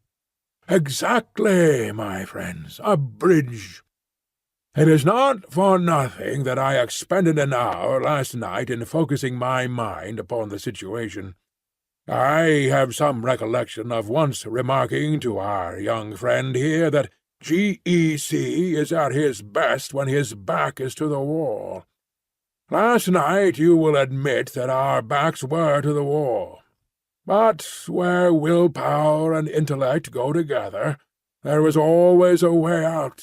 A drawbridge had to be found which could be dropped across the abyss. Behold it!" It was certainly a brilliant idea. The tree was a good 60 feet in height, and if it only fell the right way, it could easily cross the chasm. Challenger had slung the cap-axe over his shoulder when he ascended. Now he handed it to me. "Our young friend has the thews and sinews," said he. "I think he will be the most useful at this task. I must beg, however, that you will kindly refrain from thinking for yourself, and that you will do exactly what you are told." Under his direction I cut such gashes in the sides of the trees as would ensure that it should fall as we desired. It had already a strong natural tilt in the direction of the plateau, so that the matter was not difficult. Finally I set to work in earnest upon the trunk, taking turn and turn with Lord John. In a little over an hour there was a loud crack, the tree swayed forward, and then crashed over, burying its branches among bushes on the farther side. The severed trunk rolled to the very edge of our platform, and for one terrible second we all thought it was over. It balanced itself, however, a few inches from the edge, and there was our bridge to the unknown. All of us, without a word, shook hands with Professor Challenger, who raised his straw hat and bowed deeply to each in turn. "I claim the honour," said he, "to be the first to cross to the unknown land. A fitting subject, no doubt, for some future historical painting." He had approached the bridge when Lord John laid his hand upon his coat. "My dear chap," said he, "I really cannot allow it." "Cannot allow it, sir?" The head went back and the beard forward. "When it is a matter of science, don't you know, I follow your lead, because you are by way of being a man of science. But it's up to you to follow me when you come into my department." "Your department, sir?" "We all have our professions, and soldiering is mine. We are, according to my ideas, invading a new country, which may or may not be chock-full of enemies of sorts. To barge blindly into it for want of a little common sense and patience isn't my notion of management." The remonstrance was too reasonable to be disregarded. Challenger tossed his head and shrugged his heavy shoulders. "Well, sir, what do you propose?" "For all I know, there may be a tribe of cannibals waiting for lunch-time around those very bushes," said Lord John, looking across the bridge. "It's better to learn wisdom before you get into the cooking pot. So we will content ourselves with hoping that there is no trouble waiting for us, and at the same time we will act as if there were. Malone and I will go down again, therefore, and we will fetch up the 4 rifles, together with Gomez and the other. One man can then go across, and the rest will cover him with guns, until he sees that it is safe the whole crowd to come along." Challenger sat down upon the cut stump and groaned his impatience.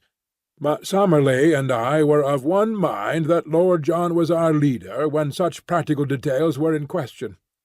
The climb was a more simple thing now that the rope dangled down the face of the worst part of the ascent. Within an hour we had brought up the rifles and a shotgun. The half-breeds had ascended also, and under Lord John's orders they had carried up a bale of provisions, in case our first exploration should be a long one. We had each bandoliers of cartridges.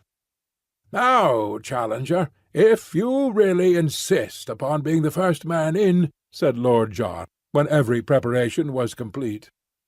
"I am much indebted to you for your gracious permission," said the angry professor, for never was a man so intolerant of every form of authority. "Since you are good enough to allow it, I shall most certainly take it upon myself to act as pioneer upon this occasion." Seating himself with a leg overhanging the abyss on each side and his hatchet slung upon his back, Challenger hopped his way across the trunk, and was soon at the other side. He clambered up and waved his arms in the air. "At last!" he cried. "At last!" I gazed anxiously at him, with a vague expectation that some terrible fate would dart at him from the curtain of green behind him. But all was quiet, save that a strange, many-coloured bird flew up from under his feet and vanished among the trees. Summerlee was the second. His wiry energy is wonderful in so frail a frame. He insisted upon having 2 rifles slung upon his back, so that both professors were armed when he had made his transit. I came next, and tried hard not to look down into the horrible gulf over which I was passing. Summerlee held out the butt end of his rifle, and an instant later I was able to grasp his hand. As to Lord John, he walked across, actually walked, without support. He must have nerves of iron. And there we were, the 4 of us, upon the dreamland, the lost world of Maple White. To all of us it seemed the moment of our supreme triumph. Who could have guessed that it was the prelude to our supreme disaster? Let me say in a few words how the crushing blow fell upon us. We had turned away from the edge, and had penetrated about 50 yards of close brushwood, when there came a frightful rending crash from behind us. With one impulse we rushed back the way that we had come. The bridge was gone. Far down at the base of the cliff I saw, as I looked over, a tangled mass of branches and splintered trunk. It was our beech-tree. Had the edge of the platform crumbled and let it through? For a moment this explanation was in all our minds. The next, from the farther side of the rocky pinnacle before us, a swarthy face, the face of Gomez the half-breed, was slowly protruded. Yes, it was Gomez, but no longer the Gomez of the demure smile and the mask-like expression. Here was a face with flashing eyes and distorted features, a face convulsed with hatred and with the mad joy of gratified revenge. "Lord Roxton!" he shouted. "Lord John Roxton!" "Well," said our companion, "here I am." A shriek of laughter came across the abyss. "Yes, there you are, you English dog, and there you will remain. I have waited and waited, and now has come my chance. You found it hard to get up. You will find it harder to get down. You cursed fools, you are trapped, every one of you." We were too astounded to speak. We could only stand there, staring in amazement. A great broken bough upon the grass showed whence he had gained his leverage to tilt over our bridge. The face had vanished, but presently it was up again, more frantic than before. "We nearly killed you with a stone at the cave," he cried, "but this is better. It is slower and more terrible. Your bones will whiten up there, and none will know where you lie, or come to cover them. As you lie dying, think of Lopez, whom you shot 5 years ago on the Putumayo River. I am his brother, and come what will, I will die happy now, for his memory has been avenged." A furious hand was shaken at us, and then all was quiet. Had the half-breed simply wrought his vengeance and then escaped, all might have been well with him. It was that foolish, irresistible Latin impulse to be dramatic which brought his own downfall. Roxton, the man who had earned himself the name of the Flail of the Lord through 3 countries, was not one who could be safely taunted. The half-breed was descending on the farther side of the pinnacle, but before he could reach the ground, Lord John had run along the edge of the plateau and gained a point from which he could see his man.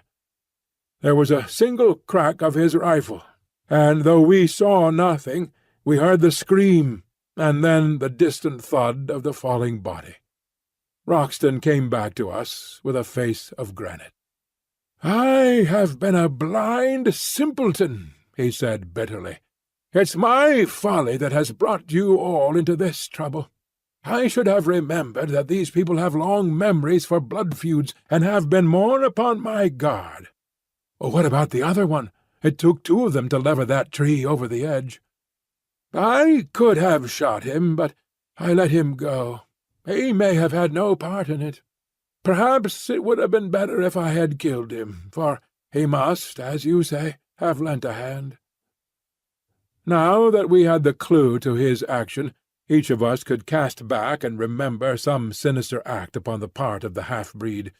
His constant desire to know our plans, his arrest outside our tent when he was overhearing them, the furtive looks of hatred which from time to time one or other of us had surprised.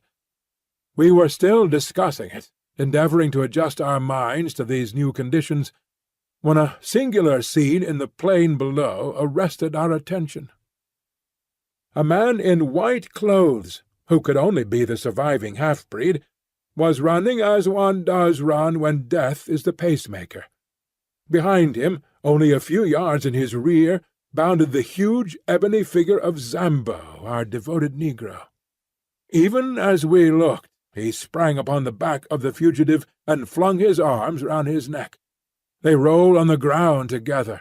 An instant afterwards Zambo rose, looked at the prostrate man, and then, waving his hand joyously to us, came running in our direction. The white figure lay motionless in the middle of the great plain. Our 2 traitors had been destroyed, but the mischief that they had done lived after them. By no possible means could we get back to the pinnacle. We had been natives of the world. Now we were natives of the plateau. The 2 things were separate and apart. There was the plain which led to the canoes. Yonder, beyond the violet, hazy horizon, was the stream which led back to civilization. But the link between was missing. No human ingenuity could suggest a means of bridging the chasm which yawned between ourselves and our past lives. One instant had altered the whole conditions of our existence. It was at such a moment that I learned the stuff of which my 3 comrades were composed. They were grave, it is true, and thoughtful, but of an invincible serenity. For the moment we could only sit among the bushes in patience and wait the coming of Zambo. Presently his honest black face topped the rocks, and his Herculean figure emerged upon the top of the pinnacle. "What I do now?" he cried. "You tell me, and I do it." It was a question which it was easier to ask than to answer. One thing only was clear. He was our one trusty link with the outside world. On no account must he leave us. "No, no," he cried, "I not leave you. Whatever come, you always find me here. But no able to keep Indians. Already they say too much Curupuri live on this place, and they go home. Now you leave them, me no able to keep them." It was a fact that our Indians had shown in many ways of late that they were weary of their journey, anxious to return. We realized that Zambo spoke the truth, and that it would be impossible for him to keep them. "Make them wait till tomorrow, Zambo," I shouted. "Then I can send letter back by them." "Very good, sir. I promise they wait till tomorrow," said the negro. "But what I do for you now?" There was plenty for him to do, and admirably the faithful fellow did it. First of all, under our directions, he undid the rope from the tree stump and threw one end of it across to us. It was not thicker than a clothesline, but it was of great strength, and though we could not make a bridge of it, we might well find it invaluable if we had any climbing to do. He then fastened his end of the rope to the package of supplies which had been carried up, and we were able to drag it across. This gave us the means of life for at least a week, even if we found nothing else. Finally he descended, and carried up 2 other packets of mixed goods, a box of ammunition, and a number of other things, all of which we got across by throwing our rope to him and hauling it back. It was evening when he at last climbed down, with a final assurance that he would keep the Indians till next morning. And so it is that I have spent nearly the whole of this our first night upon the plateau writing up our experiences by the light of a single candle-lantern. We supped and camped at the very edge of the cliff, quenching our thirst with 2 bottles of Apollinaris which were in one of the cases. It is vital to us to find water, but I think even Lord John himself had had adventures enough for one day, and none of us felt inclined to make the first push into the unknown. We forbore to light a fire, or to make any unnecessary sound. Tomorrow, or today rather, for it is already dawn as I write, we shall make our first venture into this strange land. When I shall be able to write again, or if I ever shall write again, I know not. Meanwhile I can see that the Indians are still in their place, and I am sure that the faithful Zambo will be here presently to get my letter. I only trust that it will come to hand. P.S. The more I think, the more desperate does our position seem. I see no possible hope of our return. If there were a high tree near the edge of the plateau, we might drop a return bridge across, but there is none within 50 yards. Our united strength could not carry a trunk which would serve our purpose. The rope, of course, is far too short that we could descend by it. No, our position is hopeless. Hopeless. End of Chapter 9.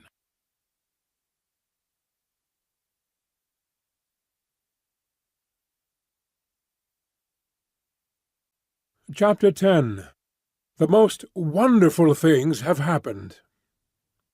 The most wonderful things have happened, and are continually happening to us. All the paper that I possess consists of 5 old notebooks and a lot of scraps, and I have only the one stylographic pencil. But so long as I can move my hand, I will continue to set down our experiences and impressions, for since we are the only men of the whole human race to see such things, it is of enormous importance that I should record them whilst they are fresh in my memory, and before that fate which seems to be constantly impeding does actually overtake us. Whether Zambo can at last take these letters to the river, or whether I shall myself in some miraculous way carry them back with me, or finally whether some daring explorer, coming upon our tracks with the advantage, perhaps, of a perfected monoplane, should find this bundle of manuscript, in any case I can see that what I am writing is destined to immortality as a classic of true adventure. On the morning after our being trapped upon the plateau by the villainous Gomez, we began a new stage in our experiences. The first incident in it was not such as to give me a very favourable opinion of the place to which we had wandered. As I roused myself from a short nap after day had dawned, my eyes fell upon a most singular appearance upon my leg. My trouser had slipped up, exposing a few inches of my skin above my sock. On this there rested a large purplish grape. Astonished at the sight, I leaned forward to pick it off, when, to my horror, it burst between my finger and thumb, squirting blood in every direction. My cry of disgust had brought the 2 professors to my side. "Most interesting," said Summerlee, bending over my shin. "An enormous blood-tick, as yet, I believe, unclassified." "The first fruits of our labours," said Challenger in his booming, pedantic fashion. We cannot do less than call it Ioxides Maloney. The very small inconvenience of being bitten, my young friend, cannot, I am sure, weigh with you as against the glorious privilege of having your name inscribed in the deathless roll of zoology. Unhappily, you have crushed this fine specimen at the moment of satiation." "Filthy vermin!" I cried. Professor Challenger raised his great eyebrows in protest, and placed a soothing paw upon my shoulder. "You should cultivate the scientific eye and the detached scientific mind," said he. "To a man of philosophic temperament like myself, the blood-tick, with its lancet-like proboscis and its distending stomach, is as beautiful a work of nature as the peacock, or, for that matter, the aurora borealis. It pains me to hear you speak of it in so unappreciative a fashion. No doubt, with due diligence, we can secure some other specimen." "There can be no doubt of that," said Summerlee grimly, "for one has just disappeared behind your shirt-collar." Challenger sprang into the air, bellowing like a bull, and tore frantically at his coat and shirt to get them off. Summerlee and I laughed so that we could hardly help him. At last we exposed that monstrous torso, 54 inches by the tailor's tape. His body was all matted with black hair, out of which jungle we picked the wandering tick before it had bitten him.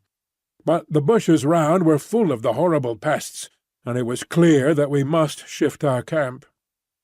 But first of all it was necessary to make our arrangements with the faithful negro, who appeared presently on the pinnacle with a number of tins of cocoa and biscuits, which he tossed over to us. Of the stores which remained below, he was ordered to retain as much as would keep him for 2 months.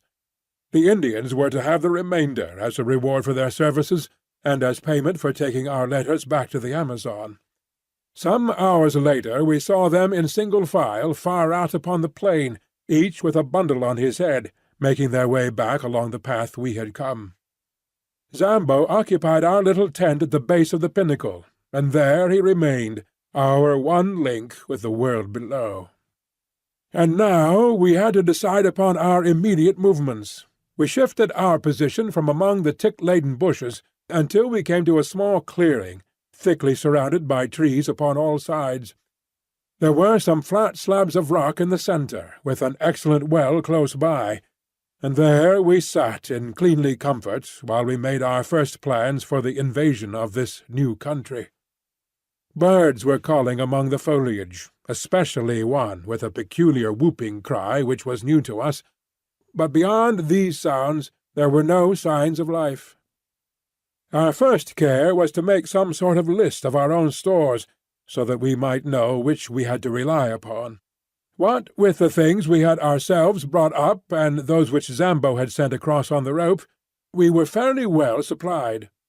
Most important of all, in view of the dangers which might surround us, we had our 4 rifles and 1,300 rounds, also a shotgun, but not more than 150 medium-pellet cartridges. In the matter of provisions we had enough to last for several weeks, with a sufficiency of tobacco and a few scientific implements, including a large telescope and a good field-glass. All these things we collected together in the clearing, and, as a first precaution, we cut down with our hatchet and knives a number of thorny bushes, which we piled round in a circle some 15 yards in diameter. This was to be our headquarters for the time, our place of refuge against sudden danger, and the guard-house for our stores. Fort Challenger, we called it. It was midday before we had made ourselves secure, but the heat was not oppressive, and the general character of the plateau, both in its temperature and its vegetation, was almost temperate. The beech, the oak, and even the birch were to be found among the tangle of trees which girt us in. One huge ginkgo tree, topping all the others, shot its great limbs and maidenhair foliage over the fort, which we had constructed. In its shade we continued our discussion, while Lord John, who had quickly taken command in the hour of action, gave us his views. "So long as neither man nor beast has seen or heard us, we are safe," said he. "From the time they know we are here, our troubles begin. There are no signs that they have found us out as yet, so our game surely is to lie low for a time and spy out the land. We want to have a good look at our neighbours before we get on visiting terms." "But we must advance," I ventured to remark. "By all means, Sonny my boy, we will advance, but with common sense. We must never go so far that we can't get back to our base. Above all, we must never, unless it is life or death, fire off our guns." "But you fired yesterday," said Summerlee. "Well, it couldn't be helped. However, the wind was strong and blew outwards. It is not likely that the sound could have travelled far into the plateau. By the way, what shall we call this place? I suppose it is up to us to give it a name." There were several suggestions, more or less happy, but Challenger's was final. "It can only have one name," said he. "It is called after the pioneer who discovered it. It is Maple White Land." Maple White Land it became, and so it is named in that chart which has become my special task. So it will, I trust, appear in the Atlas of the Future. The peaceful penetration of Maple White Land was the pressing subject before us. We had the evidence of our own eyes that the place was inhabited by some unknown creatures, and there was that of Maple White's sketch-book to show that more dreadful and more dangerous monsters might still appear, that there might also prove to be human occupants, and that they were of a malevolent character was suggested by the skeleton impaled upon the bamboos, which could not have got there had it not been dropped from above. Our situation, stranded without possibility of escape in such a land, was clearly full of danger, and our reasons endorsed every measure of caution which Lord John's experience could suggest. Yet it was surely impossible that we should halt on the edge of this world of mystery when our very souls were tingling with impatience to push forward and to pluck the heart from it. We therefore blocked the entrance to our zareba by filling it up with several thorny bushes, and left our camp with the stores entirely surrounded by this protecting hedge. We then slowly and cautiously set forth into the unknown, following the course of the little stream which flowed from our spring, as it should also serve as a guide on our return. Hardly had we started when we came across signs that there were indeed wonders awaiting us. After a few hundred yards of thick forest, containing many trees which were quite unknown to me, but which Summerlee, who was the botanist of the party, recognized as forms of conifera and cycadaceous plants which have long passed away in the world below, we entered a region where the stream widened out and formed a considerable bog.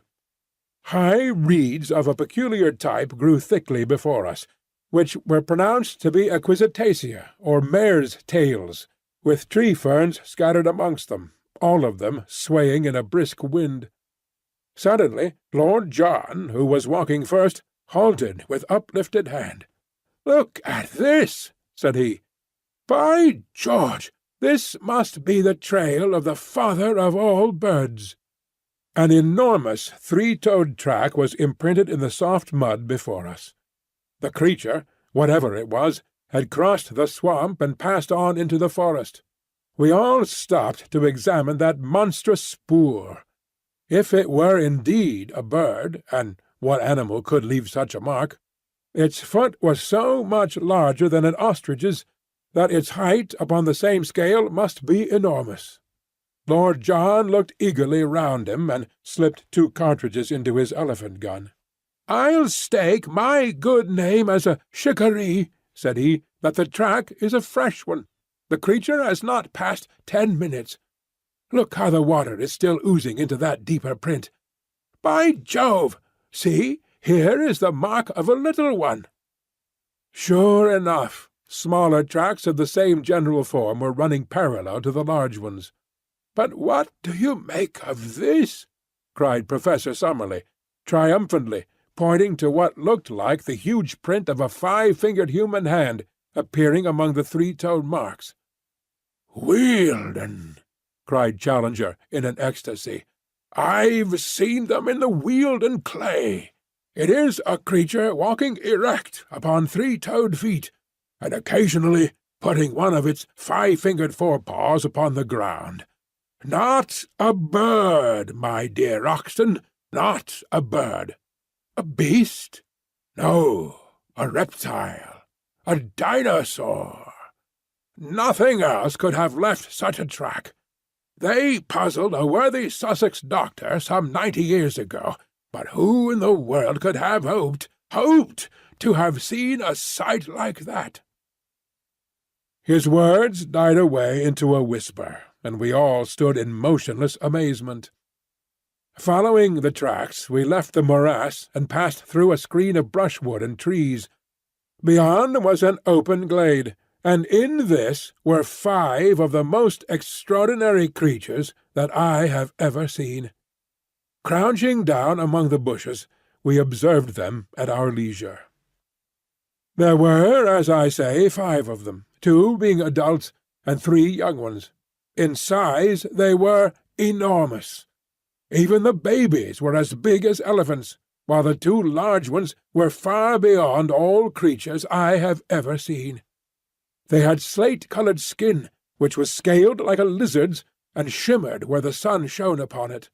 All 5 were sitting up, balancing themselves upon their broad, powerful tails and their huge three-toed hind feet, while with their small five-fingered front feet they pulled down the branches upon which they browsed.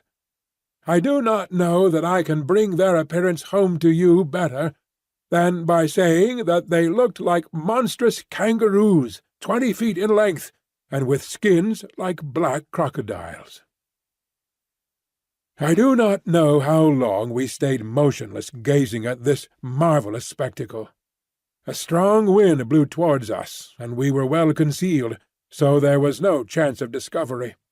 From time to time the little ones played round their parents in unwieldy gambols, the great beasts bounding into the air and falling with dull thuds upon the earth. The strength of the parents seemed to be limitless, for one of them, having some difficulty in reaching a bunch of foliage which grew upon a considerable-sized tree, put his forelegs round the trunk and tore it down as if it had been a sapling. The action seemed, as I thought, to show not only the great development of its muscles, but also the small one of its brain, for the whole weight came crashing down upon the top of it, and it uttered a series of shrill yelps to show that, big as it was, there was a limit to what it could endure. The incident made it think, apparently, that the neighbourhood was dangerous, for it slowly lurched off through the wood, followed by its mate and its 3 enormous infants. We saw the shimmering, slaty gleam of their skins between the tree-trunks, and their heads undulating high above the brushwood. Then they vanished from our sight. I looked at my comrades. Lord John was standing at gaze with his finger on the trigger of his elephant gun, his eager hunter's soul shining from his fierce eyes. What would he not give for one such head to place between the 2 crossed oars above the mantelpiece in his snuggery at the Albany? And yet his reason held him in, for all our exploration of the wonders of this unknown land depended upon our presence being concealed from its inhabitants. The 2 professors were in silent ecstasy. In their excitement they had unconsciously seized each other by the hand, and stood like 2 little children in the presence of a marvel. Challenger's cheeks bunched up into a seraphic smile, and Summerlee's sardonic face softening for the moment into wonder and reverence. "Nunc dimittis," he cried at last. "What will they say in England of this?" "My dear Summerlee, I will tell you with great confidence exactly what they will say in England," said Challenger. "They will say that you are an infernal liar and a scientific charlatan, exactly as you and others said of me." "In the face of photographs?" "Faked, Summerlee, clumsily faked." "In the face of specimens?" "Ah, there we may have them. Malone and his filthy Fleet Street crew may be all yelping our praises yet. August the 28th, the day we saw 5 live iguanodons in a glade of maple white land. Put it down in your diary, my young friend, and send it to your rag. And be ready to get the toe end of the editorial boot in return," said Lord John. "Things look a bit different from the latitude of London, young fellow my lad. There's many a man who never tells his adventures, for he can't hope to be believed. Well, who's to blame them? For this will seem a bit of a dream to ourselves in a month or two. What did you say they were?" "Iguanodons," said Summerlee. "You'll find their footmarks all over the Hastings sands, in Kent and in Sussex. The south of England was alive with them when there was plenty of good lush green stuff to keep them going. Conditions have changed, and the beasts died. Here it seems that the conditions have not changed, and the beasts have lived. If ever we get out of this alive, I must have a head with me," said Lord John. "Lord, how some of that Somaliland-Uganda crowd would turn a beautiful pea-green if they saw it. I don't know what you chaps think, but it strikes me that we are on mighty thin ice all this time." I had the same feeling of mystery and danger around us. In the gloom of the trees there seemed a constant menace, and as we looked up into their shadowy foliage, vague terrors crept into one's heart. It is true that these monstrous creatures which we had seen were lumbering, inoffensive brutes, which were unlikely to hurt anyone. But in this world of wonders what other survivals might there not be? What fierce, active horrors ready to pounce upon us from their lair among the rocks or brushwood? I knew little of prehistoric life, but I had a clear remembrance of one book which I had read, in which it spoke of creatures who would live upon our lions and tigers as a cat lives upon mice. What if these also were to be found in the woods of Maple White Land? It was destined that on this very morning, our first in the new country, we were to find out what strange hazards lay around us. It was a loathsome adventure, and one of which I hate to think. If, as Lord John said, the glade of the iguanodons will remain with us as a dream, then surely the swamp of the pterodactyls will forever be our nightmare. Let me set down exactly what occurred. We passed very slowly through the woods, partly because Lord Roxton acted as scout before he would let us advance, and partly because at every second step one or other of our professors would fall, with a cry of wonder, before some flower or insect which presented him with a new type. We may have travelled 2 or 3 miles in all, keeping to the right of the line of the stream, when we came upon a considerable opening in the trees. A belt of brushwood led up to a tangle of rocks. The whole plateau was strewn with boulders. We were walking slowly towards these rocks, among bushes which reached over our waists, when we became aware of a strange, low, gabbling and whistling sound, which filled the air with a constant clamour, and appeared to come from some spot immediately before us. Lord John held up his hand as a signal for us to stop, and he made his way swiftly, stooping and running, to the line of rocks. We saw him peep over them and give a gesture of amazement. Then he stood staring, as if forgetting us, so utterly entranced was he by what he saw. Finally he waved us to come on, holding up his hand as a signal for caution.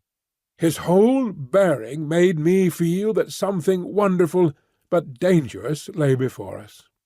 Creeping to his side, we looked over the rocks. The place into which we gazed was a pit, and may, in the early days, have been one of the smaller volcanic blow-holes of the plateau. It was bowl-shaped, and at the bottom, some hundreds of yards from where we lay, were pools of green-scummed, stagnant water, fringed with bulrushes. It was a weird place in itself, but its occupants made it seem like a scene from the 7 Circles of Dante. The place was a rookery of pterodactyls. There were hundreds of them congregated within view. All the bottom area round the water edge was alive with their young ones, and with hideous mothers brooding upon their leathery yellowish eggs. From this crawling, flapping mass of obscene reptilian life came the shocking clamour which filled the air, and the mephitic, horrible, musty odour which turned us sick.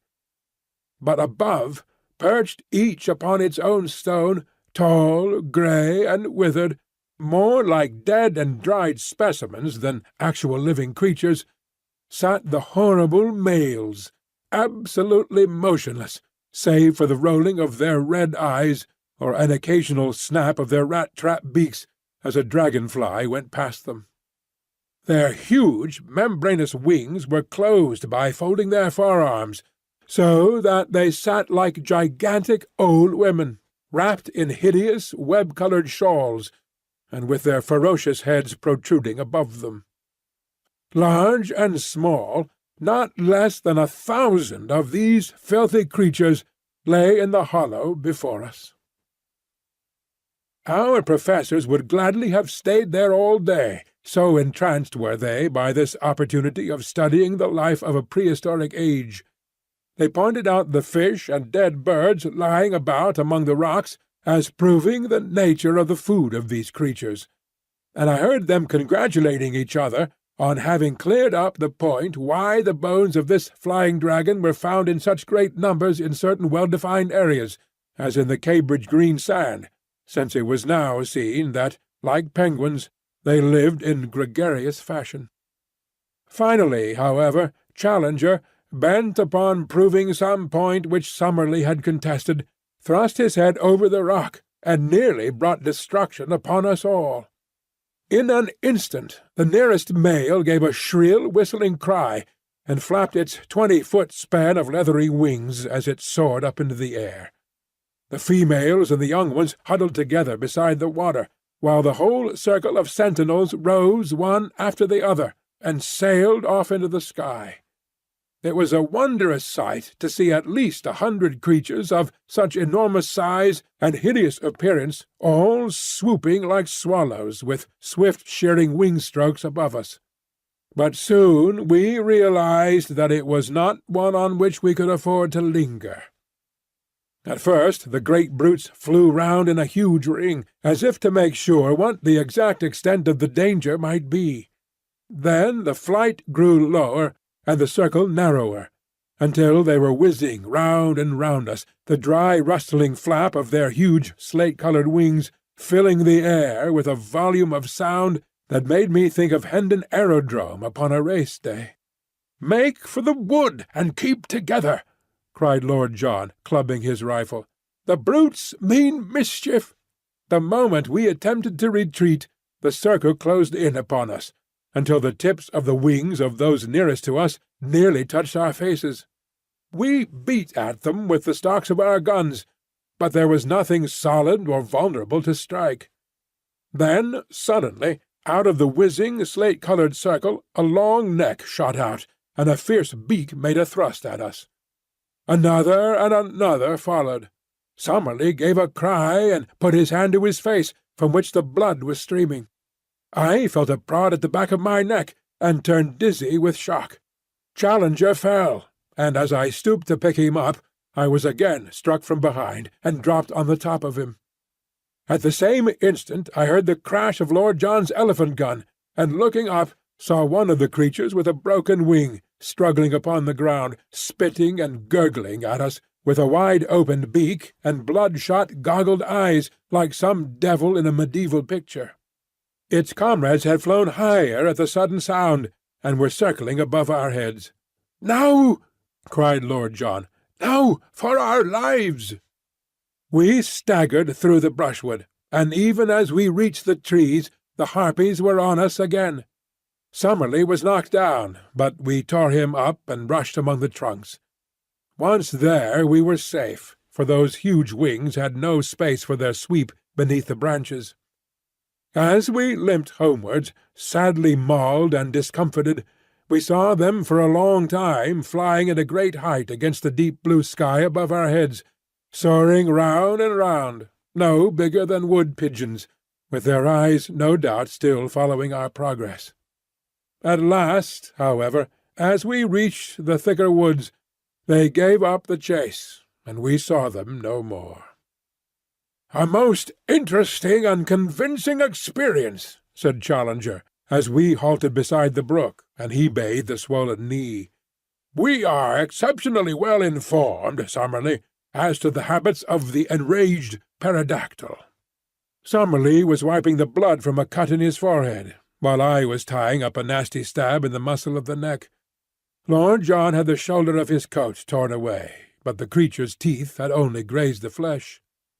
"It is worth noting," Challenger continued, "that our young friend has received an undoubted stab, while Lord John's coat could only have been torn by a bite. In my own case, I was beaten about the head by their wings, so we have had a remarkable exhibition of their various methods of offence."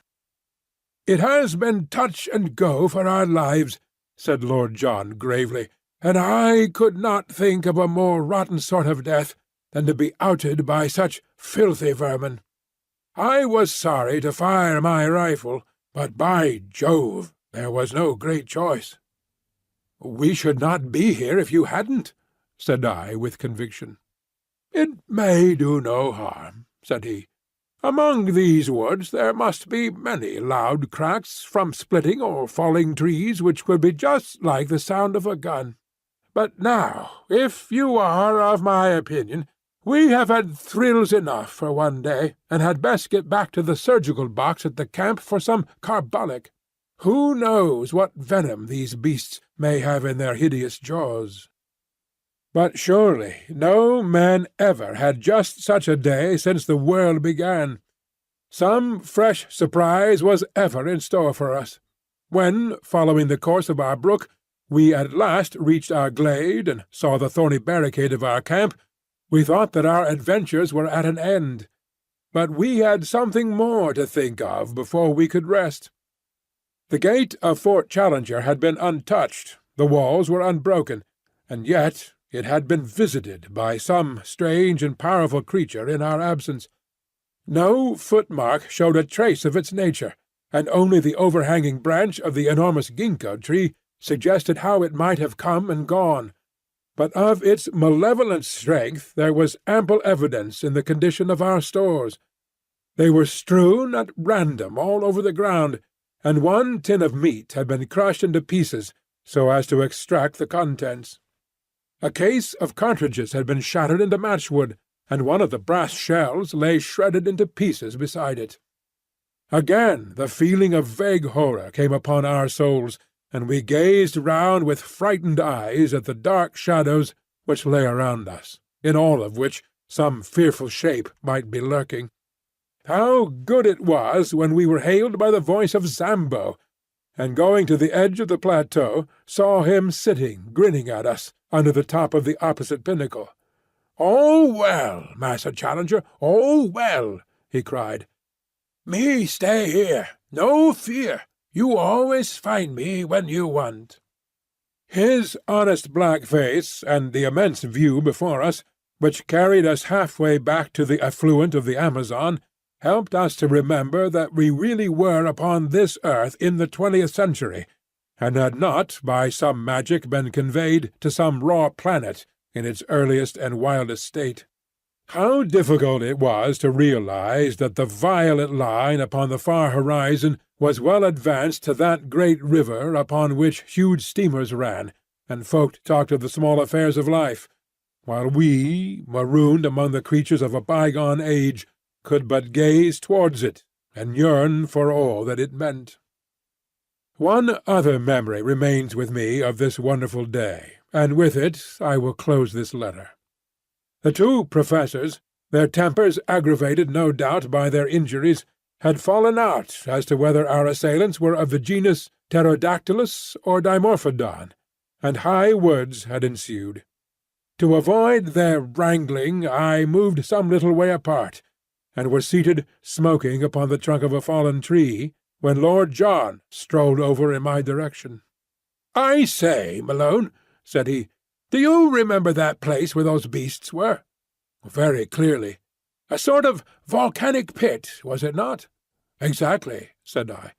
"Did you notice the soil?" "Rocks. But round the water, where the reeds were?" "It was a bluish soil. It looked like clay." "Exactly. A volcanic tube full of blue clay." "What of that?" I asked.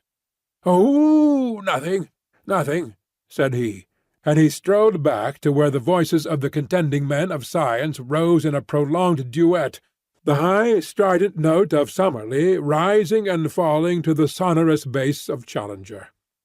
I should have thought no more of Lord John's remark, were it not that once again that night I heard him mutter to himself, "Blue clay! Clay in a volcanic tube!" They were the last words I heard before I dropped into an exhausted sleep. End of Chapter 10.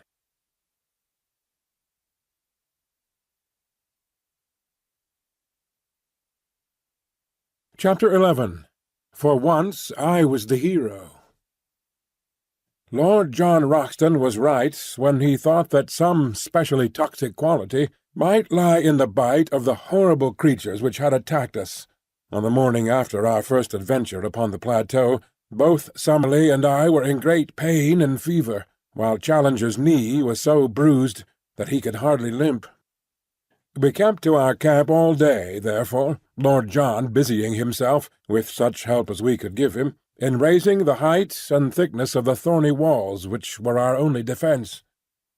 I remember that during the whole long day I was haunted by the feeling that we were closely observed, though by whom or whence I could give no guess. So strong was the impression that I told Professor Challenger of it, who put it down to the cerebral excitement caused by my fever. Again and again I glanced round swiftly, with the conviction that I was about to see something, but only to meet the dark tangle of our hedge, or the solemn and cavernous gloom of the great trees which arched above our heads. And yet the feeling grew ever stronger in my own mind that something observant and something malevolent was at our very elbow. I thought of the Indian superstition of the Kurupuri, the dreadful lurking spirit of the woods, and I could have imagined that his terrible presence haunted those who had invaded his most remote and sacred retreat. That night, our third in Maple White Land, we had an experience which left a fearful impression upon our minds, and made us thankful that Lord John had worked so hard at making our retreat impregnable. We were all sleeping round our dying fire, when we were aroused, or rather, I should say, shot out of our slumbers, by a succession of the most frightful cries and screams to which I have ever listened. I know no sound to which I could compare this amazing tumult, which seemed to come from some spot within a few hundred yards of our camp. It was as ear-splitting as any whistle of a railway engine, but whereas the whistle is a clear, mechanical, sharp-edged sound, this was far deeper in volume, and vibrant with the uttermost strain of agony and horror. We clapped our hands to our ears to shut out that nerve-shaking appeal. A cold sweat broke out over my body, and my heart turned sick at the misery of it. All the woes of tortured life, all its stupendous indictment of high heaven, its innumerable sorrows, seemed to be centred and condensed into that one dreadful agonized cry. And then, under this high-pitched, ringing sound, there was another, more intermittent, a low, deep-chested laugh, a growling, throaty gurgle of merriment, which formed a grotesque accompaniment to the shriek with which it was blended. For 3 or 4 minutes on end the fearsome duet continued, while all the foliage rustled with the rising of startled birds. Then it shut off as suddenly as it began. For a long time we sat in horrified silence. Then Lord John threw a bundle of twigs upon the fire, and their red glare lit up the intent faces of my companions, and flickered over the great boughs above our heads. "What was it?" I whispered. "We shall know in the morning," said Lord John. "It was close to us, not farther than the glade. We have been privileged to overhear a prehistoric tragedy, the sort of drama which occurred among the reeds upon the border of some Jurassic lagoon, when the greater dragon pinned the lesser among the slime," said Challenger, with more solemnity than I had ever heard in his voice. "It was surely well for man that he came late in the order of creation. There were powers abroad in earlier days which no courage and no mechanism of his could have met. What could his sling, his throwing-stick, or his arrow avail him against such forces as have been loose tonight? Even with a modern rifle it would be all odds on the monster."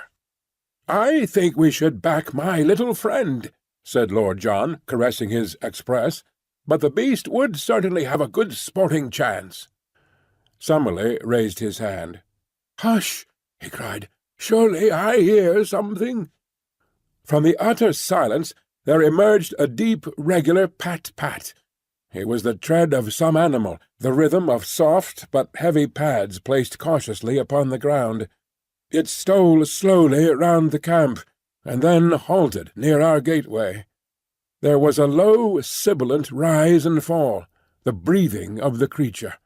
Only our feeble hedge separated us from this horror of the night. Each of us had seized his rifle, and Lord John had pulled out a small bush to make an embrasure in the hedge. "By George!" he whispered. "I think I can see it." I stooped and peered over his shoulder through the gap. Yes, I could see it too. In the deep shadow of the tree there was a deeper shadow yet, black, inchoate, vague, a crouching form, full of savage vigour and menace. It was no higher than a horse, but the dim outline suggested vast bulk and strength. That hissing pant, as regular and full-volumed as the exhaust of an engine, spoke of a monstrous organism. Once, as it moved, I thought I saw the glint of two terrible greenish eyes. There was an uneasy rustling, as if it were crawling slowly forward. "I believe it is going to spring," said I, cocking my rifle. "Don't fire! Don't fire!" whispered Lord John. "The crash of a gun in this silent night would be heard for miles. Keep it as a last card." "If it gets over the hedge, we're done," said Summerlee, and his voice crackled into a nervous laugh as he spoke. "No, it must not get over," cried Lord John, "but hold your fire to the last. Perhaps I can make something of the fellow. I'll chance it, anyhow." It was as brave an act as ever I saw a man do. He stooped to the fire, picked up a blazing branch, and slipped in an instant through a sally-port which he had made in our gateway. The thing moved forward with a dreadful snarl. Lord John never hesitated, but running towards it with a quick light step, he dashed the flaming wood into the brute's face.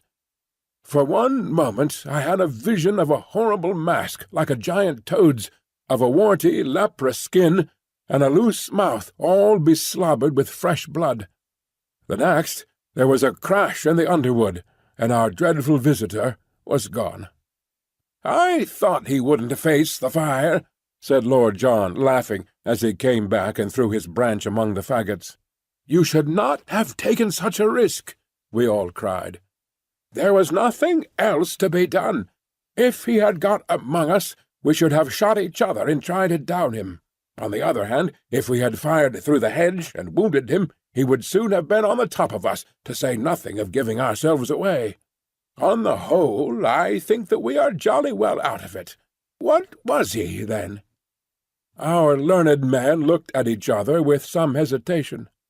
"Personally, I am unable to classify the creature with any certainty," said Summerlee, lighting his pipe from the fire. "In refusing to commit yourself, you are but showing a proper scientific reserve," said Challenger, with massive condescension. "I am not myself prepared to go farther than to say, in general terms, that we have almost certainly been in contact tonight with some form of carnivorous dinosaur. I have already expressed my anticipation that something of the sort might exist upon this plateau." "We have to bear in mind," remarked Summerlee, "that there are many prehistoric forms which have never come down to us. It would be rash to suppose that we can give a name to all that we are likely to meet." "Exactly. A rough classification may be the best that we can attempt. Tomorrow some further evidence may help us to an identification. Meantime, we can only renew our interrupted slumbers." "But not without a sentinel," said Lord John with decision. "We can't afford to take chances in a country like this. 2-hour spells in the future for each of us." "Then I'll just finish my pipe in starting the first one," said Professor Summerlee, and from that time onwards we never trusted ourselves again without a watchman.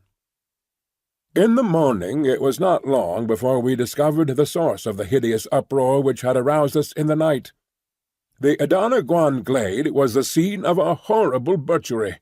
From the pools of blood and the enormous lumps of flesh scattered in every direction over the green sward, we imagined at first that a number of animals had been killed, but on examining the remains more closely, we discovered that all this carnage came from one of those unwieldy monsters, which had been literally torn to pieces by some creature not larger, perhaps, but far more ferocious than itself.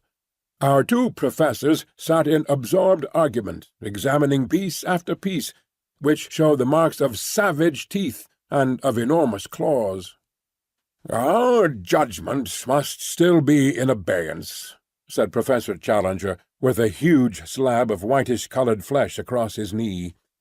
"The indications would be consistent with the presence of a saber-toothed tiger, such as are still found among the breccia of our caverns.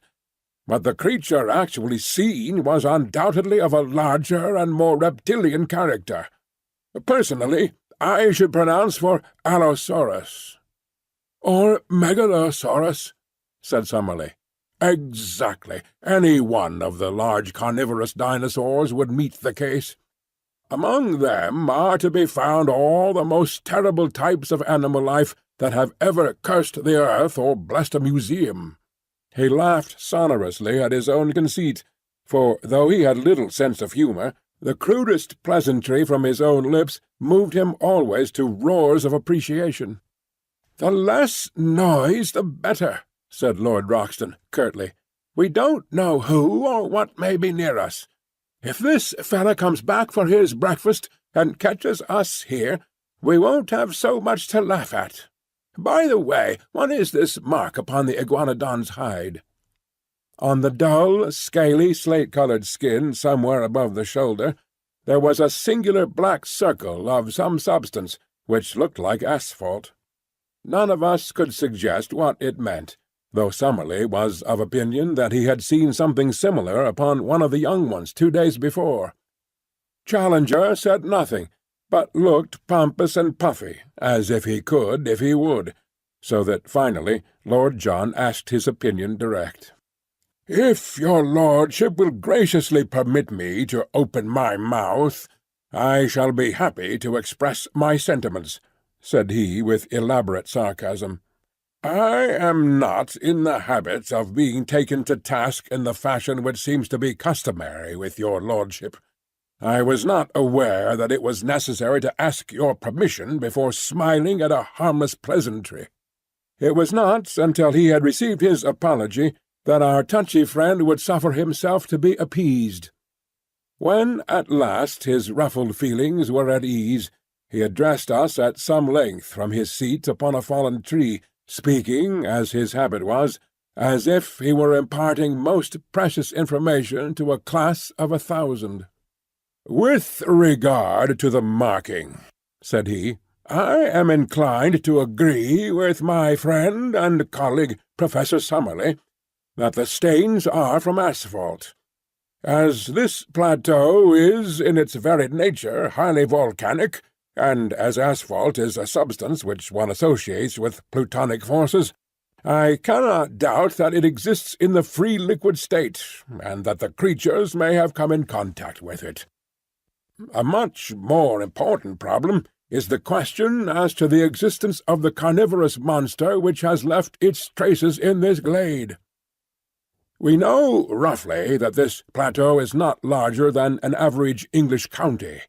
Within this confined space, a certain number of creatures, mostly types which had passed away in the world below, have lived together for innumerable years.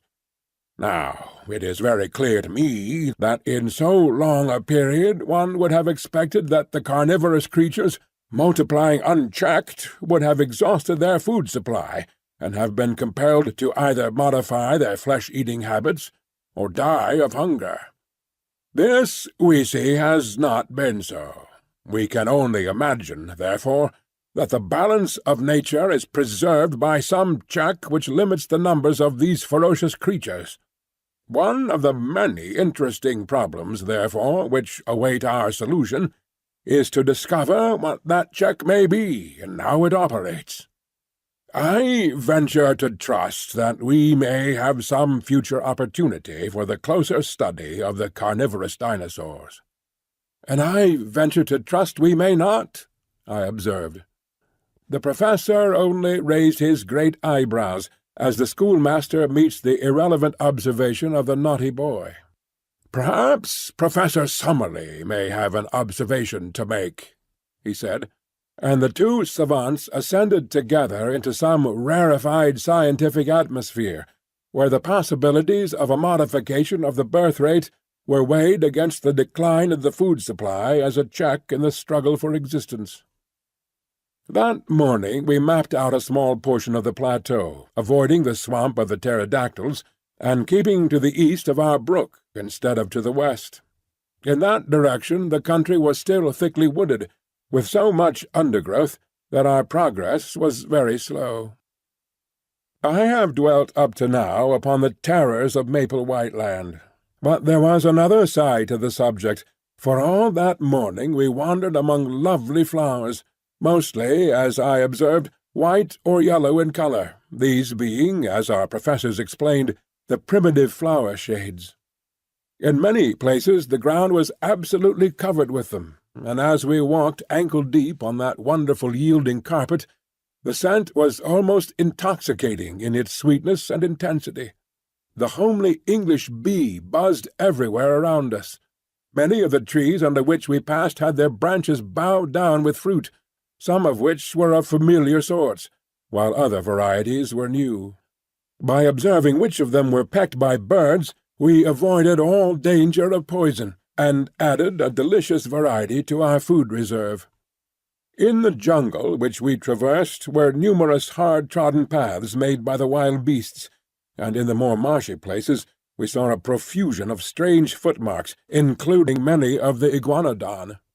Once, in a grove, we observed several of these great creatures grazing, and Lord John, with his glass, was able to report that they also were spotted with asphalt, though in a different place to the one which we had examined in the morning. What this phenomenon meant we could not imagine. We saw many small animals, such as porcupines, a scaly ant-eater, and a wild pig, piebald in colour and with long curved tusks. Once, through a break in the trees, we saw a clear shoulder of green hill some distance away, and across this a large dun-coloured animal was travelling at a considerable pace. It passed so swiftly that we were unable to say what it was, but if it were a deer, as was claimed by Lord John, it must have been as large as those monstrous Irish elk which are still dug up from time to time in the bogs of my native land. Ever since the mysterious visit which had been paid to our camp, we always returned to it with some misgivings.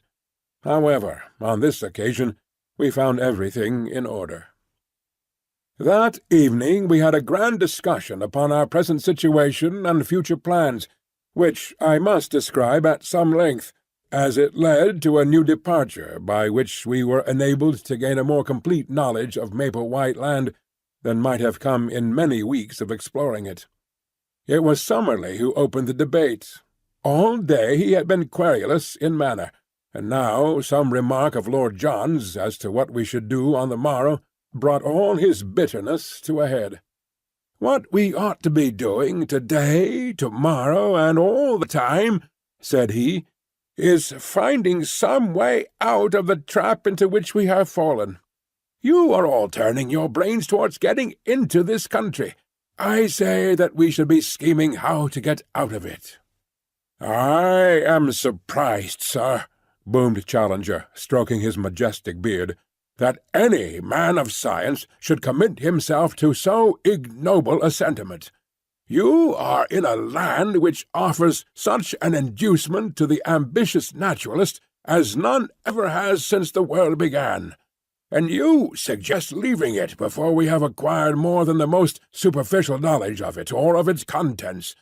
I expected better things of you, Professor Summerlee." "You must remember," said Summerlee sourly, "that I have a large class in London who are at present at the mercy of an extremely inefficient locum tenens. This makes my situation different from yours, Professor Challenger, since, so far as I know, you have never been entrusted with any responsible educational work." "Quite so," said Challenger. "I have felt it to be a sacrilege to divert a brain which is capable of the highest original research to any lesser object. That is why I have sternly set my face against any proffered scholastic appointment." "For example?" asked Summerlee with a sneer. But Lord John hastened to change the conversation. "I must say," said he, "that I think it would be a mighty poor thing to go back to London before I know a great deal more of this place than I do at present. I could never dare to walk into the back office of my paper and face old McArdle," said I. "You will excuse the frankness of this report, will you not, sir?" "He'd never forgive me for leaving such unexhausted copy behind me. Besides, so far as I can see, it is not worth discussing, since we can't get down, even if we wanted." "Our young friend makes up for many obvious mental lacunae by some measure of primitive common sense," remarked Challenger. "The interests of his deplorable profession are immaterial to us, but, as he observes, we cannot get down in any case, so it is a waste of energy to discuss it." "It is a waste of energy to do anything else," growled Summerlee from behind his pipe. "Let me remind you that we came here upon a perfectly definite mission, entrusted to us at the meeting of the Zoological Institute in London. That mission was to test the truth of Professor Challenger's statements. Those statements, as I am bound to admit, we are now in a position to endorse. Our ostensible work is therefore done. As to the detail which remains to be worked out upon this plateau, it is so enormous that only a large expedition, with a very special equipment, could hope to cope with it. Should we attempt to do so ourselves, the only possible result must be that we shall never return with the important contribution to science which we have already gained. Professor Challenger has devised means for getting us onto this plateau when it appeared to be inaccessible. I think that we should now call upon him to use the same ingenuity in getting us back to the world from which we came." I confess that as Summerlee stated his view, it struck me as altogether reasonable. Even Challenger was affected by the consideration that his enemies would never stand confuted if the confirmation of his statements should never reach those who had doubted them. "The problem of the descent is at first sight a formidable one," said he, "and yet I cannot doubt that the intellect can solve it. I am prepared to agree with our colleague that a protracted stay in Maplewhite Land is at present inadvisable, and that the question of our return will soon have to be faced. I absolutely refuse to leave, however, until we have made at least a superficial examination of this country, and are able to take back with us something in the nature of a chart." Professor Summerlee gave a snort of impatience. "We have spent 2 long days in exploration," said he, and we are no wiser as to the actual geography of the place than when we started. It is clear that it is all thickly wooded, and it would take months to penetrate it and to learn the relations of one part to another. If there were some central peak, it would be different, but it all slopes downwards, so far as we can see. The farther we go, the less likely it is that we will get any general view.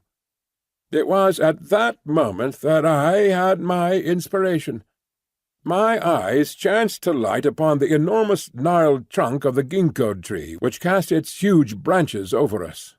Surely, if its bole exceeded that of all others, its height must do the same. If the rim of the plateau was indeed the highest point, then why should this mighty tree not prove to be a watchtower which commanded the whole country? Now, ever since I ran wild as a lad in Ireland, I have been a bold and skilled tree-climber. My comrades might be my masters on the rocks, but I knew that I would be supreme among those branches. Could I only get my legs onto the lowest of the giant offshoots, then it would be strange indeed if I could not make my way to the top. My comrades were delighted at my idea. "Our young friend," said Challenger, bunching up the red apples of his cheeks, "is capable of acrobatic exertions which would be impossible to a man of more solid, though possibly of more commanding appearance. I applaud his resolution." "By George, young fellow, you've put your hand on it," said Lord John, clapping me on the back. "How we never came to think of it before, I can't imagine. There's not more than an hour of daylight left, but if you take your notebook you may be able to get some rough sketch of the place.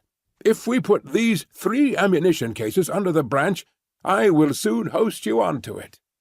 He stood on the boxes, while I faced the trunk, and was gently raising me when Challenger sprang forward and gave me such a thrust with his huge hand that he fairly shot me into the tree.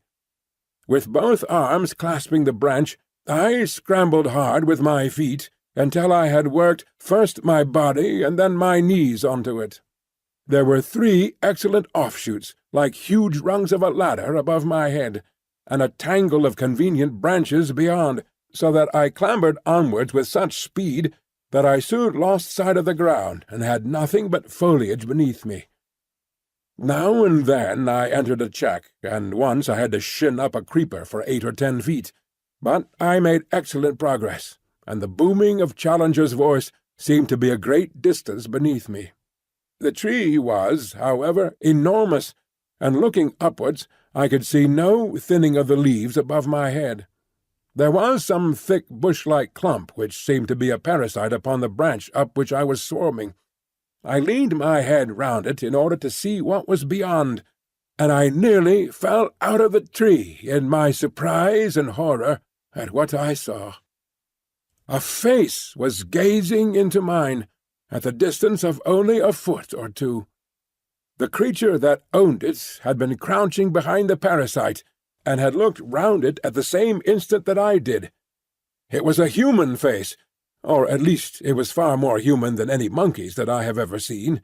It was long, whitish, and blotched with pimples, the nose flattened, and the lower jaw projecting, with a bristle of coarse whiskers round the chin. The eyes, which were under thick and heavy brows, were bestial and ferocious, and as it opened its mouth to snarl what sounded like a curse at me, I observed that it had curved, sharp canine teeth. For an instant I read hatred and menace in the evil eyes. Then, as quick as a flash, came an expression of overpowering fear. There was a crash of broken boughs as it dived wildly down into the tangle of green. I caught a glimpse of a hairy body like that of a reddish pig, and then it was gone, amid a swirl of leaves and branches. "What's the matter?" shouted Roxton from below. "Anything wrong with you?"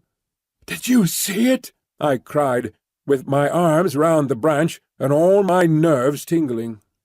"We heard a row, as if your foot had slipped. What was it?"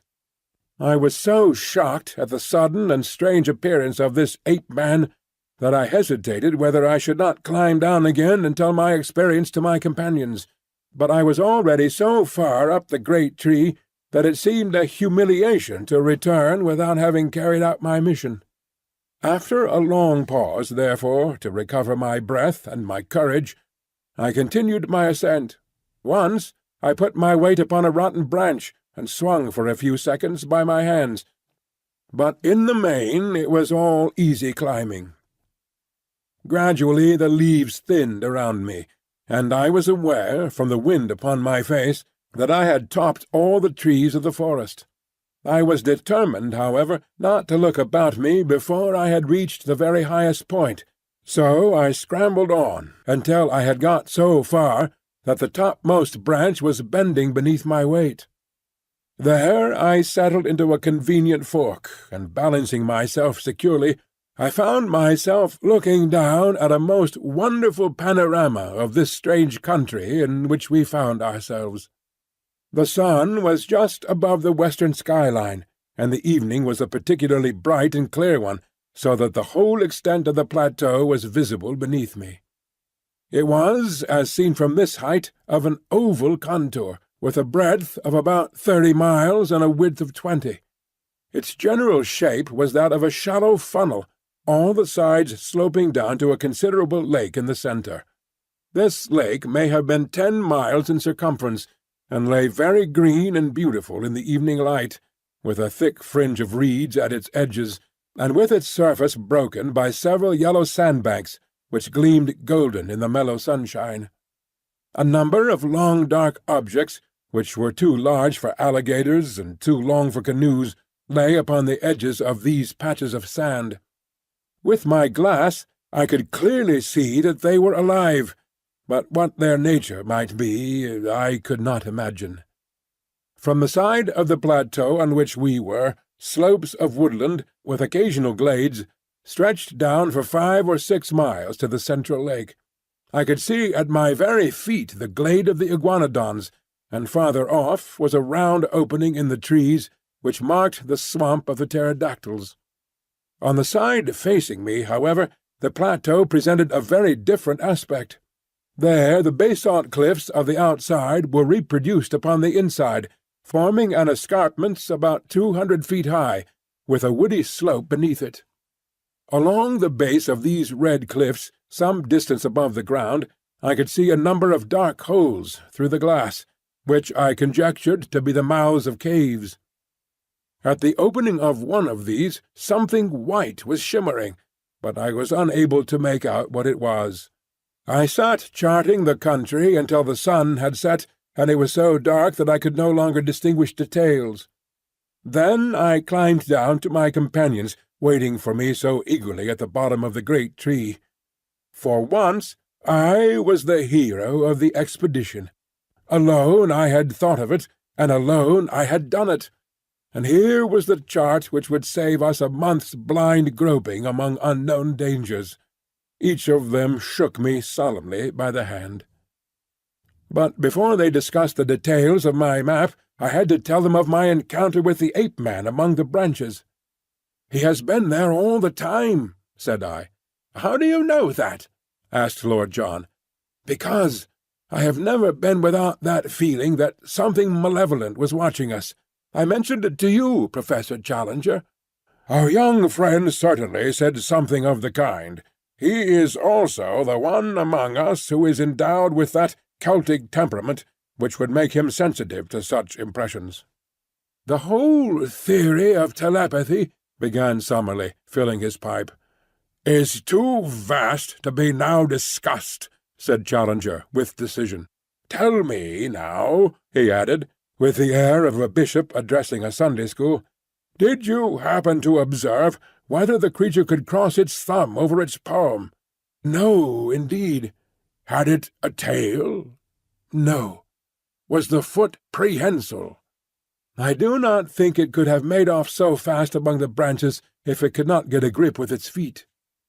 "In South America there are, if my memory serves me, you will check the observation, Professor Summerlee, some 36 species of monkeys. but the anthropoid ape is unknown. It is clear, however, that he exists in this country, and that he is not the hairy gorilla-like variety which is never seen out of Africa or the East." I was inclined to interpolate, as I looked at him, that I had seen his first cousin in Kensington. "This is a whiskered and colourless type, the latter characteristic pointing to the fact that he spends his days in arboreal seclusion.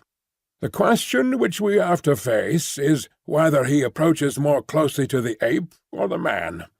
In the latter case, he may well approximate to what the vulgar have called the missing link. The solution of this problem is our immediate duty." "It is nothing of the sort," said Summerlee abruptly.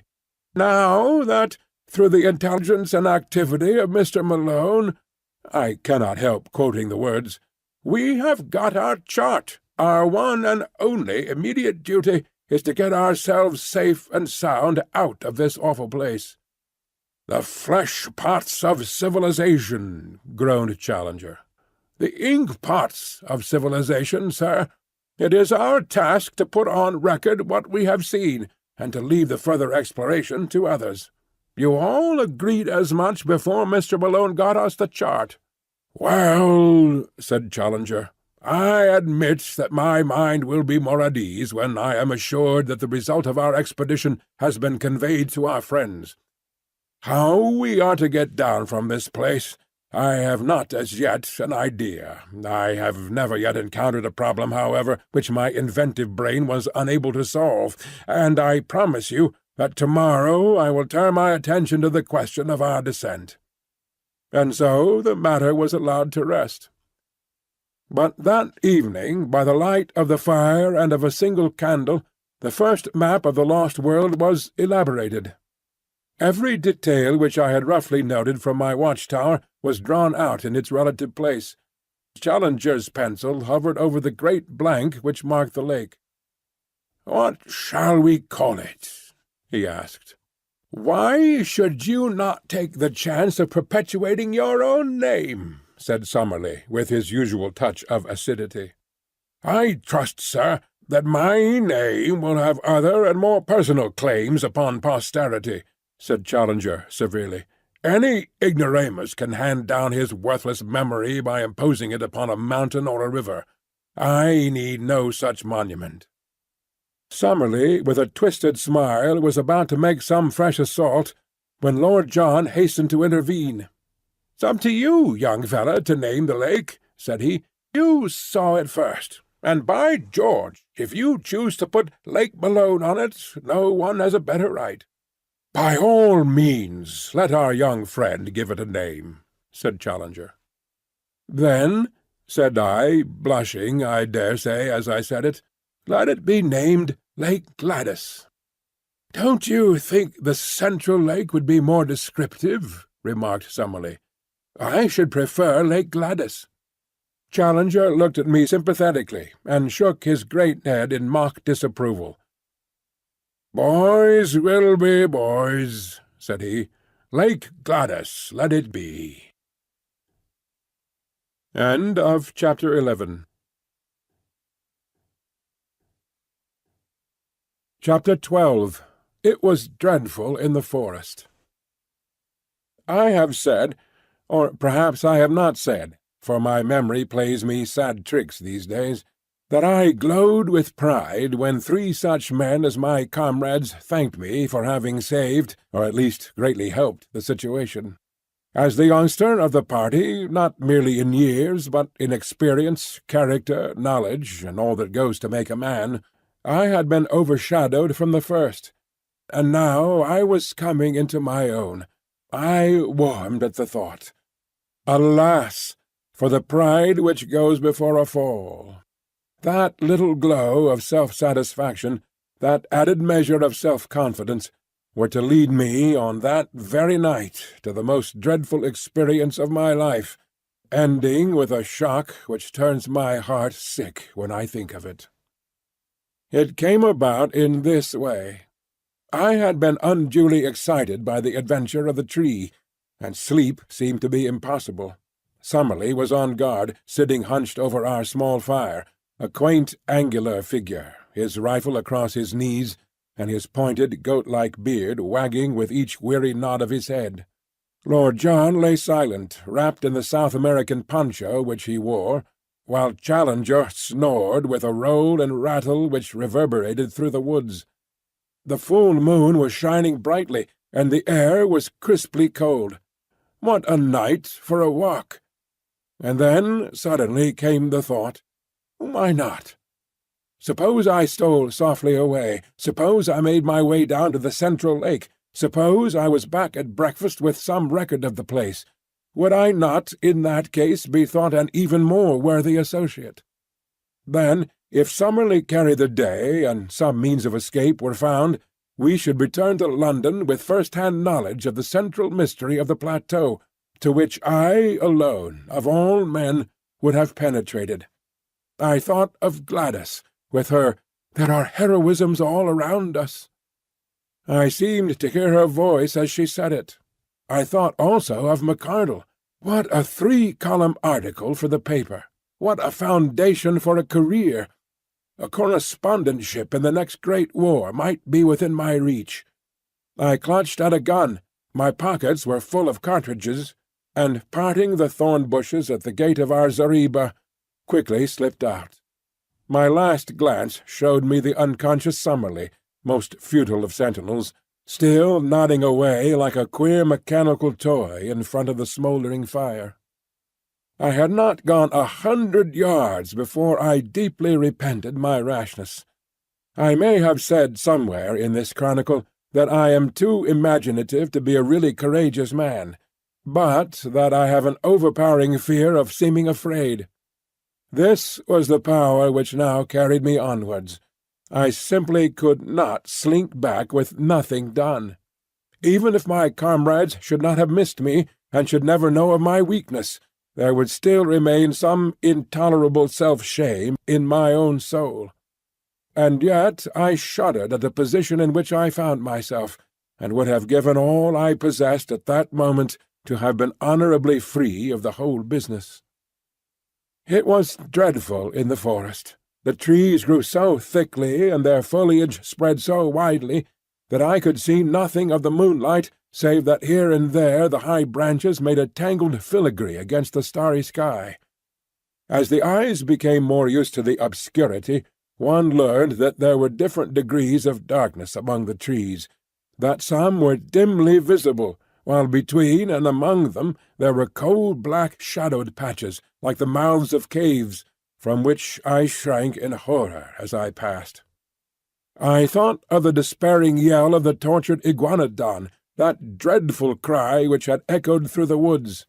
I thought, too, of the glimpse I had in the light of Lord John's torch of that bloated, warty, blood-slavering muzzle. Even now I was on its hunting ground.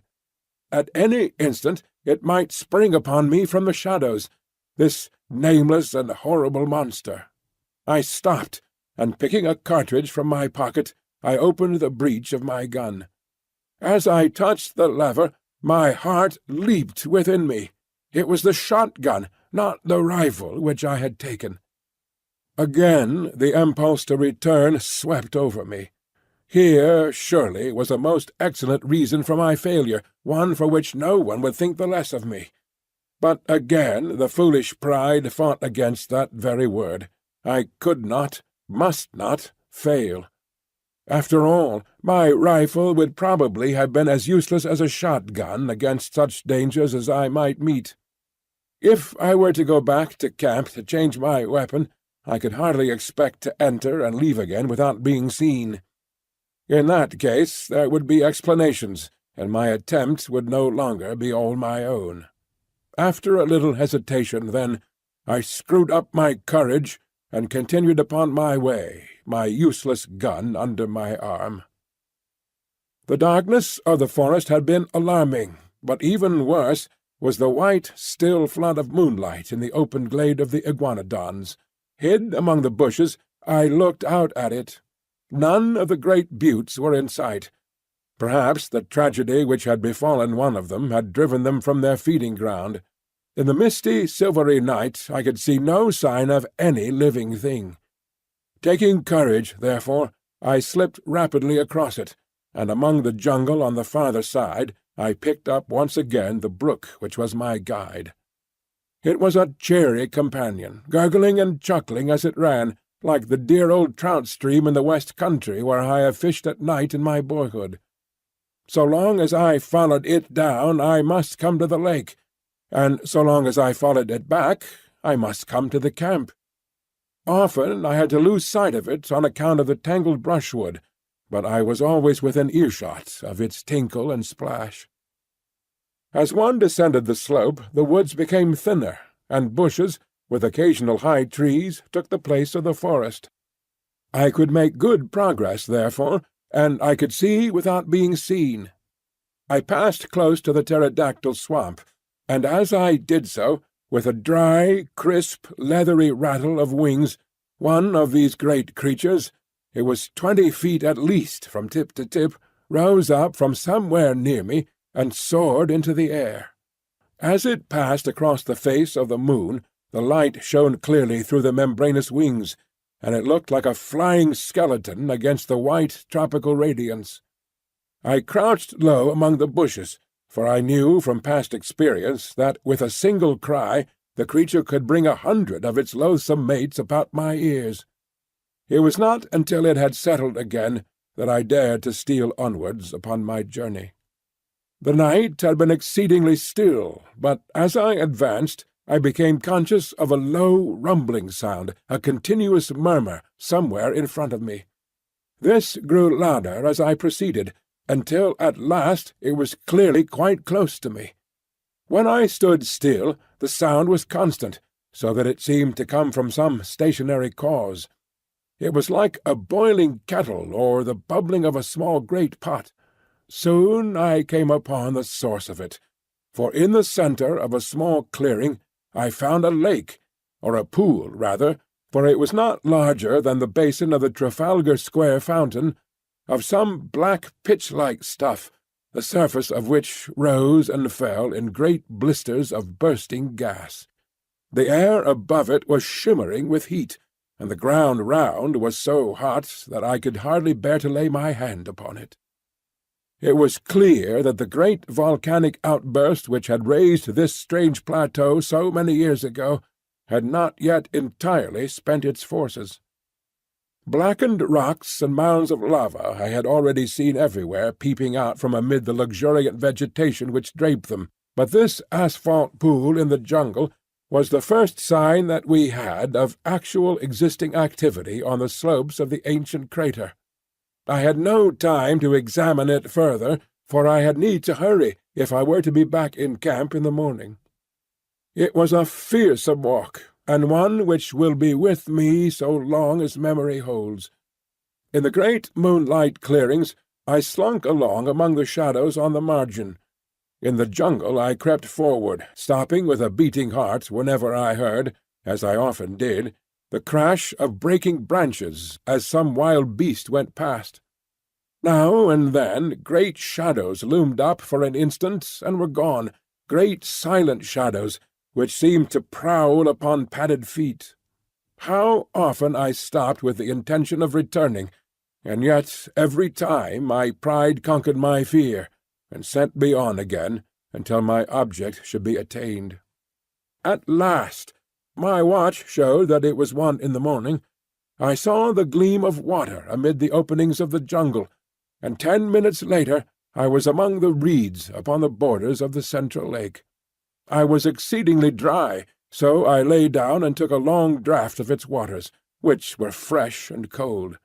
There was a broad pathway with many tracks upon it at the spot which I had found, so that it was clearly one of the drinking places of the animals. Close to the water's edge there was a huge isolated block of lava. Up this I climbed, and lying on the top I had an excellent view in every direction. The first thing which I saw filled me with amazement. When I described the view from the summit of the great tree, I said that on the farther cliff I could see a number of dark spots, which appeared to be the mouths of caves. Now, as I looked up at the same cliffs, I saw disks of light in every direction, ruddy, clearly defined patches, like the portholes of a liner in the darkness. For a moment I thought it was the lava glow from some volcanic action, but this could not be so. Any volcanic action would surely be down in the hollow, and not high among the rocks. What, then, was the alternative? It was wonderful, and yet it must surely be. These ruddy spots must be the reflection of fires within the caves, fires which could only be lit by the hand of man. There were human beings, then, upon the plateau.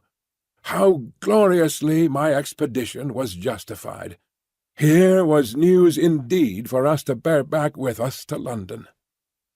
For a long time I lay and watched these red quivering blotches of light.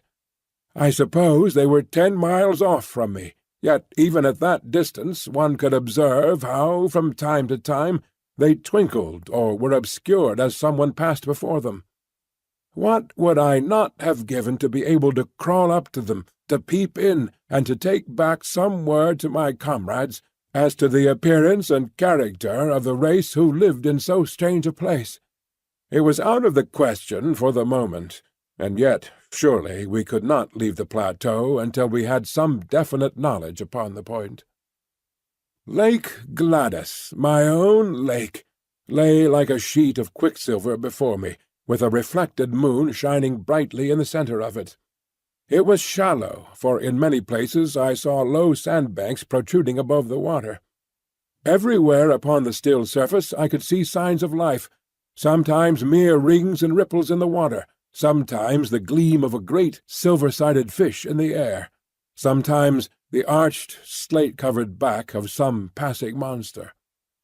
Once, upon a yellow sandbank, I saw a creature like a huge swan, with a clumsy body and a high flexible neck, shuffling about upon the margin. Presently it plunged in, and for some time I could see the arched neck and darting head undulating above the water. Then it dived, and I saw it no more. My attention was soon drawn away from these distant sights, and brought back to what was going on at my very feet.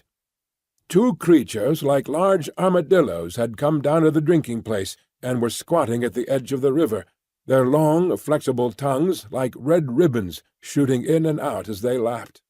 A huge deer with branching horns, a magnificent creature which carried itself like a king, came down with its doe and 2 fawns, and drank beside the armadillos.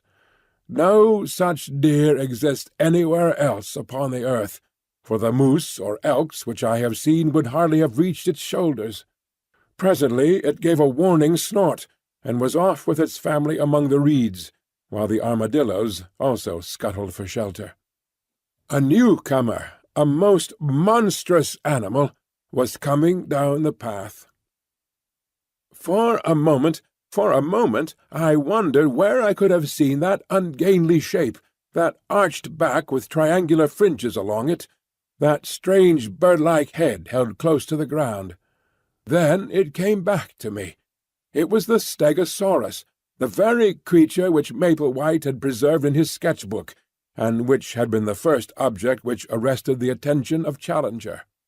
There he was, perhaps the very specimen which the American artist had encountered. The ground shook beneath his tremendous weight, and his gulpings of water resounded through the still night. For 5 minutes he was so close to my rock that by stretching out my hand I could have touched the hideous waving hackles upon his back. Then he lumbered away and was lost among the boulders. Looking at my watch, I saw that it was 2:30, and high time, therefore, that I started upon my homeward journey. There was no difficulty about the direction in which I should return, for all along I had kept the little brook upon my left, and it opened into the central lake within a stone's throw of the boulder upon which I had been lying. I set off, therefore, in high spirits, for I felt that I had done good work, and was bringing back a fine budget of news for my companions.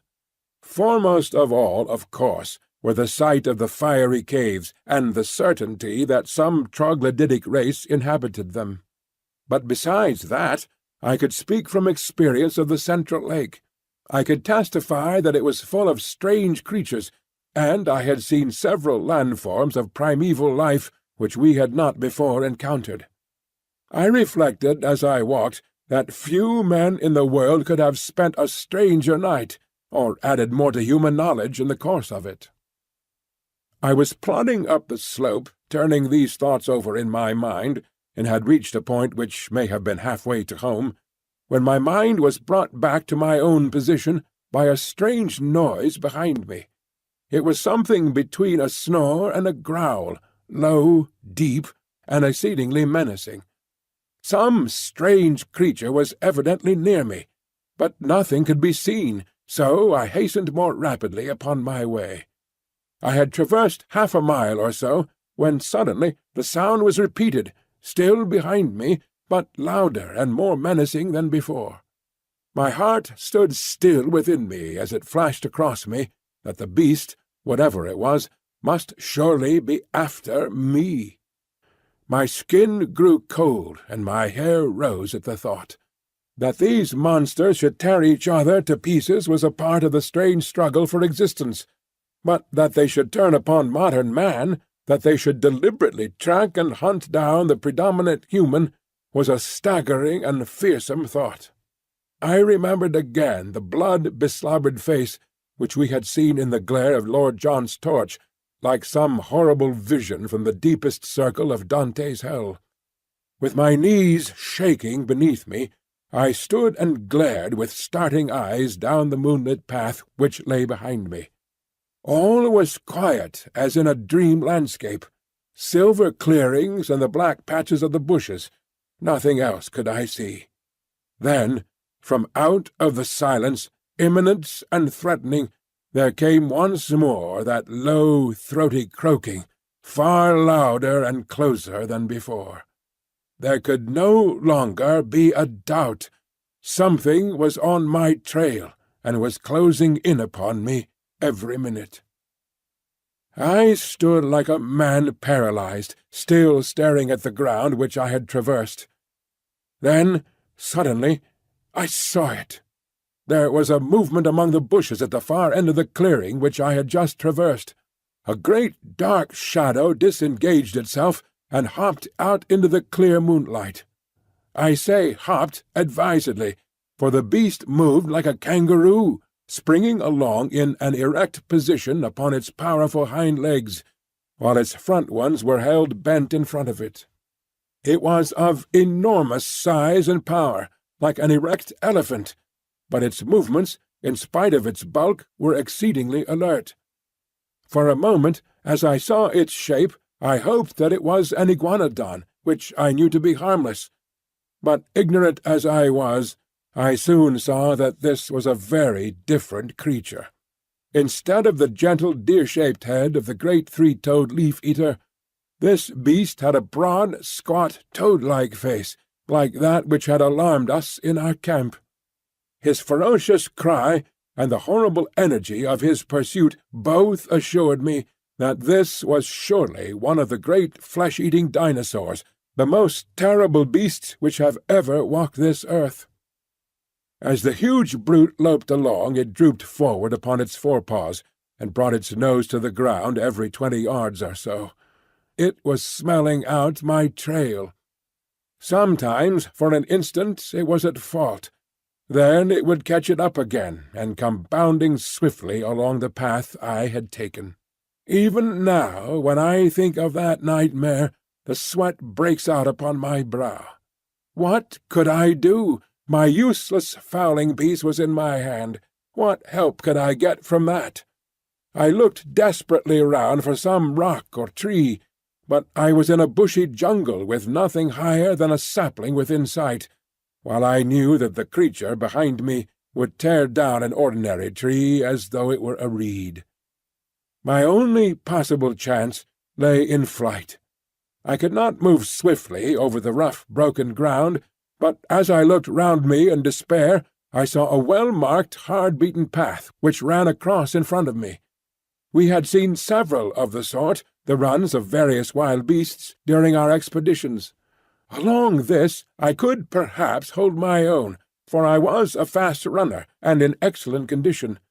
Flinging away my useless gun, I set myself to do such a half-mile as I have never done before or since. My limbs ached, my chest heaved.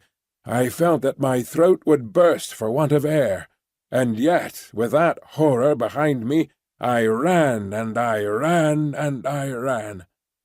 At last I paused, hardly able to move. For a moment I thought that I had thrown him off. The path lay still behind me, and then, suddenly, with a crashing and a rending, a thudding of giant feet and a panting of monster lungs, the beast was upon me once more. He was at my very heels. I was lost. Madman, that I was to linger so long before I fled. Up to then he had hunted by scent, and his movement was slow, but he had actually seen me as I started to run. From then onwards he had hunted by sight, for the path showed him where I had gone. Now, as he came round the curve, he was springing in great bounds. The moonlight shone upon his huge projecting eyes, the row of enormous teeth in his open mouth, and the gleaming fringe of claws upon his short, powerful forearms. With a scream of terror I turned and rushed wildly down the path. Behind me the thick, gasping breathing of the creature sounded louder and louder. His heavy footfall was beside me. Every instant I expected to feel his grip upon my back. And then, suddenly, there came a crash. I was falling through space, and everything beyond was darkness and rest. As I emerged from my unconsciousness, which could not, I think, have lasted more than a few minutes, I was aware of a most dreadful and penetrating smell. Putting out my hand in the darkness, I came upon something which felt like a huge lump of meat, while my other hand closed upon a large bone. Up above me there was a circle of starlit sky, which showed me that I was lying at the bottom of a deep pit. Slowly I staggered to my feet and felt myself all over. I was stiff and sore from head to foot, but there was no limb which would not move, no joint which would not bend. As the circumstances of my falling came back into my confused brain, I looked up in terror, expecting to see that dreadful head silhouetted against the paling sky. There was no sign of the monster, however, nor could I hear any sound from above. I began to walk slowly round, therefore, feeling in every direction to find out what this strange place could be into which I had been so opportunely precipitated. It was, as I have said, a pit, with sharply sloping walls and a level bottom about 20 feet across. This bottom was littered with great gobbets of flesh, most of which was in the last state of putridity. The atmosphere was poisonous and horrible. After tripping and stumbling over these lumps of decay, I came suddenly against something hard, and I found that an upright post was firmly fixed in the centre of the hollow. It was so high that I could not reach the top of it with my hand, and it appeared to be covered with grease. Suddenly I remembered that I had a tin box of wax vestas in my pocket. Striking one of them, I was able at last to form some opinion of this place into which I had fallen. There could be no question as to its nature. It was a trap made by the hand of man. The post in the centre, some 9 feet long, was sharpened at the upper end, and was black with the stale blood of the creatures who had been impaled upon it.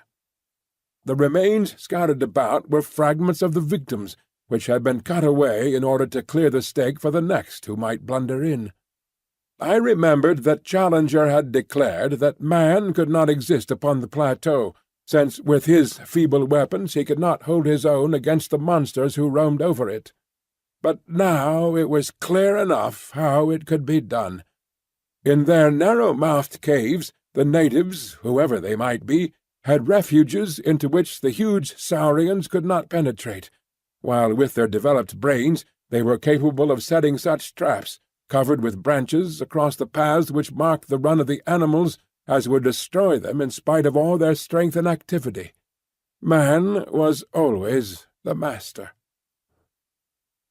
The sloping wall of the pit was not difficult for an active man to climb, but I hesitated long before I trusted myself within reach of the dreadful creature which had so nearly destroyed me. How did I know that he was not lurking in the nearest clump of bushes, waiting for my reappearance? I took heart, however, as I recalled a conversation between Challenger and Summerlee upon the habits of the great saurians. Both were agreed that the monsters were practically brainless, that there was no room for reason in their tiny cranial cavities, and that if they have disappeared from the rest of the world, it was assuredly on account of their own stupidity, which made it impossible for them to adapt themselves to changing conditions. To lie in wait for me now would mean that the creature had appreciated what had happened to me, and this, in turn, would argue some power connecting cause and effect. Surely it was more likely that a brainless creature, acting solely by vague predatory instinct, would give up the chase when I disappeared, and, after a pause of astonishment, would wander away in search of some other prey. I clambered to the edge of the pit and looked over. The stars were fading, the sky was whitening, and the cold wind of morning blew pleasantly upon my face. I could see or hear nothing of my enemy. Slowly I climbed out and sat for a while upon the ground, ready to spring back into my refuge if any danger should appear. Then, reassured by the absolute stillness and by the growing light, I took my courage in both hands and stole back along the path which I had come. Some distance down it I picked up my gun, and shortly afterwards struck the brook which was my guide. So, with many a frightened backward glance, I made for home. And suddenly there came something to remind me of my absent companions. In the clear, still morning air there sounded far away the sharp, hard note of a single rifle-shot. I paused and listened, but there was nothing more. For a moment I was shocked at the thought that some sudden danger might have befallen them. But then a simpler and more natural explanation came to my mind. It was now broad daylight. No doubt my absence had been noticed. They had imagined that I was lost in the woods, and had fired this shot to guide me home. It is true that we had made a strict resolution against firing, but if it seemed to them that I might be in danger, they would not hesitate. It was for me now to hurry on as fast as possible, and so to reassure them. I was weary and spent, so my progress was not so fast as I wished. But at last I came into regions which I knew. There was the swamp of the pterodactyls upon my left. There in front of me was the glade of the iguanodons. Now I was in the last belt of trees which separated me from Fort Challenger. I raised my voice in a cheery shout to allay their fears. No answering greeting came back to me. My heart sank at that ominous stillness.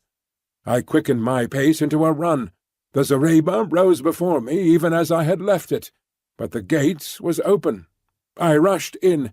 In the cold morning light it was a fearful sight which met my eyes. Our effects were scattered in wild confusion over the ground. My comrades had disappeared, and close to the smouldering ashes of our fire the grass was stained crimson with a hideous pool of blood. I was so stunned by this sudden shock that for a time I must have nearly lost my reason. I have a vague recollection, as one remembers a bad dream, of rushing about through the woods all around the empty camp, calling wildly for my companions. No answer came back from the silent shadows. The horrible thought that I might never see them again, that I might find myself abandoned all alone in that dreadful place, with no possible way of descending into the world below, that I might live and die in that nightmare country, drove me to desperation.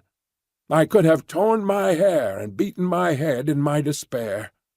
Only now did I realize how I had learned to lean upon my companions, upon the serene self-confidence of Challenger, and upon the masterful, humorous coolness of Lord John Roxton. Without them, I was like a child in the dark, helpless and powerless. I did not know which way to turn, or what I should do first. After a period during which I sat in bewilderment, I set myself to try and discover what sudden misfortune could have befallen my companions. The whole disordered appearance of the camp showed that there had been some sort of attack, and the rifle-shot no doubt marked the time when it had occurred. That there should have been only one shot showed that it had been all over in an instant. The rifles still lay upon the ground, and one of them, Lord John's, had the empty cartridge in the breech. The blankets of Challenger and of Summerlee beside the fire suggested that they had been asleep at the time. The cases of ammunition and of food were scattered about in a wild litter, together with our unfortunate cameras and plate-carriers, but none of them were missing. On the other hand, all the exposed provisions, and I remembered that there were a considerable quantity of them, were gone. They were animals, then, and not natives, who had made the inroad, for surely the latter would have left nothing behind. But if animals, or some single terrible animal, then what had become of my comrades? A ferocious beast would surely have destroyed them and left their remains. It is true that there was that one hideous pool of blood which told of violence.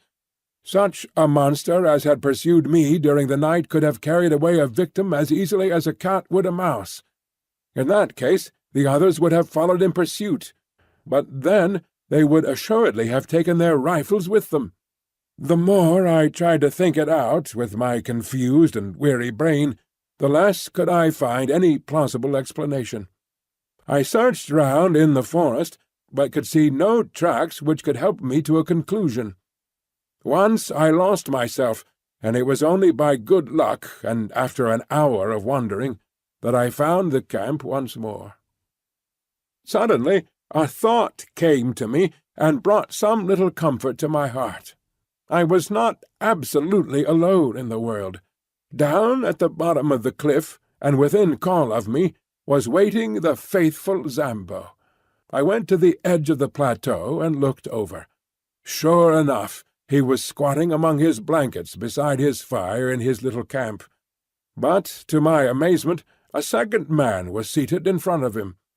For an instant my heart leaped for joy, as I thought that one of my comrades had made his way safely down. But a second glance dispelled the hope.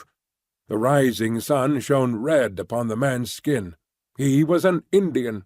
I shouted loudly and waved my handkerchief. Presently Zambo looked up, waved his hand, and turned to ascend the pinnacle. In a short time he was standing close to me, and listening with deep distress to the story which I told him. "Devil got them for sure, Massa Malone," said he. "You got into the devil's country, sir, and he take you all to himself. You take advice, Massa Malone, and come down quick, else he get you as well." "How can I come down, Zambo?" "You get creepers from trees, Massa Malone. Throw them over here. I make fast to this stump, and so you have bridge." "We have thought of that. There are no creepers here which could bear us." "Send for ropes, Massa Malone." "Who can I send, and where?" "Send to Indian villages, sir. Plenty hide rope in Indian village. Indian down below. Send him." "Who is he?" "He one of our Indians. Other ones beat him and take away his pay. He come back to us, ready now to take letter. Bring rope, anything. Ready now to take letter. Bring rope, anything." To take a letter? Why not? Perhaps he might bring help, but in any case he would ensure that our lives were not spent for nothing, and that news of all that we had won for science should reach our friends at home. I had 2 completed letters already waiting. I would spend the day in writing a third, which would bring my experiences absolutely up to date. The Indian could bear this back to the world. I ordered Zambo, therefore, to come again in the evening, and I spent my miserable and lonely day in recording my own adventures of the night before. I also drew up a note to be given to any white merchant or captain of a steamboat whom the Indian could find, imploring them to see that ropes were sent to us, since our lives must depend upon it.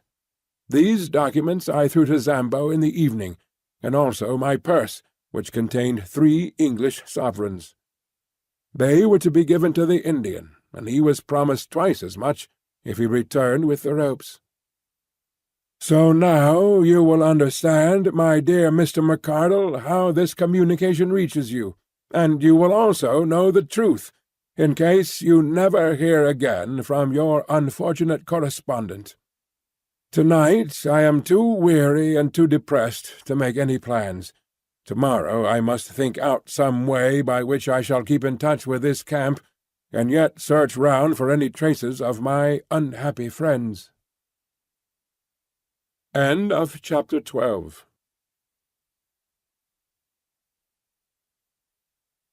Chapter 13. A Sight Which I Shall Never Forget.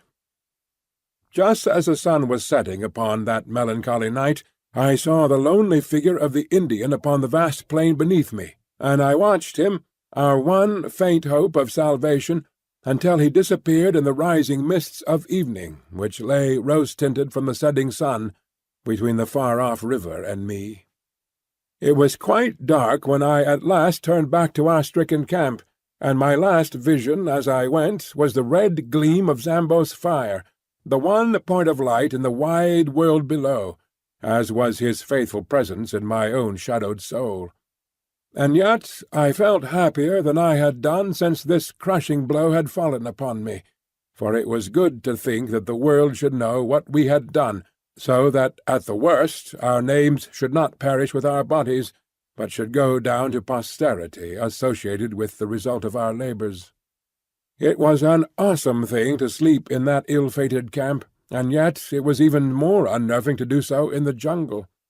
One or the other it must be. Prudence, on the one hand, warned me that I should remain on guard, but exhausted nature, on the other, declared that I should do nothing of the kind. I climbed up onto a limb of the great ginkgo tree, but there was no secure perch on its rounded surface, and I should certainly have fallen off and broken my neck the moment I began to doze. I got down, therefore, and pondered over what I should do.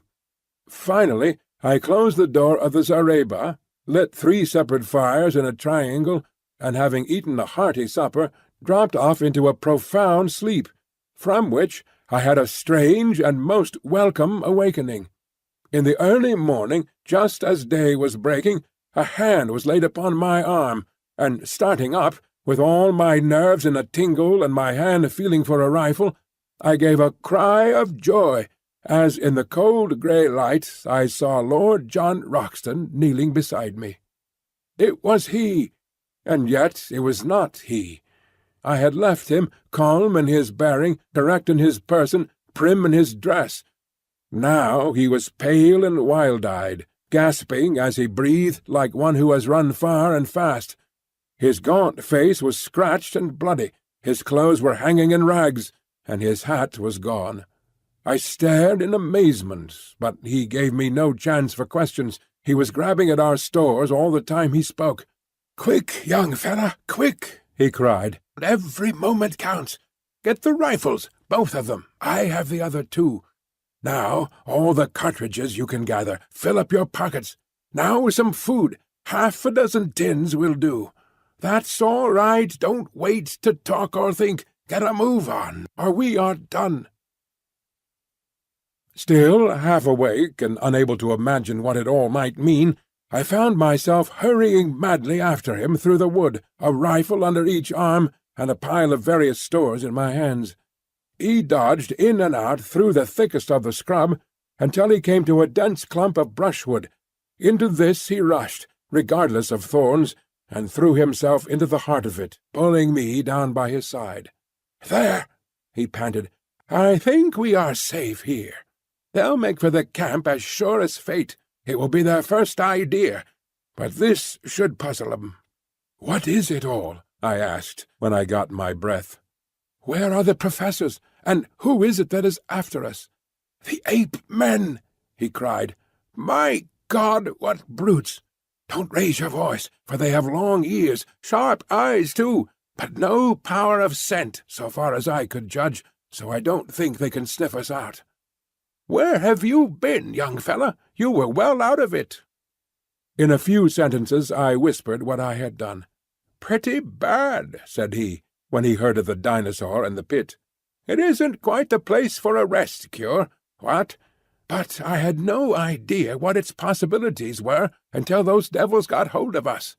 The man-eating Papuans had me once, but they are Chesterfields compared to this crowd." "How did it happen?" I asked.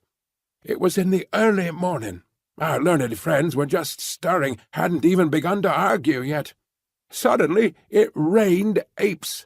They came down as thick as apples out of a tree. They had been assembling in the dark, I suppose, until that great tree over our heads was heavy with them. I shot one of them through the belly, but before we knew where we were, they had us spread-eagled on our backs. I called them apes, but they carried sticks and stones in their hands and jabber-talked to each other, and ended up a-tying our hands with creepers, so they are ahead of any beast that I have seen in my wanderings.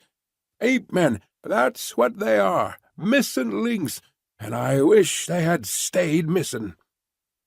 They carried off their wounded comrade, he was bleeding like a pig, and then they sat around us, and if ever I saw frozen murder, it was in their eyes. They are big fellows, as big as a man and a deal stronger. Curious glassy grey eyes they have, under red tufts, and they just sat and gloated and gloated. Challenger is no chicken, but even he was cowed. He managed to struggle to his feet and yelled out at them to have done with it and get it over. I think he had gone a bit out of his head at the suddenness of it, for he raged and cursed at them like a lunatic. If they had been a row of his favourite pressmen, he could not have slanged them worse. Well, what did they do? I was enthralled by the strange story which my companion was whispering into my ear, while all the time his keen eyes were shooting in every direction, and his hand grasping his cocked rifle. I thought it was the end of us, but instead of that, it started them on a new line. They all jabbered and chatted together. Then one of them stood out beside Challenger. You'll smile, young fella, but upon my word they might have been kinsmen. I couldn't have believed it if I hadn't seen it with my own eyes. This old ape-man, he was their chief, was a sort of red Challenger, with every one of our friend's beauty points, only just a trifle more so. He had the short body, the big shoulders, the round chest, no neck, a great ruddy frill of a beard, the tufted eyebrows, the what-do-you-want-damn-you look about the eyes, and the whole catalogue. When the ape-man stood by Challenger and put his paw on his shoulder, the thing was complete. Summerlee was a bit hysterical, and he laughed till he cried. The ape-man laughed too, or at least they put up the devil of a cackling, and they set to work to drag us off through the forest. They wouldn't touch the guns and things, thought them dangerous, I expect, but they carried away our loose food. Summerlee and I got some rough handling on the way. There's my skin and my clothes to prove it, for they took us a bee-line through the brambles, and their own hides are like leather. But Challenger was all right. 4 of them carried him shoulder high, and he went like a Roman emperor. What's that? It was a strange clicking noise in the distance, not unlike castanets. There they go, said my companion, slipping cartridges into the second double-barreled express. Load them all up, young fella me lad, for we're not going to be taken alive, and don't you think it. That's the row they make when they are excited. By George, they'll have something to excite them if they put us up. The last stand of the Greys won't be in it. With their rifles grasped in their stiffened hands, mid a ring of the dead and dying, as some fathead sings. Can you hear them now? Very far away. That little lot will do no good, but I expect their search parties are all over the wood. Well, I was telling you my tale of woe. They got us soon to this town of theirs, about 1,000 huts of branches and leaves in a great grove of trees near the edge of the cliff. It's 3 or 4 miles from here. The filthy beasts fingered me all over, and I feel as if I should never be clean again. They tied us up. The fellow who handled me tied like a bo'sun, and there we lay with our toes up beneath a tree, while a great brute stood guard over us with a club in his hand. When I say we, I mean Summerlee and myself. Old Challenger was up a tree, eating pines and having the time of his life. I'm bound to say that he managed to get some fruit to us, and with his own hands he loosened our bonds. If you'd seen him sitting up in that tree hobnobbing with his twin brother, and singing in that rolling bass of his, 'Ring out, wild bells,' 'cause music of any kind seemed to put him in a good humour, you'd have smiled. But we weren't in much mood for laughing, as you can guess. They were inclined, within limits, to let him do what he liked, but they drew the line pretty sharply at us. It was a mighty consolation to us all to know that you were running loose, and had the archives in your keeping. Well, now, young fella, I'll tell you what will surprise you. You say you saw signs of men, and fires, traps, and the like. Well, we have seen the natives themselves. 4 devils they were, down-faced little chaps, and had enough to make them so. It seems that the humans hold one side of this plateau, over yonder where you saw the caves, and the ape-men hold this side, and there is bloody war between them all the time. That's the situation so far as I could follow it. Well, yesterday the ape-men got hold of 12 of the humans and brought them in as prisoners. You never heard such a jabbering and shrieking in your life. The men were little red fellows, and had been bitten and clawed so they could hardly walk. The ape-men put 2 of them to death there and there, fairly pulled the arm off of one of them. It was perfectly beastly. Plucky little chaps they are, and hardly gave a squeak, but it turned us absolutely sick. Summerlee fainted, and even Challenger had as much as he could stand. I think they have cleared, don't you?" We listened intently, but nothing save the calling of the birds broke the deep peace of the forest. Lord Roxton went on with his story. "I think you have had the escape of your life, young fellow, my lad. It was catching those Indians that put you clean out of their heads, else they would have been back to the camp for you as sure as fate, and gathered you in. Of course, as you said, they have been watching us from the beginning out of that tree, and they knew perfectly well that we were one short. However, they could think only of the new haul, so it was I, and not a bunch of apes, that dropped in on you in the morning. Well, we had a horrid business afterwards. My God, what a nightmare the whole thing is! You remember the great bristle of sharp canes down below where we found the skeleton of the American?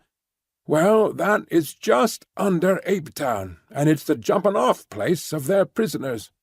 I expect there's heaps of skeletons there if we looked for 'em. They have a sort of clear parade ground on the top, and they make a proper ceremony about it. One by one the poor devils have to jump, and the game is to see whether they are merely dashed to pieces, or whether they get skewered on the canes. They took us out to see it, and the whole tribe lined up on the edge. 4 of the Indians jumped, and the canes went through 'em like knitting needles through a pat of butter. No wonder we found that poor Yankee's skeleton with the canes growing between his ribs. It was horrible, but it was deucedly interesting, too. We were all fascinated to see them take the dive, even when we thought it would be our turn next on the springboard. Well, it wasn't. They kept 6 of the Indians up for today. That's how I understood it, but I fancy we were to be the star performers in the show. Challenger might get off, but Summerlee and I were in the bill. Their language is more than half signs, and it was not hard to follow them, so I thought it was time we made a break for it. I had been plotting it out a bit, and had 1 or 2 things clear in my mind. It was all on me, for Summerlee was useless, and Challenger not much better. The only time they got together, They got slangin' because they couldn't agree upon the scientific classification of these red-headed devils that had got hold of us. One said it was the Dryopithecus of Java. The other said it was the Pithecanthropus. Madness, I call it. Loonies, both. I had thought out 1 or 2 points that were helpful. One was that these brutes could not run as fast as a man in the open. They have short, bandy legs, you see, and heavy bodies. Even Challenger could give a few yards in 100 to the best of them, and you or I would be a perfect shrub. Another point was that they knew nothing about guns. I don't believe they ever understood how the fellow I shot came by his hurt. If we could get at our guns, there was no saying what we could do. So I broke away early this morning, gave my guard a kick in the tummy that laid him out, and sprinted for the camp. There I got you and the guns, and here we are." "But the professors!" I cried in consternation. "Well, we must go back and fetch 'em. I couldn't bring 'em with me. Challenger was up the tree, and Summerlee was not fit for the effort. The only chance was to get the guns and try a rescue. Of course they may scupper them at once in revenge. I don't think they would touch Challenger, but I wouldn't answer for Summerlee. But they would have had him in any case. Of that I am certain. So I haven't made matters any worse by bolting.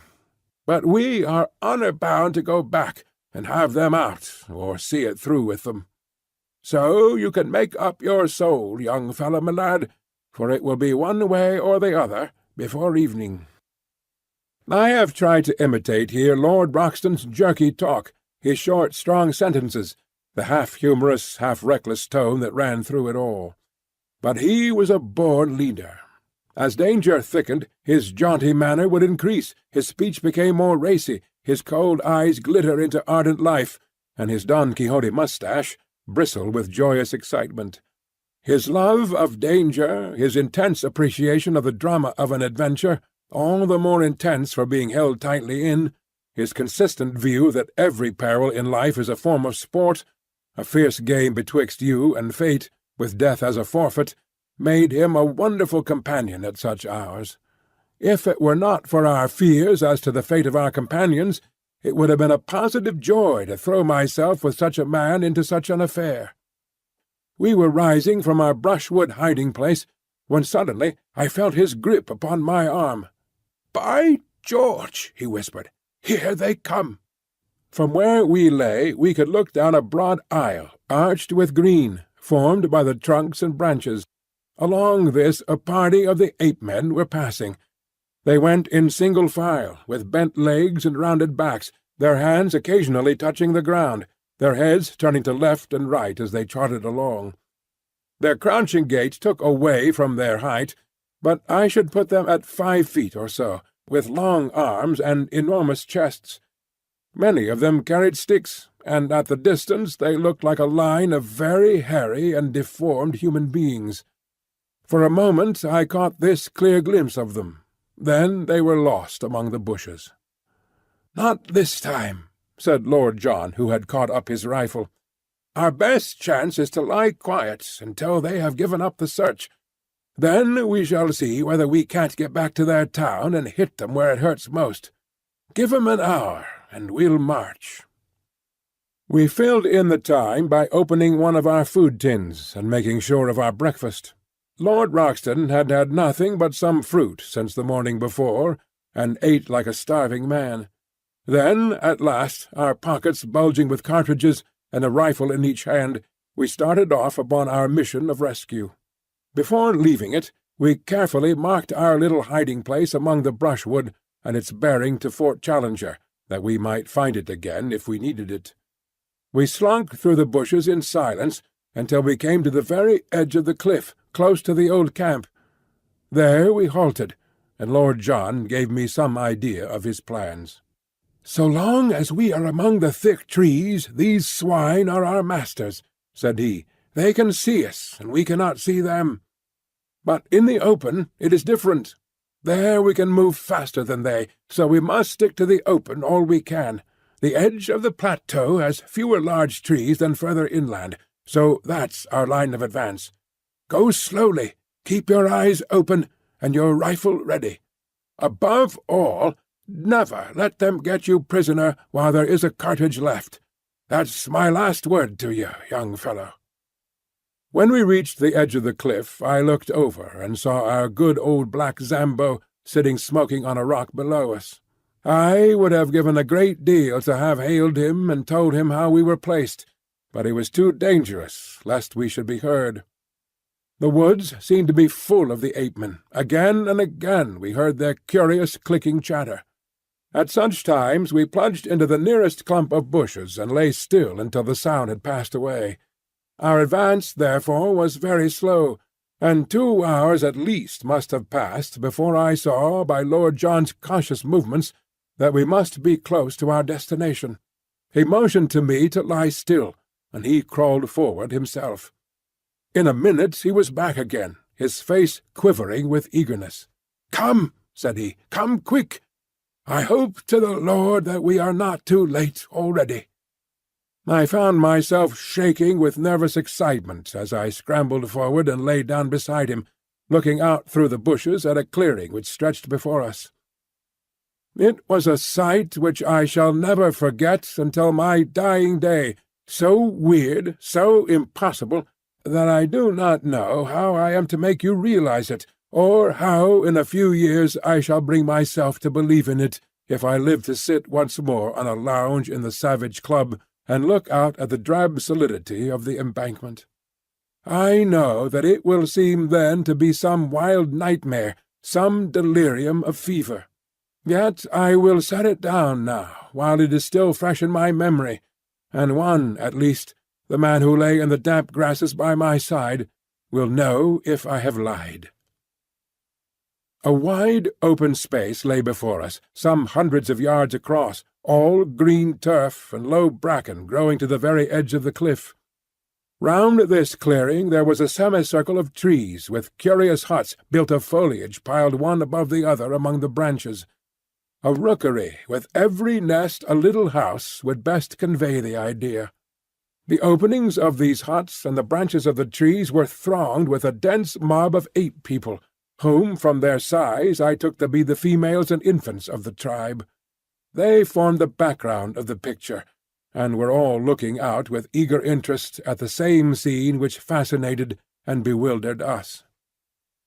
In the open, and near the edge of the cliff, there had assembled a crowd of some 100 of these shaggy red-haired creatures, many of them of immense size, and all of them horrible to look upon. There was a certain discipline among them, for none of them attempted to break the line which had been formed. In front there stood a small group of Indians, little, clean-limbed red fellows, whose skins glowed like polished bronze in the strong sunlight. A tall, thin white man was standing beside them, his head bowed, his arms folded, his whole attitude expressive of his horror and dejection. There was no mistaking the angular form of Professor Summerlee. In front of and around this dejected group of prisoners were several ape-men, who watched them closely and made all escape impossible.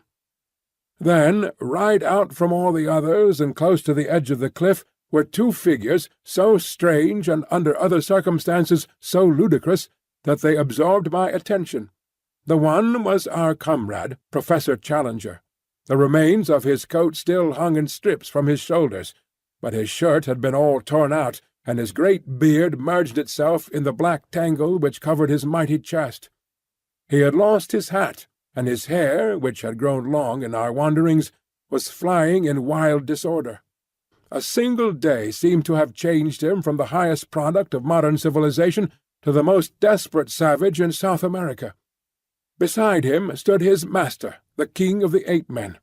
In all things he was, as Lord John had said, the very image of our professor, save that his colouring was red instead of black.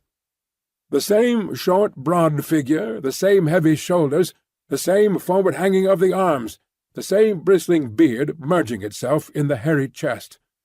Only above the eyebrows, where the sloping forehead and low-curved skull of the ape-man were in sharp contrast to the broad brow and magnificent cranium of the European, could one see any marked difference. At every other point, the king was an absurd parody of the professor. All this, which takes me so long to describe, impressed itself upon me in a few seconds. Then we had very different things to think of, for an active drama was in progress. 2 of the ape-men had seized one of the Indians out of the group and dragged him forward to the edge of the cliff. The king raised his hand as a signal. They caught the man by his leg and arm and swung him 3 times backwards and forwards with tremendous violence. Then, with a frightful heave, they shot the poor wretch over the precipice. With such force did they throw him that he curved high in the air before beginning to drop. As he vanished from sight, the whole assembly, except the guards, rushed forward to the edge of the precipice, and there was a long pause of absolute silence, broken by a mad yell of delight. They sprang about, tossing their long hairy arms in the air, and howling with exultation. Then they fell back from the edge, formed themselves again into a line, and waited for the next victim. This time it was Summerlee. 2 of his guards caught him by the wrists and pulled him brutally to the front. His thin figure and long limbs struggled and fluttered like a chicken being dragged from a coop. Challenger had turned to the king and waved his hands frantically before him. He was begging, pleading, imploring for his comrade's life. The ape-man pushed him roughly aside and shook his head. It was the last conscious movement he was to make upon earth. Lord John's rifle cracked, and the king sank down, a tangled, red, sprawling thing, upon the ground.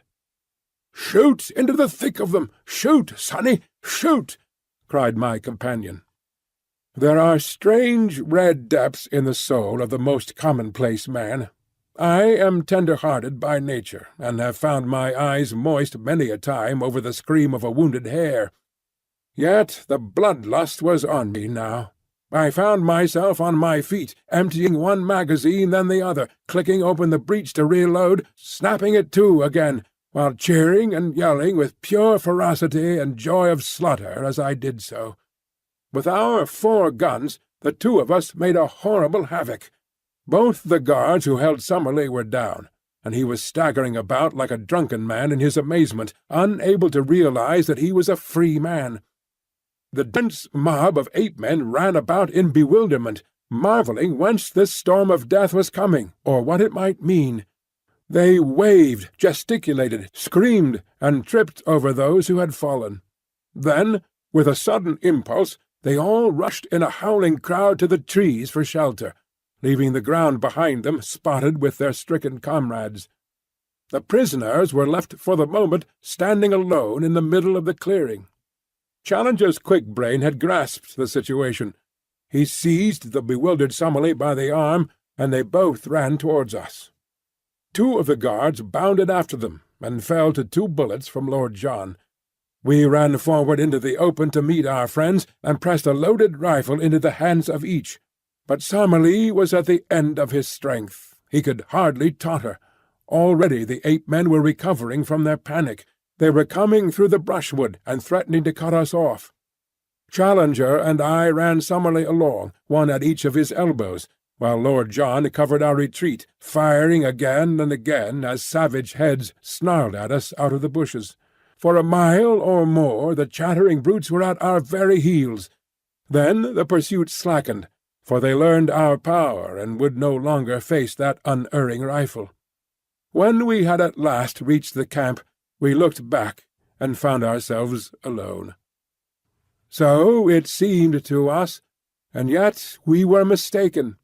We had hardly closed the thorn-bush door of our zareba, clasped each other's hands and thrown ourselves panting upon the ground beside our spring, when we heard a patter of feet, and then a gentle plaintive crying from outside our entrance. Lord Roxton rushed forward, rifle in hand, and threw it open. There, prostrate upon their faces, lay the little red figures of the 4 surviving Indians, trembling with fear of us, and yet imploring our protection. With an expressive sweep of his hands, one of them pointed to the woods around them, and indicated that they were full of danger. Then, Darting forward, he threw his arms round Lord John's legs and rested his face upon them. "By George!" cried our peer, pulling at his moustache in great perplexity. "I say, what the deuce are we to do with these people? Get up, little chappie, and take your face off my boots." Summerlee was sitting up and stuffing some tobacco into his old briar. "We've got to see them safe," said he. "You've pulled us all out of the jaws of death. My word, it was a good bit of work." "Admirable!" cried Challenger. "Admirable! Not only we as individuals, but European science collectively, owe you a deep debt of gratitude for what you have done. I do not hesitate to say that the disappearance of Professor Summerlee and myself would have left an appreciable gap in modern zoological history. Our young friend here and you have done most excellently well." He beamed at us with the old paternal smile, but European science would have been somewhat amazed could they have seen their chosen child, the hope of the future, with his tangled, unkempt head, his bare chest, and his tattered clothes. He had one of the meat tins between his knees, and sat with a large piece of cold Australian mutton between his fingers. The Indian looked up at him, and then, with a little yelp, cringed to the ground and clung to Lord John's leg. "Don't you be scared, my bunny boy," said Lord John, patting the matted head in front of him. "He can't stick your appearance, Challenger, and by George I don't wonder. All right, little chap, he's only a human, just the same as the rest of us." "Really, sir," cried the Professor. "Well, it's lucky for you, Challenger, that you are a little bit out of the ordinary. If you hadn't been so like the king, upon my word, Lord John, you allow yourself great latitude." "Well, it's a fact." "I beg, sir, that you will change the subject. Your remarks are irrelevant and unintelligible. The question before us is what we are to do with these Indians. The obvious thing is to escort them home, if we knew where their home was." "Well, there is no difficulty about that," said I. "They live in the caves on the other side of the central lake. Our young friend here knows where they live. I gather it is some distance." "Oh, a good 20 miles," said I. Summerlee gave a groan. "I, for one, could never get there. Surely I hear those brutes still howling upon our track." As we spoke, from the dark recesses of the woods we heard far away the jabbering cry of the ape-men. The Indians once more set up a feeble wail of fear. "We must move, and move quick," said Lord John. "You help Summerlee, young fellow. These Indians will carry stores. Now then, come along, before they can see us." In less than half an hour we had reached our brushwood retreat and concealed ourselves. All day we heard the excited calling of the ape-men in the direction of our old camp, but none of them came our way, and the tired fugitives, red and white, had a long, deep sleep. I was dozing myself in the evening, when something plucked my sleeve, and I found Challenger kneeling beside me. "You keep a diary of these events, and you expect eventually to publish it, Mr. Malone?" said he with solemnity.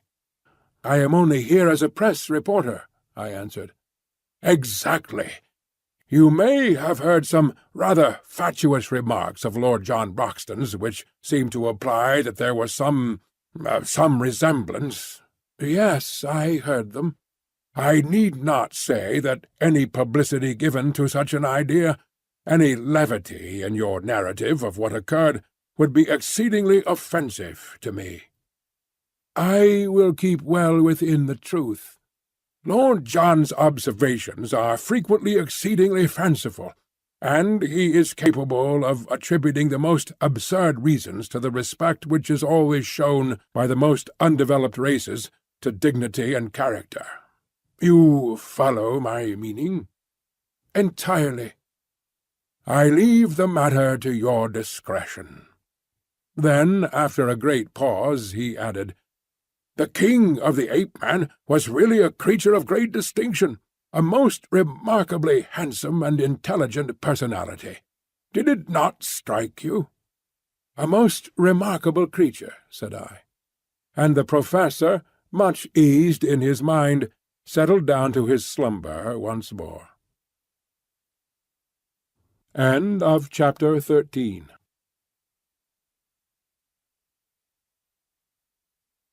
Chapter 14. Those were the real conquests. We had imagined that our pursuers, the ape-men, knew nothing of our brushwood hiding-place, but we were soon to find out our mistake. There was no sound in the woods, not a leaf moved upon the trees, and all was peace around us. But we should have been warned by our first experience how cunningly and how patiently these creatures can watch and wait until their chance comes. Whatever fate may be mine through life, I am very sure that I shall never be nearer death than I was that morning. But I will tell you the thing in its due order. We all awoke exhausted after the terrific emotions and scanty food of yesterday. Summerlee was still so weak that it was an effort for him to stand, but the old man was full of a sort of surly courage which would never admit defeat. A council was held, and it was agreed that we should wait quietly for an hour or two where we were, have our much-needed breakfast, and then make our way across the plateau and round the central lake to the caves where our observations had shown that the Indians lived. We relied upon the fact that we could count upon the good word of those whom we had rescued to ensure a warm welcome from their fellows. Then, with our mission accomplished, and possessing a fuller knowledge of the secrets of Maple White Land, we should turn our whole thoughts to the vital problem of our escape and return. Even Challenger was ready to admit that we should then have done all for which we had come, and that our first duty from that time onwards was to carry back to civilization the amazing discoveries we had made. We were able now to take a more leisurely view of the Indians whom we had rescued. They were small men, wiry, active, and well-built, with lank black hair tied up in a bunch behind their heads with a leathern thong, and leathern also were their loin-cloths. Their faces were hairless, well-formed, and good-humoured. The lobes of their ears, hanging ragged and bloody, showed that they had been pierced for some ornaments which their captors had torn out. Their speech, though unintelligible to us, was fluent among themselves, and as they pointed to each other and uttered the word Akala many times over, we gathered that this was the name of the nation. Occasionally, with faces which were convulsed with fear and hatred, they shook their clenched hands at the woods round and cried, "Doda! Doda!" which was surely their term for their enemies. "What do you make of them, Challenger?" said Lord John. "One thing is very clear to me, and that it is that the little chap with the front of his head shaved is a chief among them." It was indeed evident that this man stood apart from the others, and that they never ventured to address him without every sign of deep respect.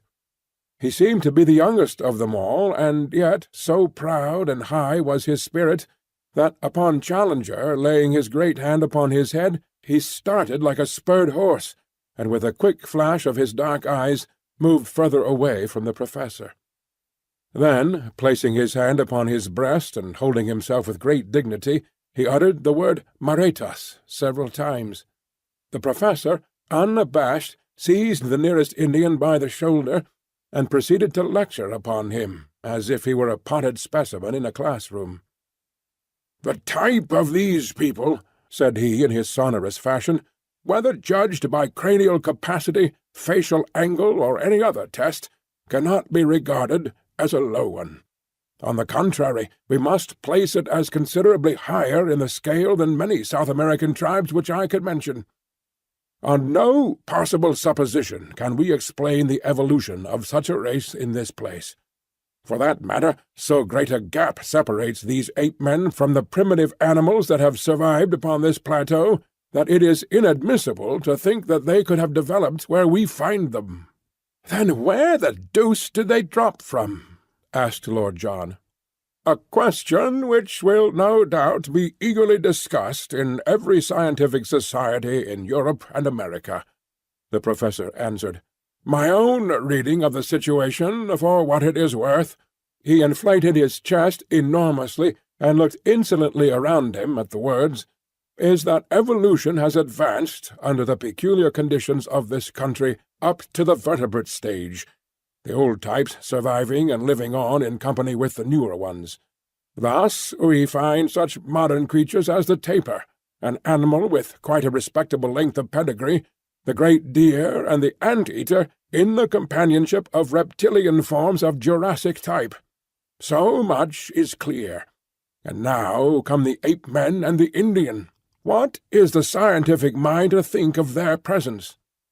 I can only account for it by an invasion from outside.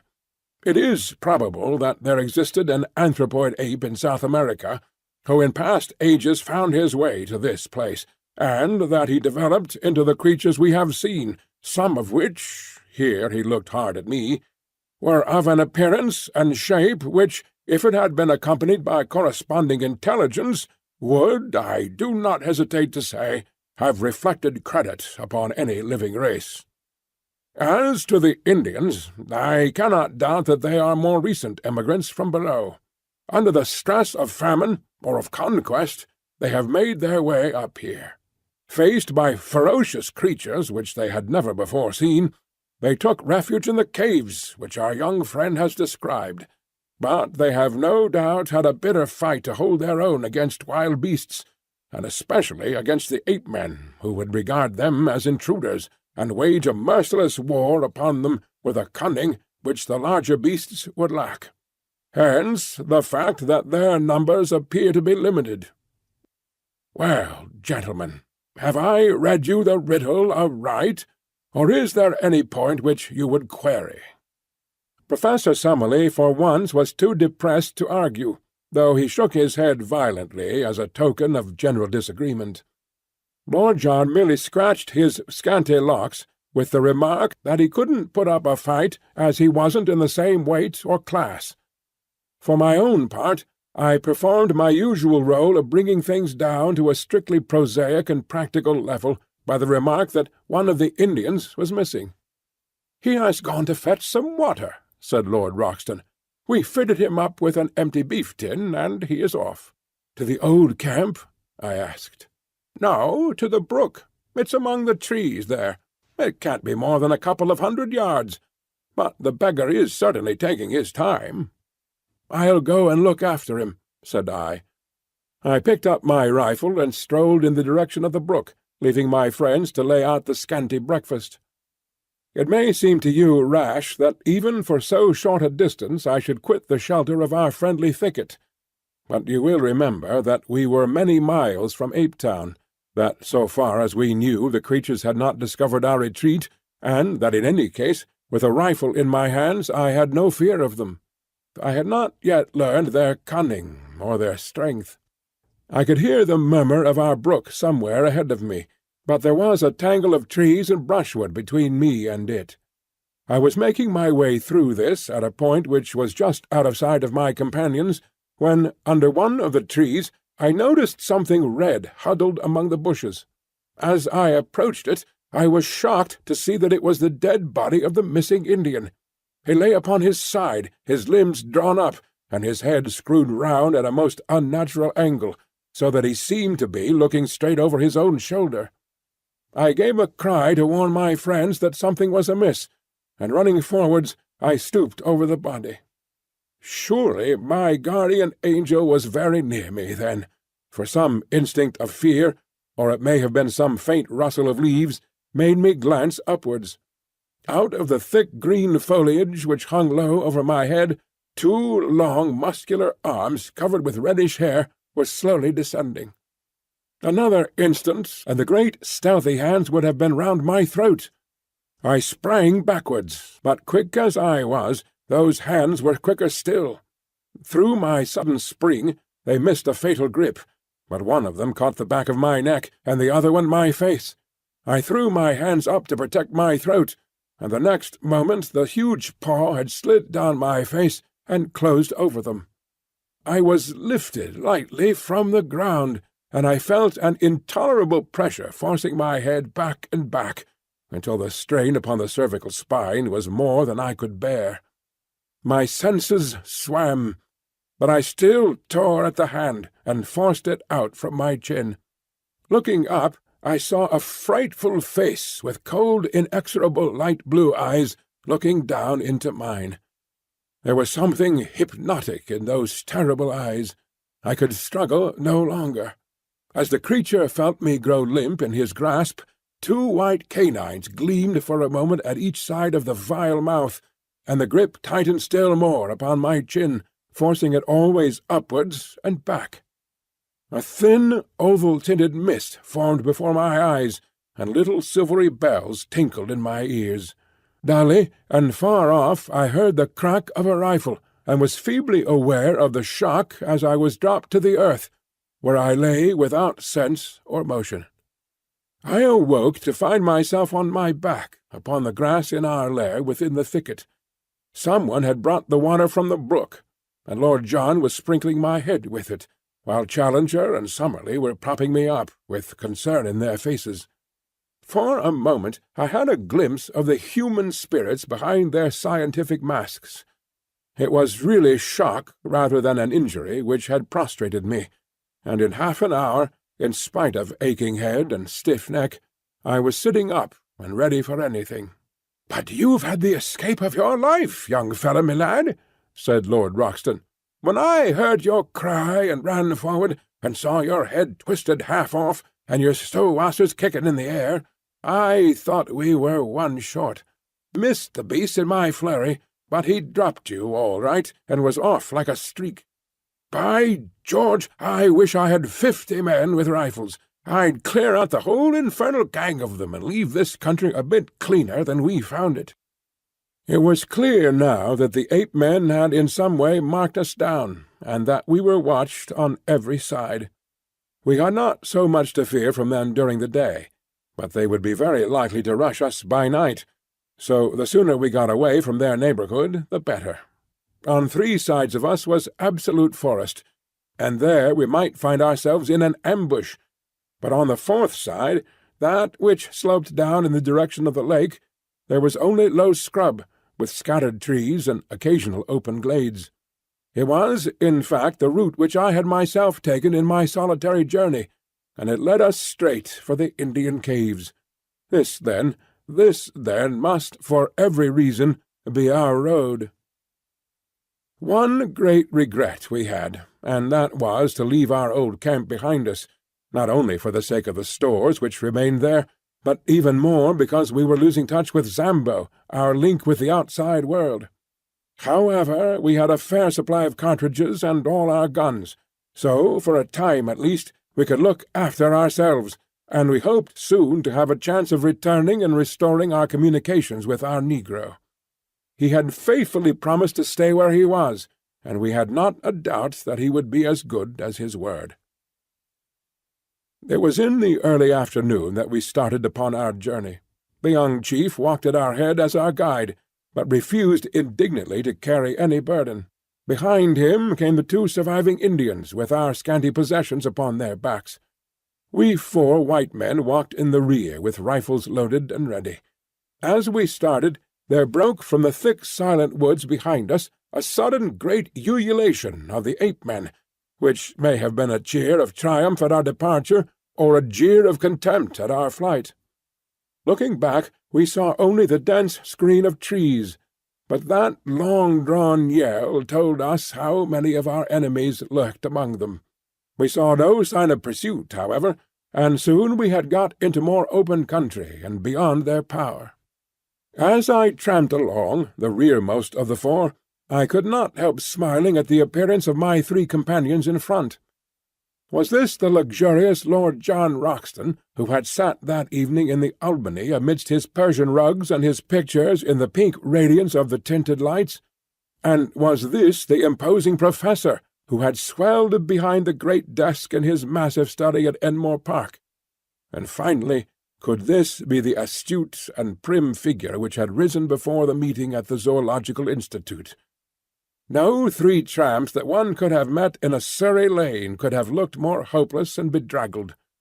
We had, it is true, been only a week or so upon the top of the plateau, but all our spare clothing was in our camp below, and the 1 week had been a severe one upon us all, though least to me, who had not to endure the handling of the ape-men. My 3 friends had all lost their hats, and had now bound handkerchiefs round their heads. Their clothes hung in ribbons about them, and their unshaven, grimy faces were hardly to be recognized. Both Summerlee and Challenger were limping heavily, while I still dragged my feet from weakness after the shock of the morning, and my neck was as stiff as a board from the murderous grip that held it. We were indeed a sorry crew, and I did not wonder to see our Indian companions glance back at us occasionally with horror and amazement on their faces. In the late afternoon we reached the margin of the lake, and as we emerged from the bush and saw the sheet of water stretching before us, our native friends set up a shrill cry of joy and pointed eagerly in front of them. It was indeed a wonderful sight which lay before us. Sweeping over the glassy surface was a great flotilla of canoes coming straight for the shore upon which we stood. They were some miles out when we first saw them, but they shot forward with great swiftness, and were soon so near that the rowers could distinguish our persons. Instantly a thunderous shout of delight burst upon them, and we saw them rise from their seats, waving their paddles and spears madly in the air. Then, bending to their work once more, they flew across the intervening water, beached their boats upon the sloping sand, and rushed up to us, prostrating themselves with loud cries of greeting before the young chief. Finally one of them, an elderly man with a necklace and bracelet of great lustrous glass beads, and the skin of some beautiful mottled amber-coloured animal slung over his shoulders, ran forward and embraced most tenderly the youth whom we had saved. He then looked at us, and asked some questions, after which he stepped up with much dignity, and embraced us also, each in turn. Then, at his order, the whole tribe lay down upon the ground before us in homage. Personally, I felt shy and uncomfortable at this obsequious adoration, and I read the same feeling in the faces of Roxton and Summerlee, but Challenger expanded like a flower in the sun. "They may be undeveloped types," said he, stroking his beard and looking round at them, "but their deportment in the presence of their superiors might be a lesson to some of our more advanced Europeans. Strange how correct are the instincts of the natural man." It was clear that the natives had come about upon the war-path, for every man carried his spear, a long bamboo tipped with bone, his bow and arrows, and some sort of club or stone battle-axe slung at his side. Their dark, angry glances at the woods from which we had come, and the frequent repetition of the word "Doda," made it clear enough that this was a rescue party who had set forth to save or revenge the old chief's son, for such we gathered that the youth must be. A council was now held by the whole tribe squatting in a circle, whilst we sat near on a slab of basalt and watched their proceedings. 2 or 3 warriors spoke, and finally our young friend made a spirited harangue with such eloquent features and gestures that we could understand it all as clearly as if we had known his language. "What is the use of returning?" he said. "Sooner or later the thing must be done. Your comrades have been murdered. What if I return safe? These others have been done to death. There is no safety for any of us. We are assembled now, and ready." Then he pointed to us. "These strange men are our friends. They are great fighters, and they hate the ape-men even as we do. They command," here he pointed up to heaven, "the thunder and the lightning. When shall we have such a chance again? Let us go forward, and either die now, or live for the future in safety. How else shall we go back unashamed to our women?" The little red warriors hung upon the words of the speaker, and when he had finished they burst into a roar of applause, waving their rude weapons in the air. The old chief stepped forward to us, and asked us some questions, pointing at the same time to the woods. Lord John made a sign to him that he should wait for an answer, and then he turned to us. "Well, it's up to you to say what we will do," said he. "For my part, I have a score to settle with these monkey folk, and if it ends by wiping them off the face of the earth, I don't see that the earth need fret about it. I'm going with our little red pals, and I mean to see them through the scrap. What do you say, young fellow?" "Of course I will come." "And you, Challenger?" "I will assuredly cooperate." "And you, Summerlee?" "We seem to be drifting very far from the object of this expedition, Lord John. I assure you that I little thought when I left my professional chair in London that it was for the purpose of heading a raid of savages upon a colony of anthropoid apes." "To such base uses do we come," said Lord John, smiling. "But we are up against it. So what's the decision?" "It seems a most questionable step," said Summerlee, argumentative to the last. "But if you are all going, I hardly see how I can remain behind." "Then it is settled," said Lord John, and turning to the chief he nodded and slapped his rifle. The old fellow clasped our hands, each in turn, while his men cheered louder than ever. It was too late to advance that night, so the Indians settled down into a rude bivouac. On all sides their fires began to glimmer and smoke. Some of them, who had disappeared into the jungle, came back presently driving a young iguanodon before them. Like the others, it had a daub of asphalt upon its shoulder, and it was only when we saw one of the natives step forward with the air of an owner and give his consent to the beast's slaughter that we understood at last that these great creatures were as much private property as a herd of cattle, and that these symbols, which had so perplexed us, were nothing more than the marks of the owner. Helpless, torpid, and vegetarian, with great limbs but a minute brain, they could be rounded up and driven by a child. In a few minutes the huge beast had been cut up, and slabs of him were hanging over a dozen campfires, together with great scaly ganoid fish, which had been speared in the lake. Summerlee had laid down and slept upon the sand, but we others roamed round the edge of the water, seeking to learn something more of this strange country. Twice we found pits of blue clay, such as we had already seen in the swamp of the pterodactyls. These were old volcanic vents, and for some reason excited the greatest interest in Lord John. What attracted Challenger, on the other hand, was a bubbling, gurgling mud geyser, where some strange gas formed great bursting bubbles upon the surface. He thrust a hollow reed into it, and cried out with delight like a schoolboy that he was able, on touching it with a lighted match, to cause a sharp explosion and a blue flame at the far end of the tube. Still more pleased was he when, inverting the leathern pouch over the end of the reed, and so filling it with the gas, he was able to send it soaring up into the air. An inflammable gas, and one markedly lighter than the atmosphere. I should say, beyond doubt, that it contained a considerable proportion of free hydrogen. The resources of GEC are not yet exhausted, my young friend. I may yet show you how a great mind moulds all nature to its use." He swelled with some secret purpose, but would say no more. There was nothing which we could see upon the shore which seemed to me so wonderful as the great sheet of water before us. Our numbers and our noise had frightened all living creatures away, and save for a few pterodactyls, which soared round high above our heads while they waited for the carrion, all was still around the camp.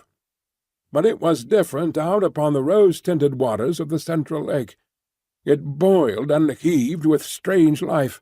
Great slate-coloured backs and high serrated dorsal fins shot up with a fringe of silver, and then rolled down into the depths again.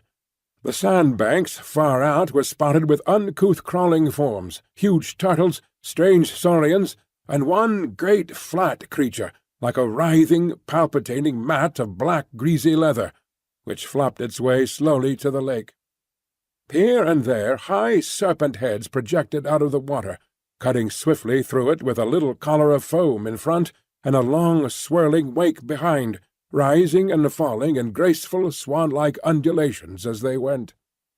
It was not until one of these creatures wriggled onto a sandbank within a few hundred yards of us and exposed a barrel-shaped body and huge flippers behind the long serpent neck that Challenger and Summerlee, who had joined us, broke out into their duet of wonder and admiration.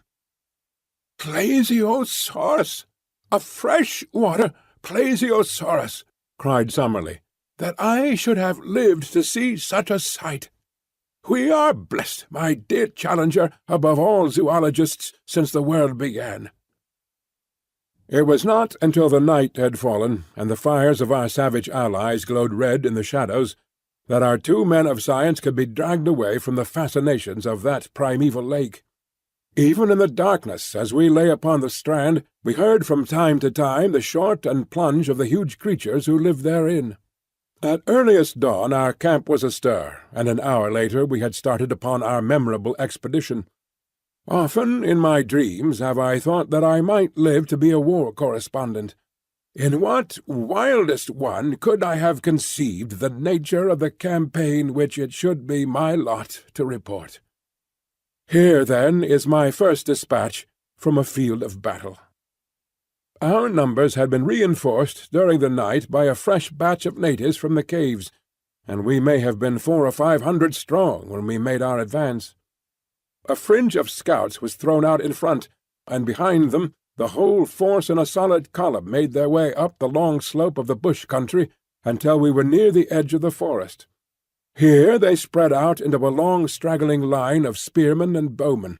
Roxton and Summerlee took their position upon the right flank, while Challenger and I were on the left. It was a host of the Stone Age that we were accompanying to battle, we with the last word of the gunsmith's art from St. James Street and the Strand. We had not long to wait for our enemy. A wild, shrill clamour rose from the edge of the wood, and suddenly a body of ape-men rushed out with clubs and stones, and made for the centre of the Indian line. It was a valiant move, but a foolish one, for the great bandy-legged creatures were slow afoot, while their opponents were as active as cats. It was horrible to see the fierce brutes with foaming mouths and glaring eyes, rushing and grasping, but forever missing their elusive enemies, while arrow after arrow buried itself in their hides.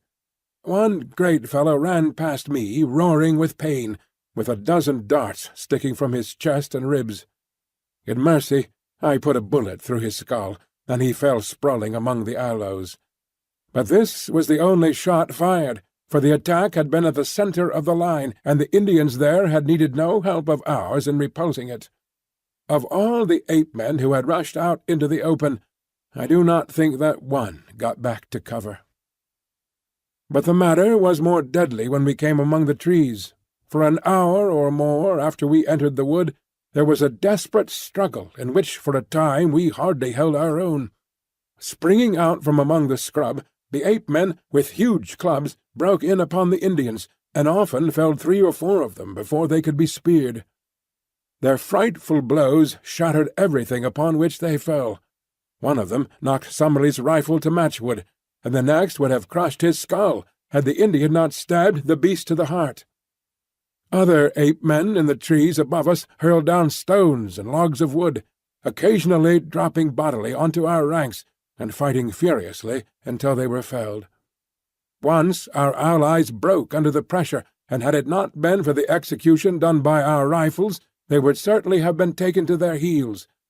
But they were gallantly rallied by their old chief, and came on with such a rush that the ape-men began to turn to give way. Summerlee was weaponless, but I was employing my magazine as quick as I could fire, and on the further flank we heard the continuous cracking of our companions' rifles. Then, in a moment, came the panic and the collapse. Screaming and howling, the great creatures rushed away in all directions through the brushwood, while our allies yelled in their savage delight, following swiftly after their flying enemies. All the feuds of countless generations, all the hatreds and cruelties of their narrow history, all the memories of ill-usage and persecution were to be purged that day. At last man was to be supreme, and the man-beast to find forever his allotted place. Fly as they would, the fugitives were too slow to escape from the active savages, and from every side in the tangled woods we heard the exultant yells, the twanging of bows, and the crash and thud as ape-men were brought down from their hiding-places in the trees. I was following the others, when I found that Lord John and Challenger had come across to join us. "It's over," said Lord John. "I think we can leave the tidying up to them. Perhaps the less we see of it, the better we shall sleep." Challenger's eyes were shining with the lust of slaughter. "We have been privileged," he cried, strutting about like a gamecock, "to be present at one of the typical decisive battles of history, the battles which have determined the fate of the world. What, my friends, is the conquest of one nation by another? It is meaningless. Each produces the same result. But these fierce fights, when in the dawn of the ages the cave-dwellers held their own against the tiger-folk, or the elephants first found that they had a master, those were the real conquests, the victories that count. By this strange turn of fate, we have seen and helped to decide even such a contest. Now, upon this plateau, the future must ever be for man." It needed a robust faith in the end to justify such tragic means. As we advanced together through the woods, we found the ape-men lying thick, transfixed with spears or arrows. Here and there a little group of shattered Indians marked where one of the anthropoids had turned to bay and sold his life dearly. Always in front of us we heard the yelling and roaring which showed the direction of the pursuit.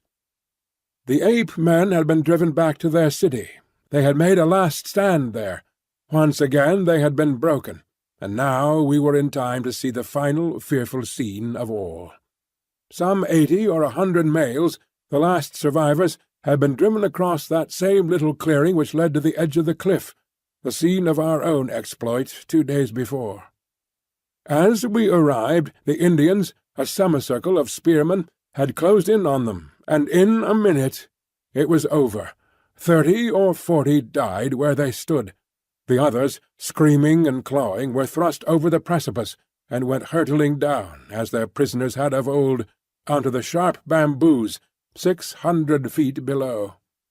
It was as Challenger had said, and the reign of man was assured forever in Maple White Land. The males were exterminated, Ape Town was destroyed, the females and young were driven away to live in bondage, and the long rivalry of untold centuries had reached its bloody end. For us the victory brought much advantage.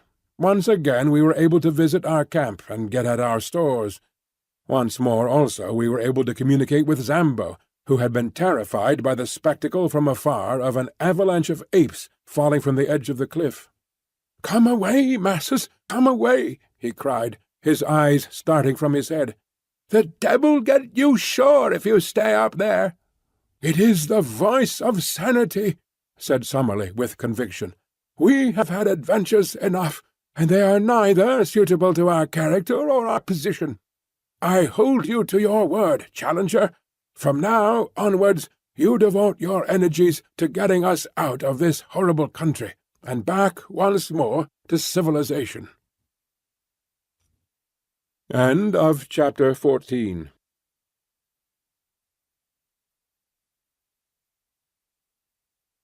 Chapter 15. Our eyes have seen great wonders.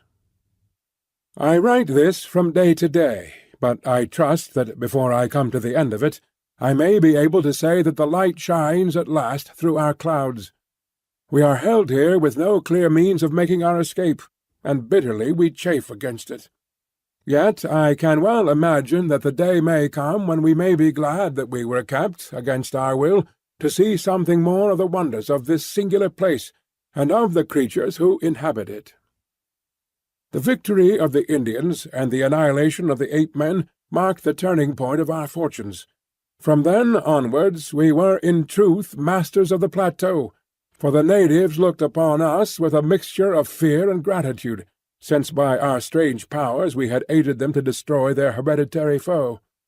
For their own sakes they would, perhaps, be glad to see the departure of such formidable and incalculable people, but they have not themselves suggested any way by which we may reach the plains below. There had been, so far as we could follow their signs, a tunnel by which the place could be approached, the lower exit of which we had seen from below. By this, no doubt, both ape-men and Indians had at different epochs reached the top, and Maple White with his companion had taken the same way.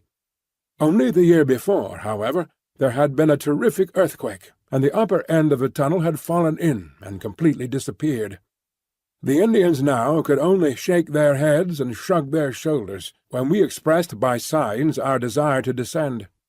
It may be that they cannot, but it may also be that they will not help us to get away. At the end of the victorious campaign the surviving ape-folk were driven across the plateau.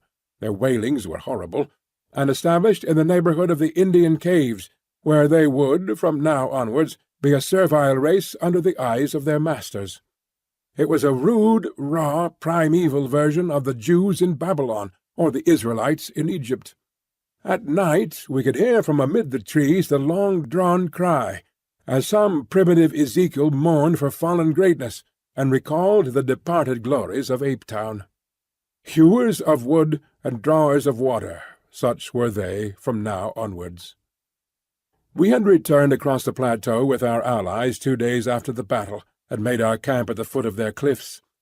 They would have had us share their caves with them, but Lord John would by no means consent to it, considering that to do so would put us in their power if they were treacherously disposed. We kept our independence, therefore, and had our weapons ready for any emergency, while preserving the most friendly relations. We also continually visited their caves, which were most remarkable places, though whether made by man or by nature we have never been able to determine. They were all on one stratum, hollowed out of some soft rock, which lay between the volcanic basalt forming the ruddy cliffs above them and the hard granite which formed their base. The openings were about 80 feet above the ground, and were led up to by long stone stairs, so narrow and steep that no large animal could mount them. Inside they were warm and dry, running in straight passages of varying length into the side of the hill, with smooth grey walls, decorated with many excellent pictures, done with charred sticks, and representing the various animals of the plateau. If every living thing were swept from the country, the future explorer would find upon the walls of these caves ample evidence of the strange fauna, the dinosaurs, iguanodons, and fish-lizards, which had lived so recently upon earth. Since we had learned that the large iguanodons were kept as tame herds by their owners, and were simply walking meat stores, we had conceived that man, even with his primitive weapons, had established his ascendancy upon the plateau. We were soon to discover that it was not so, and that he was still there upon tolerance. It was on the 3rd day after our forming our camp near the Indian caves that the tragedy occurred. Challenger and Summerlee had gone off together that day to the lake, where some of the natives, under their direction, were engaged in harpooning specimens of the great lizards. Lord John and I had remained in our camp, while a number of the Indians were scattered about upon the grassy slope in front of the caves, engaged in different ways. Suddenly there was a shrill cry of alarm, and with the word "Stoa" resounding from 100 tongues. From every side men, women, and children were rushing wildly for shelter, swarming up the staircases and into the caves in a mad stampede. Looking up, we could see them waving their arms from the rocks above, and beckoning us to join them in their refuge. We had both seized our magazine rifles and ran out to see what the danger could be. Suddenly, from the near belt of trees, there broke forth a group of 12 or 15 Indians running for their lives, and at their very heels 2 of those frightful monsters which had disturbed our camp and pursued me upon my solitary journey. In shape they were like horrible toads, and moved in a succession of springs, but in size they were of an incredible bulk, larger than the largest elephant. We had never before seen them save at night, and indeed they are nocturnal animals, save when disturbed in their lairs, as these had been. We now stood amazed at the sight, for their blotched and warty skins were of a curious fish-like iridescence, and the sunlight struck them with an ever-varying rainbow bloom as they moved. We had little time to watch them, however, for in an instant they had overtaken the fugitives, and were making a dire slaughter among them. Their method was to fall forward with their full weight upon each in turn, leaving them crushed and mangled, to bound on after the others. The wretched Indians screamed with terror, or were helpless, run as they would, before the relentless purpose and horrible activity of these monstrous creatures. One after another they went down, and there were not half a dozen surviving by the time my companion and I could come to their help. But our aid was of little avail, and only involved us in the same peril. At the range of a couple of 100 yards we emptied our magazines, firing bullet after bullet into the beasts, but with no more effect than if we were pelting them with pellets of paper. Their slow reptilian natures cared nothing for wounds, and the springs of their lives, with no special brain centre, but scattered throughout their spinal cords, could not be tapped by any modern weapons. The most that we could do was to check their progress by distracting their attention with the flash and roar of our guns, and so to give both the natives and ourselves time to reach the steps which led to safety. But where the conical explosive bullets of the 20th century were of no avail, the poisoned arrows of the natives, dipped in the juice of strophanthus and steeped afterwards in decayed carrion, could succeed. Such arrows were of little avail to the hunter who attacked the beast, because their action in that torpid circulation was slow, and before its powers failed it, could certainly overtake and slay its assailant. But now, as the two monsters hounded us to the very foot of the stairs, a drift of darts came whistling from every chink in the cliff above them. In a minute they were feathered with them, and yet with no sign of pain they clawed and slobbered with impotent rage at the steps which led them to their victims, mounting clumsily up for a few yards, and then sliding down again to the ground. But at last the poison worked. One of them gave a deep grumbling groan and dropped his huge squat head onto the earth. The other bounded round in an eccentric circle, with shrill wailing cries, and then, lying down, writhed in agony for some minutes before it also stiffened and lay still. With yells of triumph the Indians came flocking down from their caves, and danced a frenzied dance of victory round the dead bodies, in mad joy that 2 more of the most dangerous of all their enemies had been slain. That night they cut up and removed the bodies, not to eat, for the poison was still active, but lest they should breed a pestilence.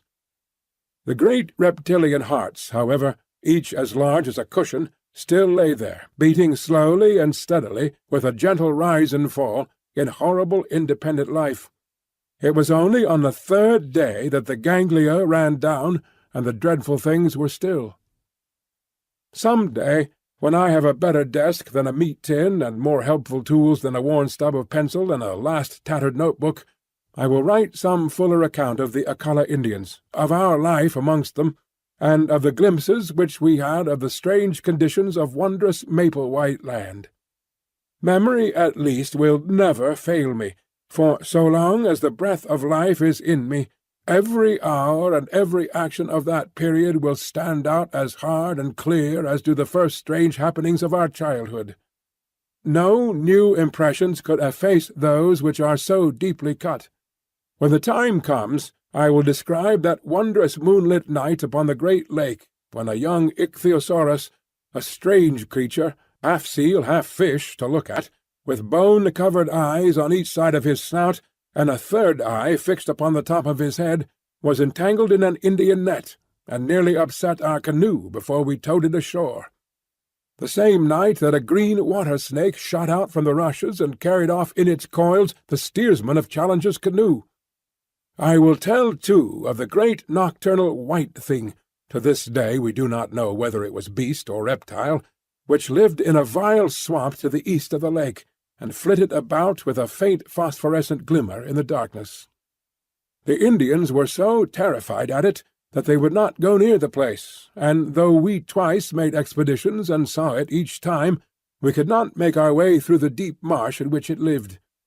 I can only say that it seemed to be larger than a cow, and had the strangest musky odour.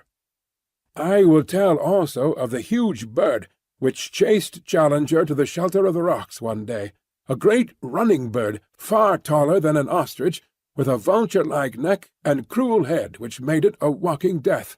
As Challenger climbed to safety, one dart of that savage curving beak shore off the heel of his boot as if it had been cut with a chisel. This time, at least, modern weapons prevailed, and the great creature, 12 feet from head to foot, Phoracus its name, according to our panting but exultant professor, went down before Lord Roxton's rifle in a flurry of waving feathers and kicking limbs, with 2 remorseless yellow eyes glaring up from the midst of it. May I live to see that flattened vicious skull in its own niche amid the trophies of the Albany. Finally, I will assuredly give some account of the Toxodon, the giant 10-foot guinea pig with projecting chiselled teeth, which we killed as it drank in the grey of the morning by the side of the lake.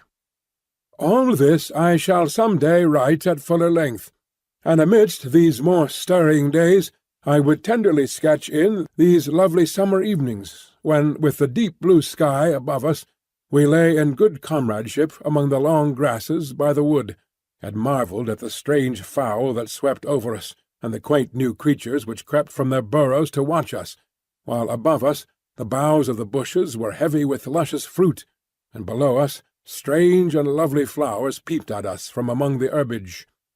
Or those long moonlit nights when we lay out upon the shimmering surface of the great lake, and watched with wonder and awe the huge circles rippling out from the sudden splash of some fantastic monster, or the greenish gleam, far down in the deep water, of some strange creature upon the confines of darkness.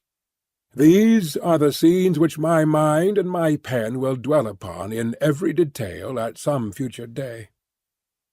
But you will ask, why these experiences, and why this delay, when you and your comrades should have been occupied day and night in the devising of some means by which you could return to the outer world? My answer is that there was not one of us who was not working for this end, but that our work had been in vain.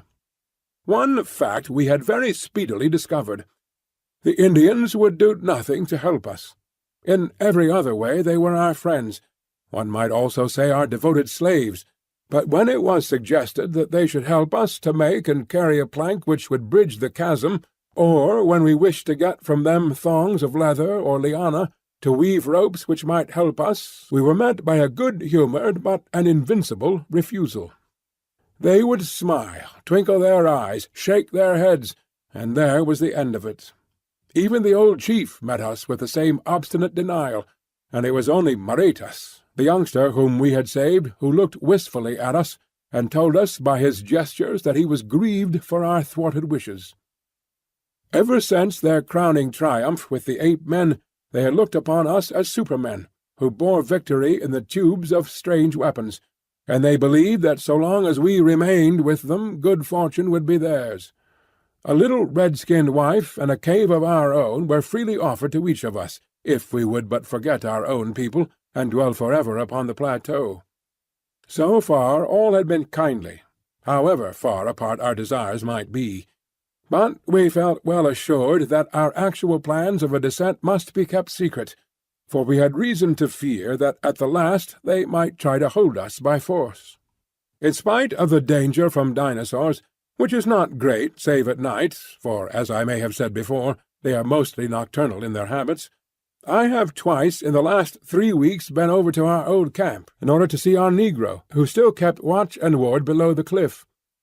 My eyes strained eagerly across the great plain in the hope of seeing afar off the help for which we had prayed, but the long cactus-strewn levels still stretched away, empty and bare, to the distant line of the canebrake. "They will soon come now, Massa Malone. Before another week pass, Indian come back, and bring rope and fetch you down." Such was the cheery cry of our excellent Zambo. I had one strange experience as I came from this second visit, which had involved my being away for a night from my companions. I was returning along the well-remembered route, and had reached a spot within a mile or so of the marsh of the pterodactyls, when I saw an extraordinary object approaching me. It was a man who walked inside a framework made of bent canes, so that he was enclosed on all sides in a bell-shaped cage. As I drew nearer, I was more amazed still to see that it was Lord John Roxton. When he saw me, he slipped from under his curious protection and came towards me, laughing, and yet, as I thought, with some confusion in his manner. "Well, young fella," said he, "who would have thought of meeting you up here?" "What in the world are you doing?" I asked. "Visiting my friends, the pterodactyls," said he. "But why?" "Interesting beasts, don't you think? But unsociable.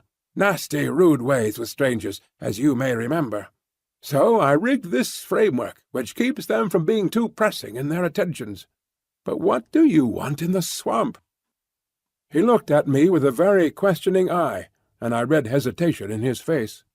"Don't you think other people besides professors can want to know things?" he said at last. "I'm studying the pretty dears. That's enough for you." "No offence," said I. His good humour returned, and he laughed. "No offence, young fella. I'm going to get a young devil chick for Challenger. That's one of my jobs. No, I don't want your company. I'm safe in this cage, and you are not. So long, and I'll be back in camp by nightfall." He turned away, and I left him wandering on through the wood with his extraordinary cage around him. If Lord John's behaviour at this time was strange, that of Challenger was more so.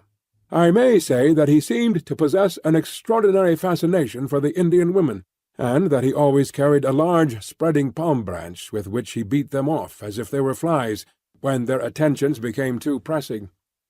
To see him walking like a comic opera sultan, with his badge of authority in his hand, his black beard bristling in front of him, his toes pointing at each step, and a train of wide-eyed Indian girls behind him, clad in their slender drapery of black cloth, is one of the most grotesque of all the pictures which I will carry back with me. As to Summerlee, he was absorbed in the insect and bird life of the plateau, and spent his whole time, save that considerable portion which was devoted to abusing Challenger for not getting us out of our difficulties, in cleaning and mounting his specimens. Challenger had been in the habit of walking off by himself every morning, and returning from time to time with looks of portentous solemnity, as one who bears the full weight of a great enterprise upon his shoulders. One day, palm branch in hand, and his crowd of adoring devotees behind him, he led us down to his hidden workshop, and took us into the secret of his plans. The place was a small clearing in the centre of a palm grove. In this was one of those boiling mud geysers which I have already described. Around its edge were scattered a number of leathern thongs cut from iguanodon hide, and a large collapsed membrane which proved to be the dried and scraped stomach of one of the great fish-lizards from the lake. This huge sack had been sewn up at one end, and only a small orifice left at the other. Into this opening several bamboo canes had been inserted, and the other ends of these canes were in contact with conical clay funnels, which collected the gas bubbling up through the mud of the geyser. Soon the flaccid organ began to slowly expand, and show such a tendency to upward movements that Challenger fastened the cords which held it to the trunks of the surrounding trees. In half an hour a good-sized gas-bag had formed, and the jerking and straining upon the thongs showed that it was capable of considerable lift. Challenger, like a glad father in the presence of his firstborn, stood smiling and stroking his beard, in silent, self-satisfied content as he gazed at the creation of his brain. It was Summerlee who first broke the silence. "You don't mean us to go up in that thing, Challenger?" said he in an acid voice. "I mean, my dear Summerlee, to give you such a demonstration of its powers that, after seeing it, you will, I am sure, have no hesitation in trusting yourself to it." "You can put it right out of your head now, at once," said Summerlee with decision. "Nothing on earth would induce me to commit such a folly. Lord John, I trust that you will not countenance such madness." "Deuced ingenious, I call it," said our peer. "I'd like to see how it works." "So you shall," said Challenger. "For some days I have exerted my whole brain-force upon the problem of how we shall descend from these cliffs. We have satisfied ourselves that we cannot climb down, and that there is no tunnel. We are also unable to construct any kind of bridge which may take us back to the pinnacle from which we came. How, then, shall I find a means to convey us? Some little time ago I had remarked to our young friend here that free hydrogen was evolved from the geyser. The idea of the balloon naturally followed. I was, I will admit, somewhat baffled by the difficulty of discovering an envelope to contain the gas, but the contemplation of the immense entrails of these reptiles supplied me with a solution to the problem. Behold the result!" He put one hand in the front of his ragged jacket and pointed proudly with the other. By this time the gas-bag had swollen to a goodly rotundity, and was jerking strongly upon its lashings. "Midsummer madness!" snorted Summerlee.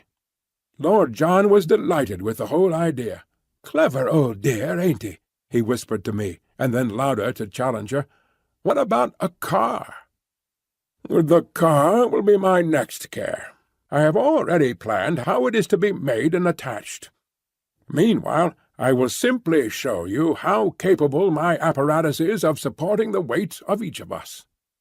"All of us, surely?" "No, it is part of my plan that each in turn shall descend as in a parachute, and the balloon be drawn back, by means which I shall have no difficulty in perfecting. If it will support the weight of one, and let him gently down, it will have done all that is required of it.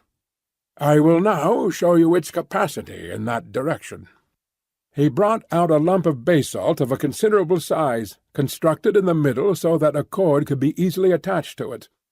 This cord was one which we had brought with us on the plateau after we had used it for climbing the pinnacle. It was over 100 feet long, and though it was thin, it was very strong. He had prepared a sort of collar of leather with many straps depending from it. This collar was placed over the dome of the balloon, and the hanging thongs were gathered together below, so that the pressure of any weight would be diffused over a considerable surface. Then the lump of basalt was fastened to the thongs, and the rope was allowed to hang from the end of it, being passed 3 times round the Professor's arm. "I will now," said Challenger, with a smile of pleased anticipation, "demonstrate the carrying power of my balloon." As he said so, he cut with a knife the various lashings that held it. Never was our expedition in more imminent danger of complete annihilation. The inflated membrane shot up with frightful velocity into the air. In an instant Challenger was pulled off his feet and dragged after it. I had just time to throw my arms around his ascending waist when I was myself whipped up into the air. Lord John had me with a rat-trap grip round the legs, but I felt that he was also coming off the ground. For a moment I had a vision of 4 adventurers floating like a string of sausages over the land that they had explored. But happily there were limits to the strain which the rope would stand, though none apparently to the lifting powers of this infernal machine. There was a sharp crack, and we were in a heap upon the ground with coils of rope all over us. When we were able to stagger to our feet, we saw far off in the deep blue sky one dark spot where the lump of basalt was speeding upon its way. "Splendid!" cried the undaunted Challenger, rubbing his injured arm. "A most thorough and satisfactory demonstration. I could not have anticipated such a success. Within a week, gentlemen, I promise that a second balloon will be prepared, and that you can count upon taking in safety and comfort the first stage of our homeward journey." So far I have written each of the foregoing events as it occurred. Now I am rounding off my narrative from the old camp, where Zambo has waited so long, with all the difficulties and dangers left like a dream behind us upon the summit of those vast ruddy crags which tower above our heads. We have descended in safety, though in a most unexpected fashion, and all is well with us. In 6 weeks or 2 months we shall be in London, and it is possible that this letter may not reach you much earlier than we do ourselves. Already our hearts yearn and our spirits fly towards the great mother city, which holds so much that is dear to us. It was on the very evening of our perilous adventure with Challenger's home-made balloon that the change came in our fortunes. I have said that the one person from whom we had some sign of sympathy in our attempts to get away was the young chief whom we had rescued. He alone had no desire to hold us against our will in a strange land. He had told us as much by his expressive language of signs. That evening after dusk he came down to our little camp, handed me—for some reason he had always shown his attentions to me, perhaps because I was the one who was nearest his age—a small roll of the bark of a tree, and then, pointing solemnly up to the row of caves above him, he put his finger to his lips as a sign of secrecy, and had stolen back again to his people. I took the slip of bark to the firelight, and we examined it together. It was about a foot square, and on the inner side there was a singular arrangement of lines, which I here reproduce. They were neatly done in charcoal upon the white surface, and looked to me at first sight like some sort of rough musical score. "Whatever it is, I can swear that it is of importance to us," said I. "I could read that on his face as he gave it."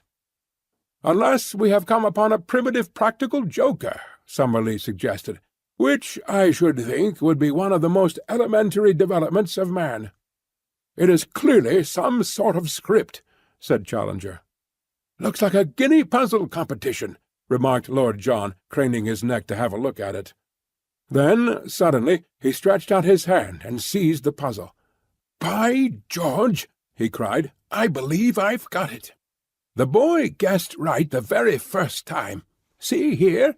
How many marks are on that paper? 18. Well, if you come to think of it, there are 18 cave openings on the hillside above us. He pointed up to the caves when he gave it to me," said I. "Well, that settles it. This is a chart of the caves. What? 18 of them, all in a row, some short, some deep, some branching, same as we saw them. It's a map, and here's a cross on it. What's the cross for? It is placed to mark one that is much deeper than the others. One that goes through," I cried. "I believe our young friend has read the riddle," said Challenger. "If the cave does not go through, I do not understand why this person, who has every reason to mean us well, should have drawn our attention to it. But if it does go through, and comes out at the corresponding point on the other side, we should have not more than 100 feet to descend." "100 feet?" grumbled Summerlee. "Well, our rope is still more than 100 feet long," I cried. "Surely we could get down." "How about the Indians in the cave?" Summerlee objected. "There are no Indians in any of the caves above our heads," said I. "They are all used as barns and storehouses. Why should we not go up now at once and spy out the land?" "There is a dry bituminous wood upon the plateau, a species of araucaria, according to our botanist, which is always used by the Indians for torches. Each of us picked up a faggot of this, and we made our way up weed-covered steps to the particular cave which was marked in the drawing. It was, as I had said, empty, save for a great number of enormous bats, which flapped round our heads as we advanced into it. As we had no desire to draw the attention of the Indians to our proceedings, we stumbled around in the dark until we had gone round several curves and penetrated a considerable distance into the cavern. Then, at last, we lit our torches. It was a beautiful dry tunnel, with smooth grey walls covered with native symbols, a curved roof which arched over our heads, and white glistening sand beneath our feet. We hurried eagerly along it, until, with a deep groan of bitter disappointment, we were brought to a halt. A sheer wall of rock had appeared before us, with no chink through which a mouse could have slipped. There was no escape for us there. We stood with bitter hearts staring at this unexpected obstacle. It was not the result of any convulsion, as in the case of the ascending tunnel. The end wall was exactly like the side ones. It was, and had always been, a cul-de-sac. "Never mind, my friends," said the indomitable Challenger. "You have still my firm promise of a balloon." Summerlee groaned. "Can we be in the wrong cave?" I suggested. "No use, young fellow," said Lord John with a finger on the chart. 17 from the right, and second from the left. This is the cave, sure enough." I looked at the mark to which his finger pointed, and I gave a sudden cry of joy. "I believe I have it! Follow me! Follow me!" I hurried back along the way we had come, my torch in my hand. "Here," said I, pointing to some matches upon the ground, "is where we lit up." "Exactly. Well, it is marked as a forked cave, and in the darkness we passed the fork before the torches were lit. On the right side, as we go out, we should find the longer arm." It was as I had said. We had not gone 30 yards before a great black opening loomed in the wall. We turned into it to find that we were in a much larger passage than before. Along it we hurried in breathless impatience for many hundreds of yards. Then, suddenly, in the black darkness of the arch in front of us, we saw a gleam of dark red light. We stared in amazement. A sheet of steady flame seemed to cross the passage and to bar our way. We hastened towards it. No sound, no heat, no movement came from it. But still the great luminous curtain glowed before us, silvering all the cave and turning the sand to powdered jewels, until, as we drew closer, it discovered a circular edge. "The moon! By George!" cried Lord John. "We are through, boys! We are through!" It was indeed the full moon which shone straight down the aperture which opened upon the cliffs. It was a small rift, not larger than a window, but it was enough for all our purposes. As we craned our necks through it, we could see that the descent was not a very difficult one, and that the level ground was no very great way below us. It was no wonder that from below we had not observed the place, as the cliffs curved overhead, and an ascent of the spot would have seemed so impossible as to discourage close inspection. We satisfied ourselves that with the help of our rope we could find our way down, and then returned, rejoicing, to our camp, to make our preparations for the next evening. What we did we had to do quickly and secretly, since even at this last hour the Indians might hold us back. Our stores we would leave behind us, save only our guns and cartridges. But Challenger had some unwieldy stuff which he ardently desired to take with him, and one particular package, of which I may not speak, which gave us more labour than any. Slowly the day passed, but when the darkness fell we were ready for our departure. With much labour we got our things up the steps, and then, looking back, took one last long survey of that strange land, soon, I fear, to be vulgarized, the prey of hunter and prospector, but to each of us a dreamland of glamour and romance, a land where we had dared much, suffered much, and learned much. Our land, as we shall ever fondly call it. Along upon our left, the neighbouring caves each threw out its ruddy cheery firelight into the gloom. From the slope below us rose the voices of the Indians as they laughed and sang. Beyond us was the long sweep of the woods, and in the centre, shimmering vaguely through the gloom, was the great lake, the mother of strange monsters. Even as we looked, a high whickering cry, the call of some weird animal, rang clear out of the darkness. It was the very voice of Maple White Land bidding us good-bye. We turned and plunged into the cave which led to home. 2 hours later, we, our packages, and all we owned, were at the foot of the cliff. Save for Challenger's luggage, we had never a difficulty.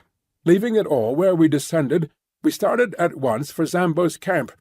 In the early morning we approached it, but only to find, to our amazement, not one fire but a dozen upon the plain. The rescue party had arrived. There were 20 Indians from the river, with stakes, ropes, and all that could be useful for bridging the chasm. At least we shall have no difficulty now in carrying our packages, when tomorrow we begin to make our way back to the Amazon. And so, in humble and thankful mood, I close this account. Our eyes have seen great wonders, and our souls are chastened by what we have endured. Each is, in his own way, a better and deeper man. It may be that when we reach Para we shall stop to refit, If we do, this letter will be a mail ahead. If not, it will reach London on the very day that I do. In either case, my dear Mr. McArdle, I hope very soon to shake you by the hand. End of Chapter 15. Chapter 16. A Procession, a Procession. I should wish to place upon record here our gratitude to all our friends upon the Amazon for the very great kindness and hospitality which was shown to us upon our return journey. Very particularly would I like to thank Senor Penalosa and other officials of the Brazilian government for the special arrangements by which we were helped upon our way, and Senor Pereira of Para, to whose forethought we owe the complete outfit for a decent appearance in the civilized world which we found ready for us at that town. It seemed a poor return for all the courtesy which we encountered that we should deceive our hosts and benefactors, but under the circumstances we had really no alternative, and I hereby tell them that they will only waste their time and their money if they attempt to follow upon our traces. Even the names have been altered in our accounts, and I am very sure that no one, from the most careful study of them, could come within 1,000 miles of our unknown land. The excitement which had been caused through those parts of South America which we had to traverse was imagined by us to be purely local, and I can assure our friends in England that we had no notion of the uproar which the mere rumour of our experiences had caused through Europe. It was not until the Ivernia was within 500 miles of Southampton that the wireless messages from paper after paper and agency after agency, offering huge prices for a short return message as to our actual results, showed us how strained was the attention not only of the scientific world, but of the general public. It was agreed among us, however, that no definite statement should be given to the press until we had met the members of the Zoological Institute, since, as delegates, it was our clear duty to give our first report to the body from which we had received our commission of investigation. Thus, although we found Southampton full of pressmen, we absolutely refused to give any information, which had the natural effect of focusing public attention upon the meeting, which was advertised for the evening of November 7th. For this gathering, the Zoological Hall, which had been the scene of the inception of our task, was found to be far too small, and it was only in the Queen's Hall in Regent Street that accommodation could be found. It is now common knowledge the promoters might have ventured upon the Albert Hall, and still found their space too scanty. It was for the second evening after our arrival that the great meeting had been fixed. For the first, we had each, no doubt, our own pressing personal affairs to absorb us. Of mine I cannot yet speak. It may be that as it stands further from me I may think of it, and even speak of it, with less emotion. I have shown the reader in the beginning of this narrative where lay the springs of my action. It is but right, perhaps, that I should carry on the tale, and show also the results. And yet the day may come when I would not have it otherwise. At least I have been driven forth to take part in a wondrous adventure, and I cannot but be thankful to the force that drove me. And now I turn to the last supreme eventful moment of our adventure.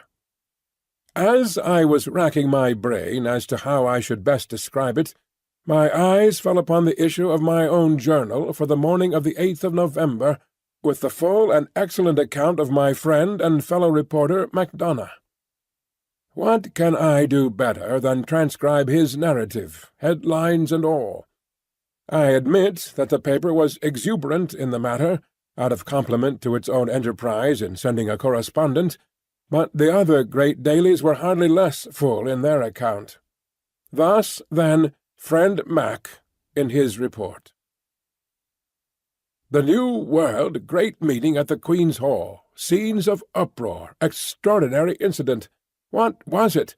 Nocturnal riot in Regent Street. Special.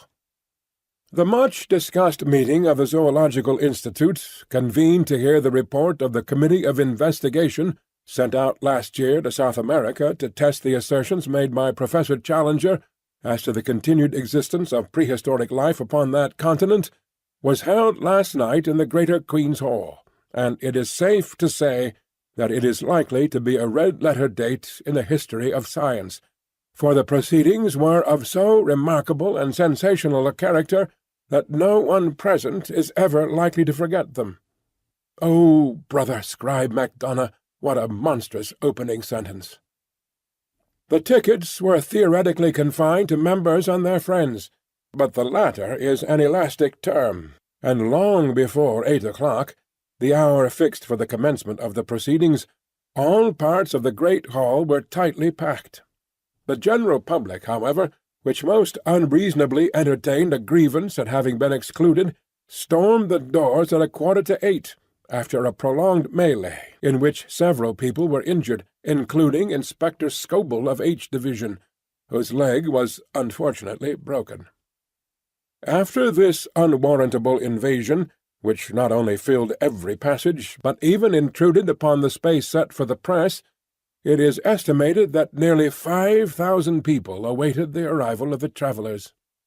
When they eventually appeared, they took their places in the front of a platform which already contained all the leading scientific men, not only of this country, but of France and of Germany. Sweden was also represented, in the person of Professor Sergius, the famous zoologist of the University of Uppsala. The entrance of the 4 heroes of the occasion was the signal of a remarkable demonstration of welcome, the whole audience rising and cheering for some minutes. An acute observer might, however, have detected some signs of dissent amid the applause, and gathered that the proceedings were likely to become more lively than harmonious. It may safely be prophesied, however, that no one could have foreseen the extraordinary turn which they were eventually to take. Of the appearance of the 4 wanderers little need be said, since their photographs have for some time been appearing in all the papers. They bear few traces of the hardships which they are said to have undergone. Professor Challenger's beard may be more shaggy, Professor Summerlee's features more ascetic, Lord John Roxton's figure more gaunt, and all 3 may be burned to a darker tint than when they left our shores, but each appeared to be in most excellent health. As to our own representative, the well-known athlete and international rugby football player, E.D. Malone, he looks trained to a hair, and as he surveyed the crowd, a smile of good-humoured contentment pervaded his honest but homely face. "All right, Mac, wait till I get you alone." When quiet had been restored, and the audience resumed their seats after the ovation which they had given to the travellers, the chairman, the Duke of Durham, addressed the meeting. He would not, he said, stand for more than a moment between that vast assembly and the treat which lay before them. It was not for him to anticipate what Professor Summerlee, who was the spokesman of the committee, had to say to them, but it was common rumour that their expedition had been crowned by extraordinary success. Applause.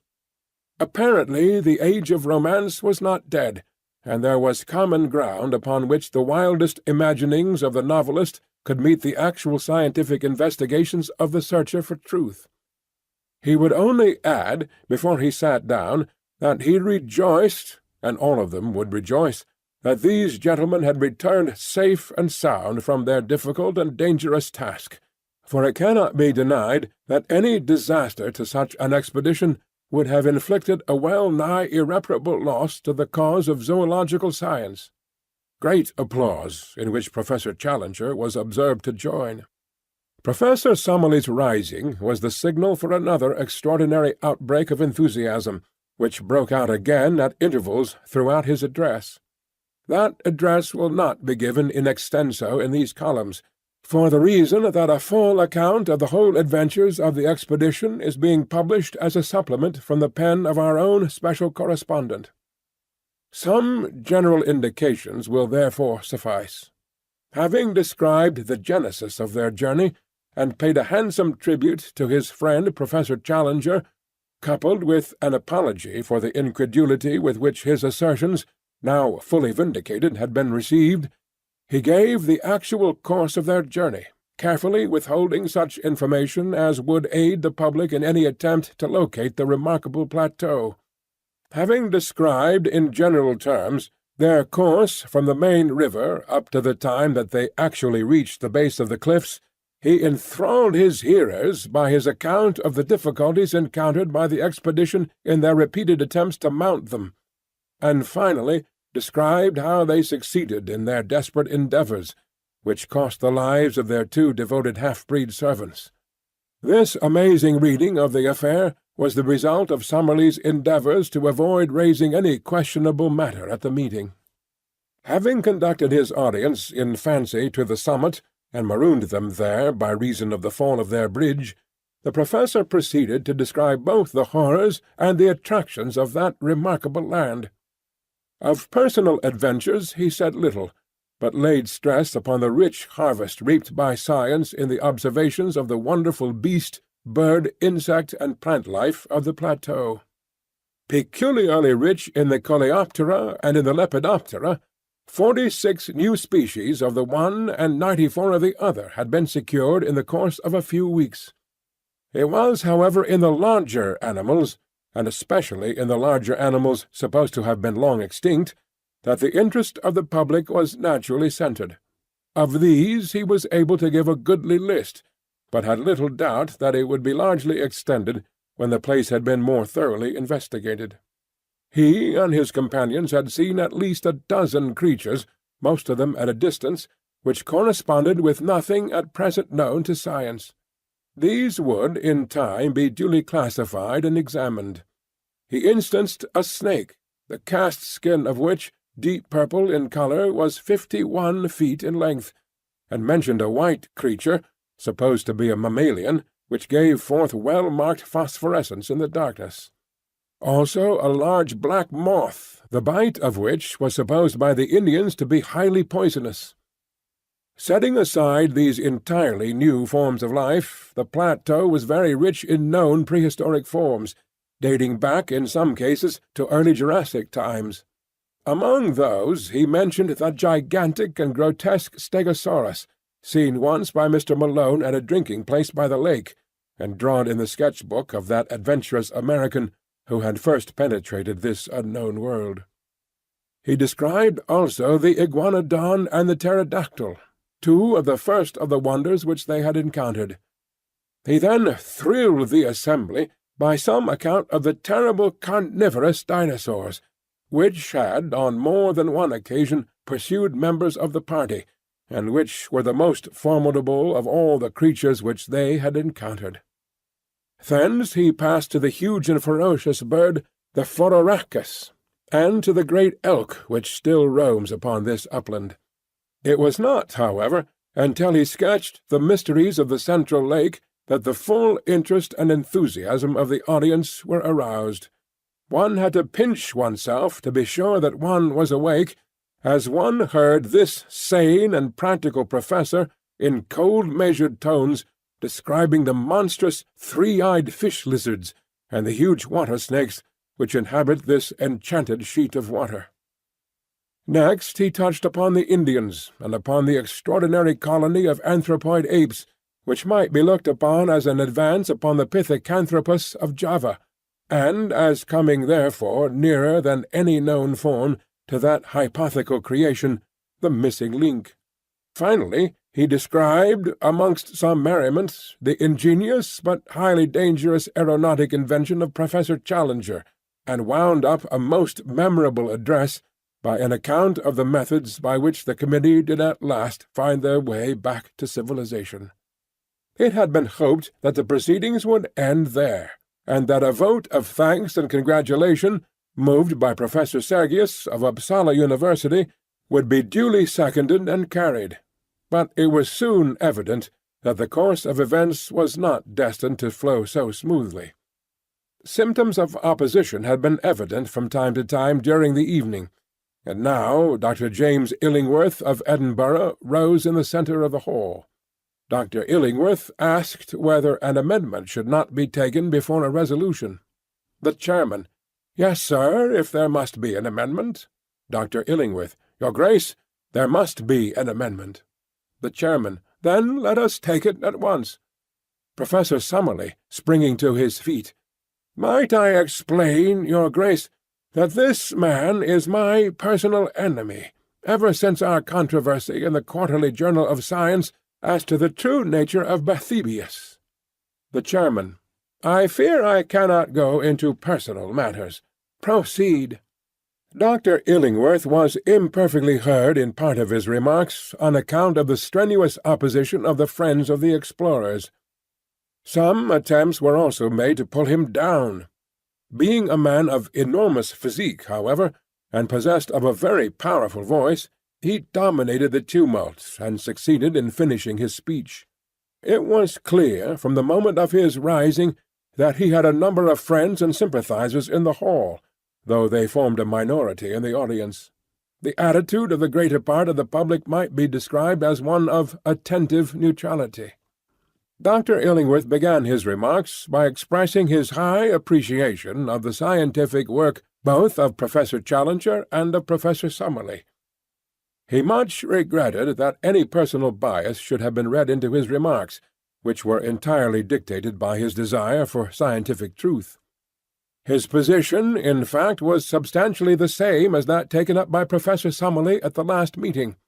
At that last meeting, Professor Challenger had made certain assertions which had been queried by his colleague.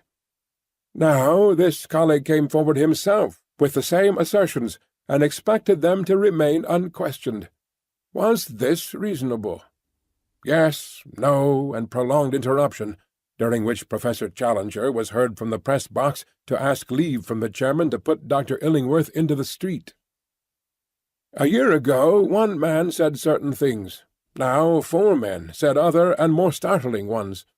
Was this to constitute a final proof where the matters in question were of the most revolutionary and incredible character?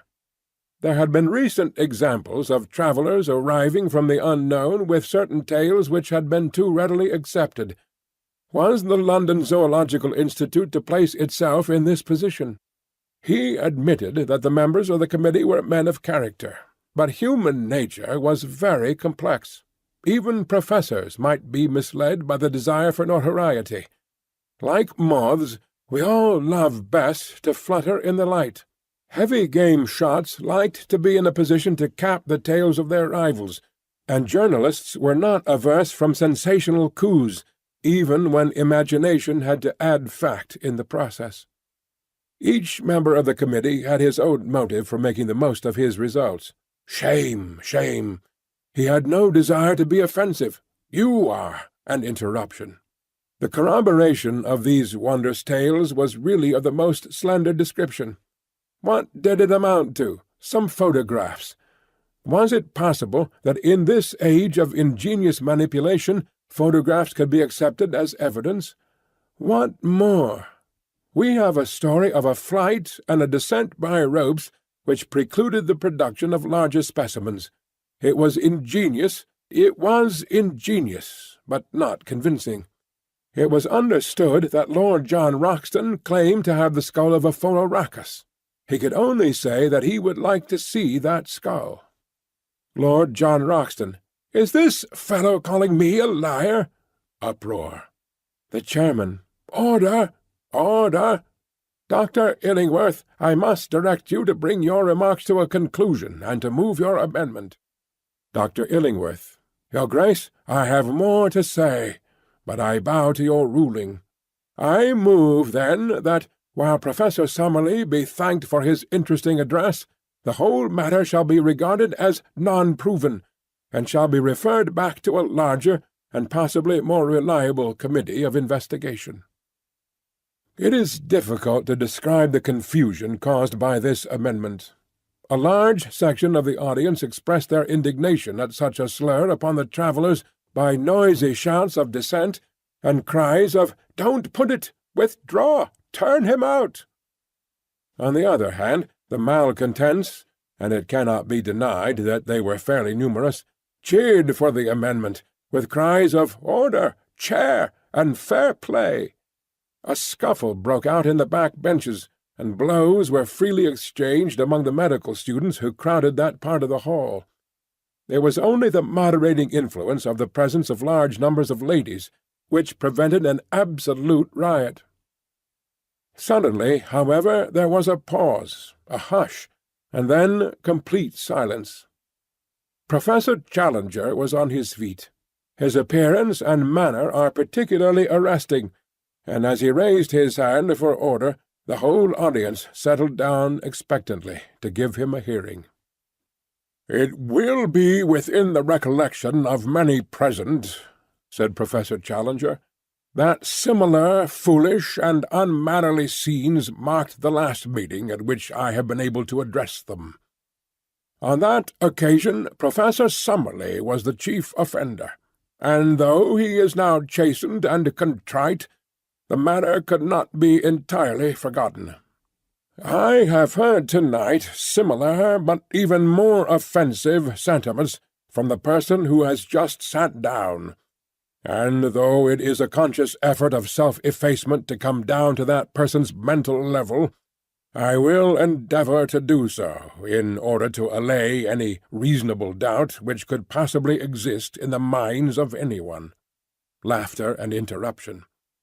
"I need not remind this audience that, though Professor Summerlee, as the head of the Committee of Investigation, has been put up to speak tonight, still it is I who am the real prime mover in this business, and that it is mainly to me that any successful result must be ascribed.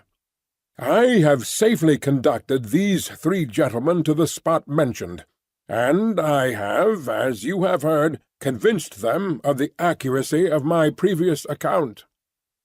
We had hoped that we should find upon our return that no one was so dense as to dispute our joint conclusions. Warned, however, by my previous experience, I have not come without such proofs as may convince a reasonable man. As explained by Professor Summerlee, our cameras have been tampered with by the ape-men when they ransacked our camp, and most of our negatives ruined." Jeers, laughter, and "Tell us another" from the back. "I have mentioned the ape-men, and I cannot forbear from saying that some of the sounds which now meet my ears bring back most vividly to my recollection my experiences with those interesting creatures." Laughter. "In spite of the destruction of so many invaluable negatives, there still remains in our collection a certain number of corroborative photographs showing the conditions of life upon the plateau. Did they accuse them of having forged these photographs?" A voice, "Yes," and considerable interruption, which ended in several men being put out of the hall. The negatives were open to the inspection of experts, but what other evidence had they? Under the conditions of their escape, it was naturally impossible to bring a large amount of baggage, but they had rescued Professor Summerlee's collections of butterflies and beetles, containing many new species. Was this not evidence? Several voices, "No." "Who said no?" Dr. Illingworth, rising. "Our point is that such a collection might have been made in other places than a prehistoric plateau." Applause. Professor Challenger. "No doubt, sir, we have to bow to your scientific authority, although I must admit that the name is unfamiliar. Passing, then, both the photographs and the entomological collection, I come to the varied and accurate information which we bring with us upon points which have never before been elucidated. For example, upon the domestic habits of the pterodactyl." A voice, "Bosh!" and uproar. "I say that upon the domestic habits of the pterodactyl we can throw a flood of light. I can exhibit to you from my portfolio a picture of that creature taken from life which would convince you." Dr. Illingworth. "No picture can convince us of anything."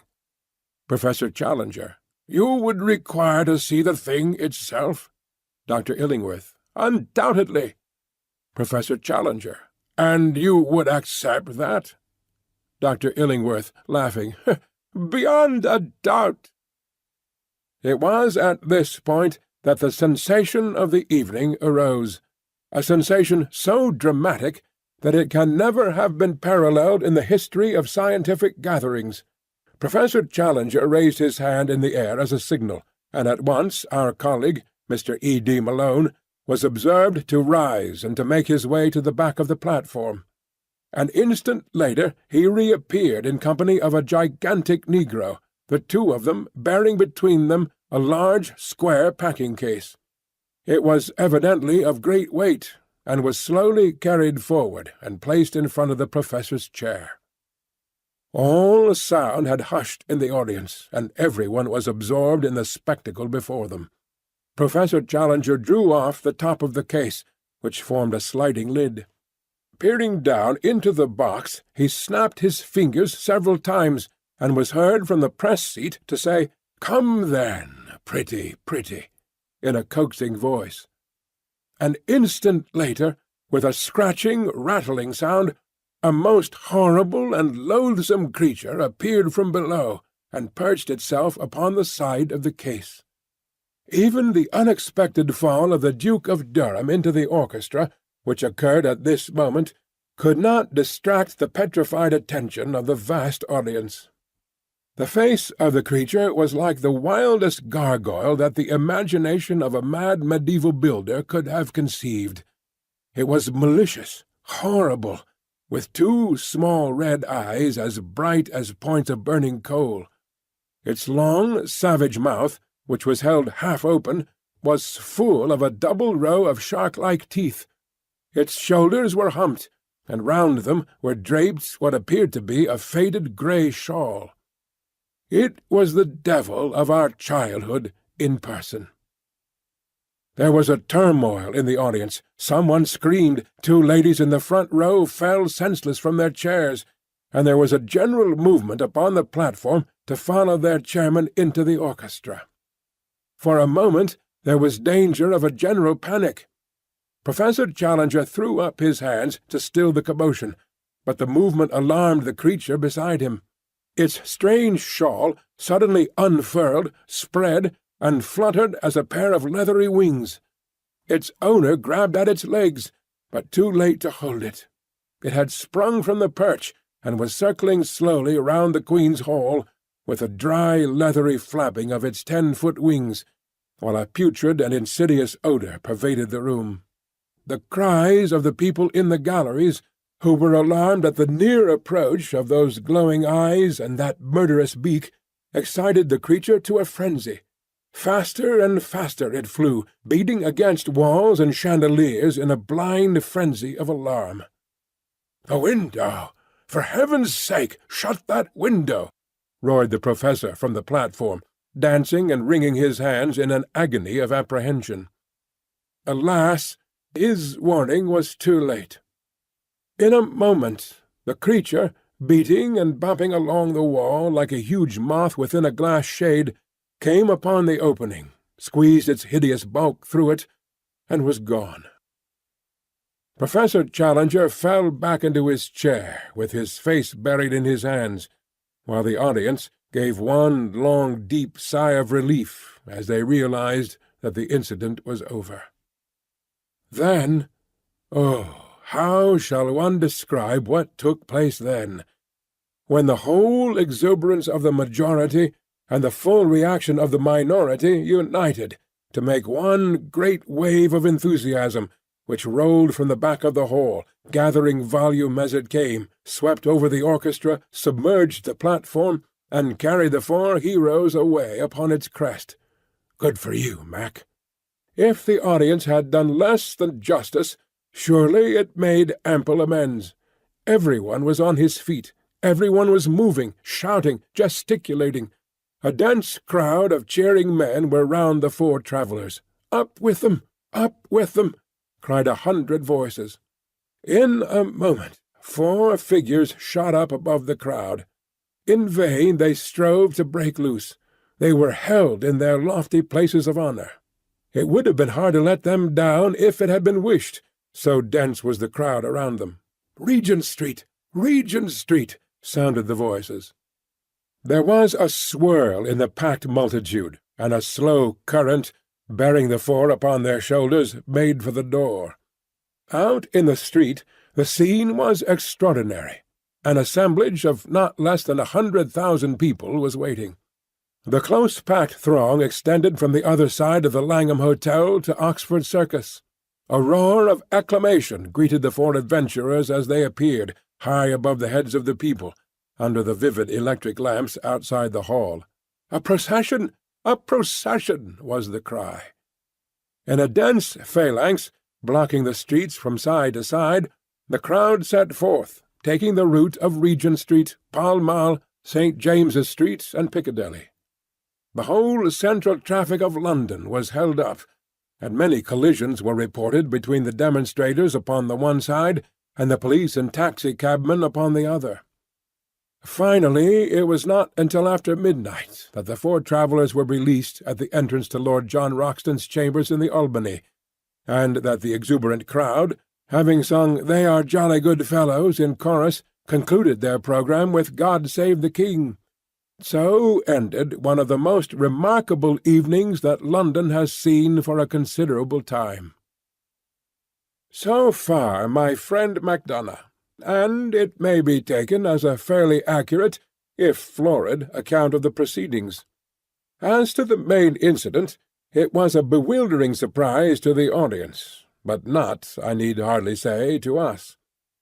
The reader will remember how I met Lord John Roxton upon the very occasion when, in his protective crinoline, he had gone to bring the devil's chick, as he called it, for Professor Challenger.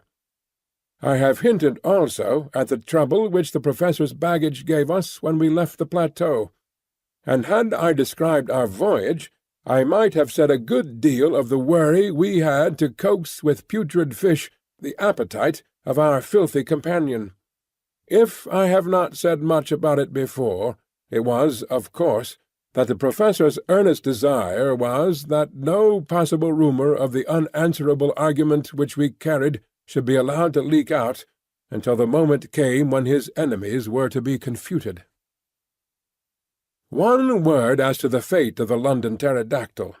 Nothing can be said to be certain upon this point. There is the evidence of two frightened women that it perched upon the roof of the Queen's Hall, and remained there like a diabolical statue for some hours. The next day it came out in the evening papers that Private Miles, of the Coldstream Guards, on duty outside Marlborough House, had deserted his post without leave, and was therefore court-martialed. Private Miles's account, that he dropped his rifle and took to his heels down the Mall because, on looking up, he had suddenly seen the devil between him and the moon, was not accepted by the court, and yet it may have a direct bearing upon the point at issue. The only other evidence which I can adduce is from the log of the S.S. Friesland, a Dutch-American liner, which asserts that at 9 next morning, start point being at the time 10 miles upon their starboard quarter, they were passed by something between a flying goat and a monstrous bat, which was heading at a prodigious pace south and west. If its homing instinct led it upon the right line, there can be no doubt that somewhere out in the wastes of the Atlantic the last European pterodactyl found its end. And Gladys! Oh, my Gladys! Gladys of the Mystic Lake! Now to be renamed the Central, for never shall she have immortality through me. Did I not always see some hard fibre in her nature? Did I not, even at the time when I was proud to obey her behest, feel that it was surely a poor love which could drive a lover to his death, or the danger of it? Did I not, in my truest thoughts, always recurring and always dismissed, see past the beauty of the face, and peering into the soul, discern the twin shadows of selfishness and of fickleness glooming at the back of it? Did she love the heroic and the spectacular for its own noble sake, or was it for the glory which might, without effort or sacrifice, be reflected upon herself? Or are these thoughts the vain wisdom which comes after the event? It was the shock of my life. For a moment it had turned me to a cynic. But already, as I write, a week has passed, and we have had our momentous interview with Lord John Roxton, and, well, perhaps things might be worse. Let me tell it in a few words. No letter or telegram had come to me at Southampton, and I reached the little villa at Streatham about 10 o'clock that night in a fever of alarm. Was she dead or alive? Where were all my nightly dreams of the open arms, the smiling face, the words of praise for her man who had risked his life to humour her whim? Already I was down from the high peaks, and standing flat-footed upon earth. Yet some good reasons given might still lift me to the clouds once more. I rushed down the garden path, hammered at the door, heard the voice of Gladys within, pushed past the staring maid, and strode into the sitting-room. She was seated in a low settee under the shaded standard lamp by the piano. In 3 steps I was across the room, and had both her hands in mine. "Gladys!" I cried. "Gladys!" She looked up with amazement in her face. She was altered in some subtle way. The expression of her eyes, the hard upward stare, the set of the lips was new to me. She drew back her hands. "What do you mean?" she said.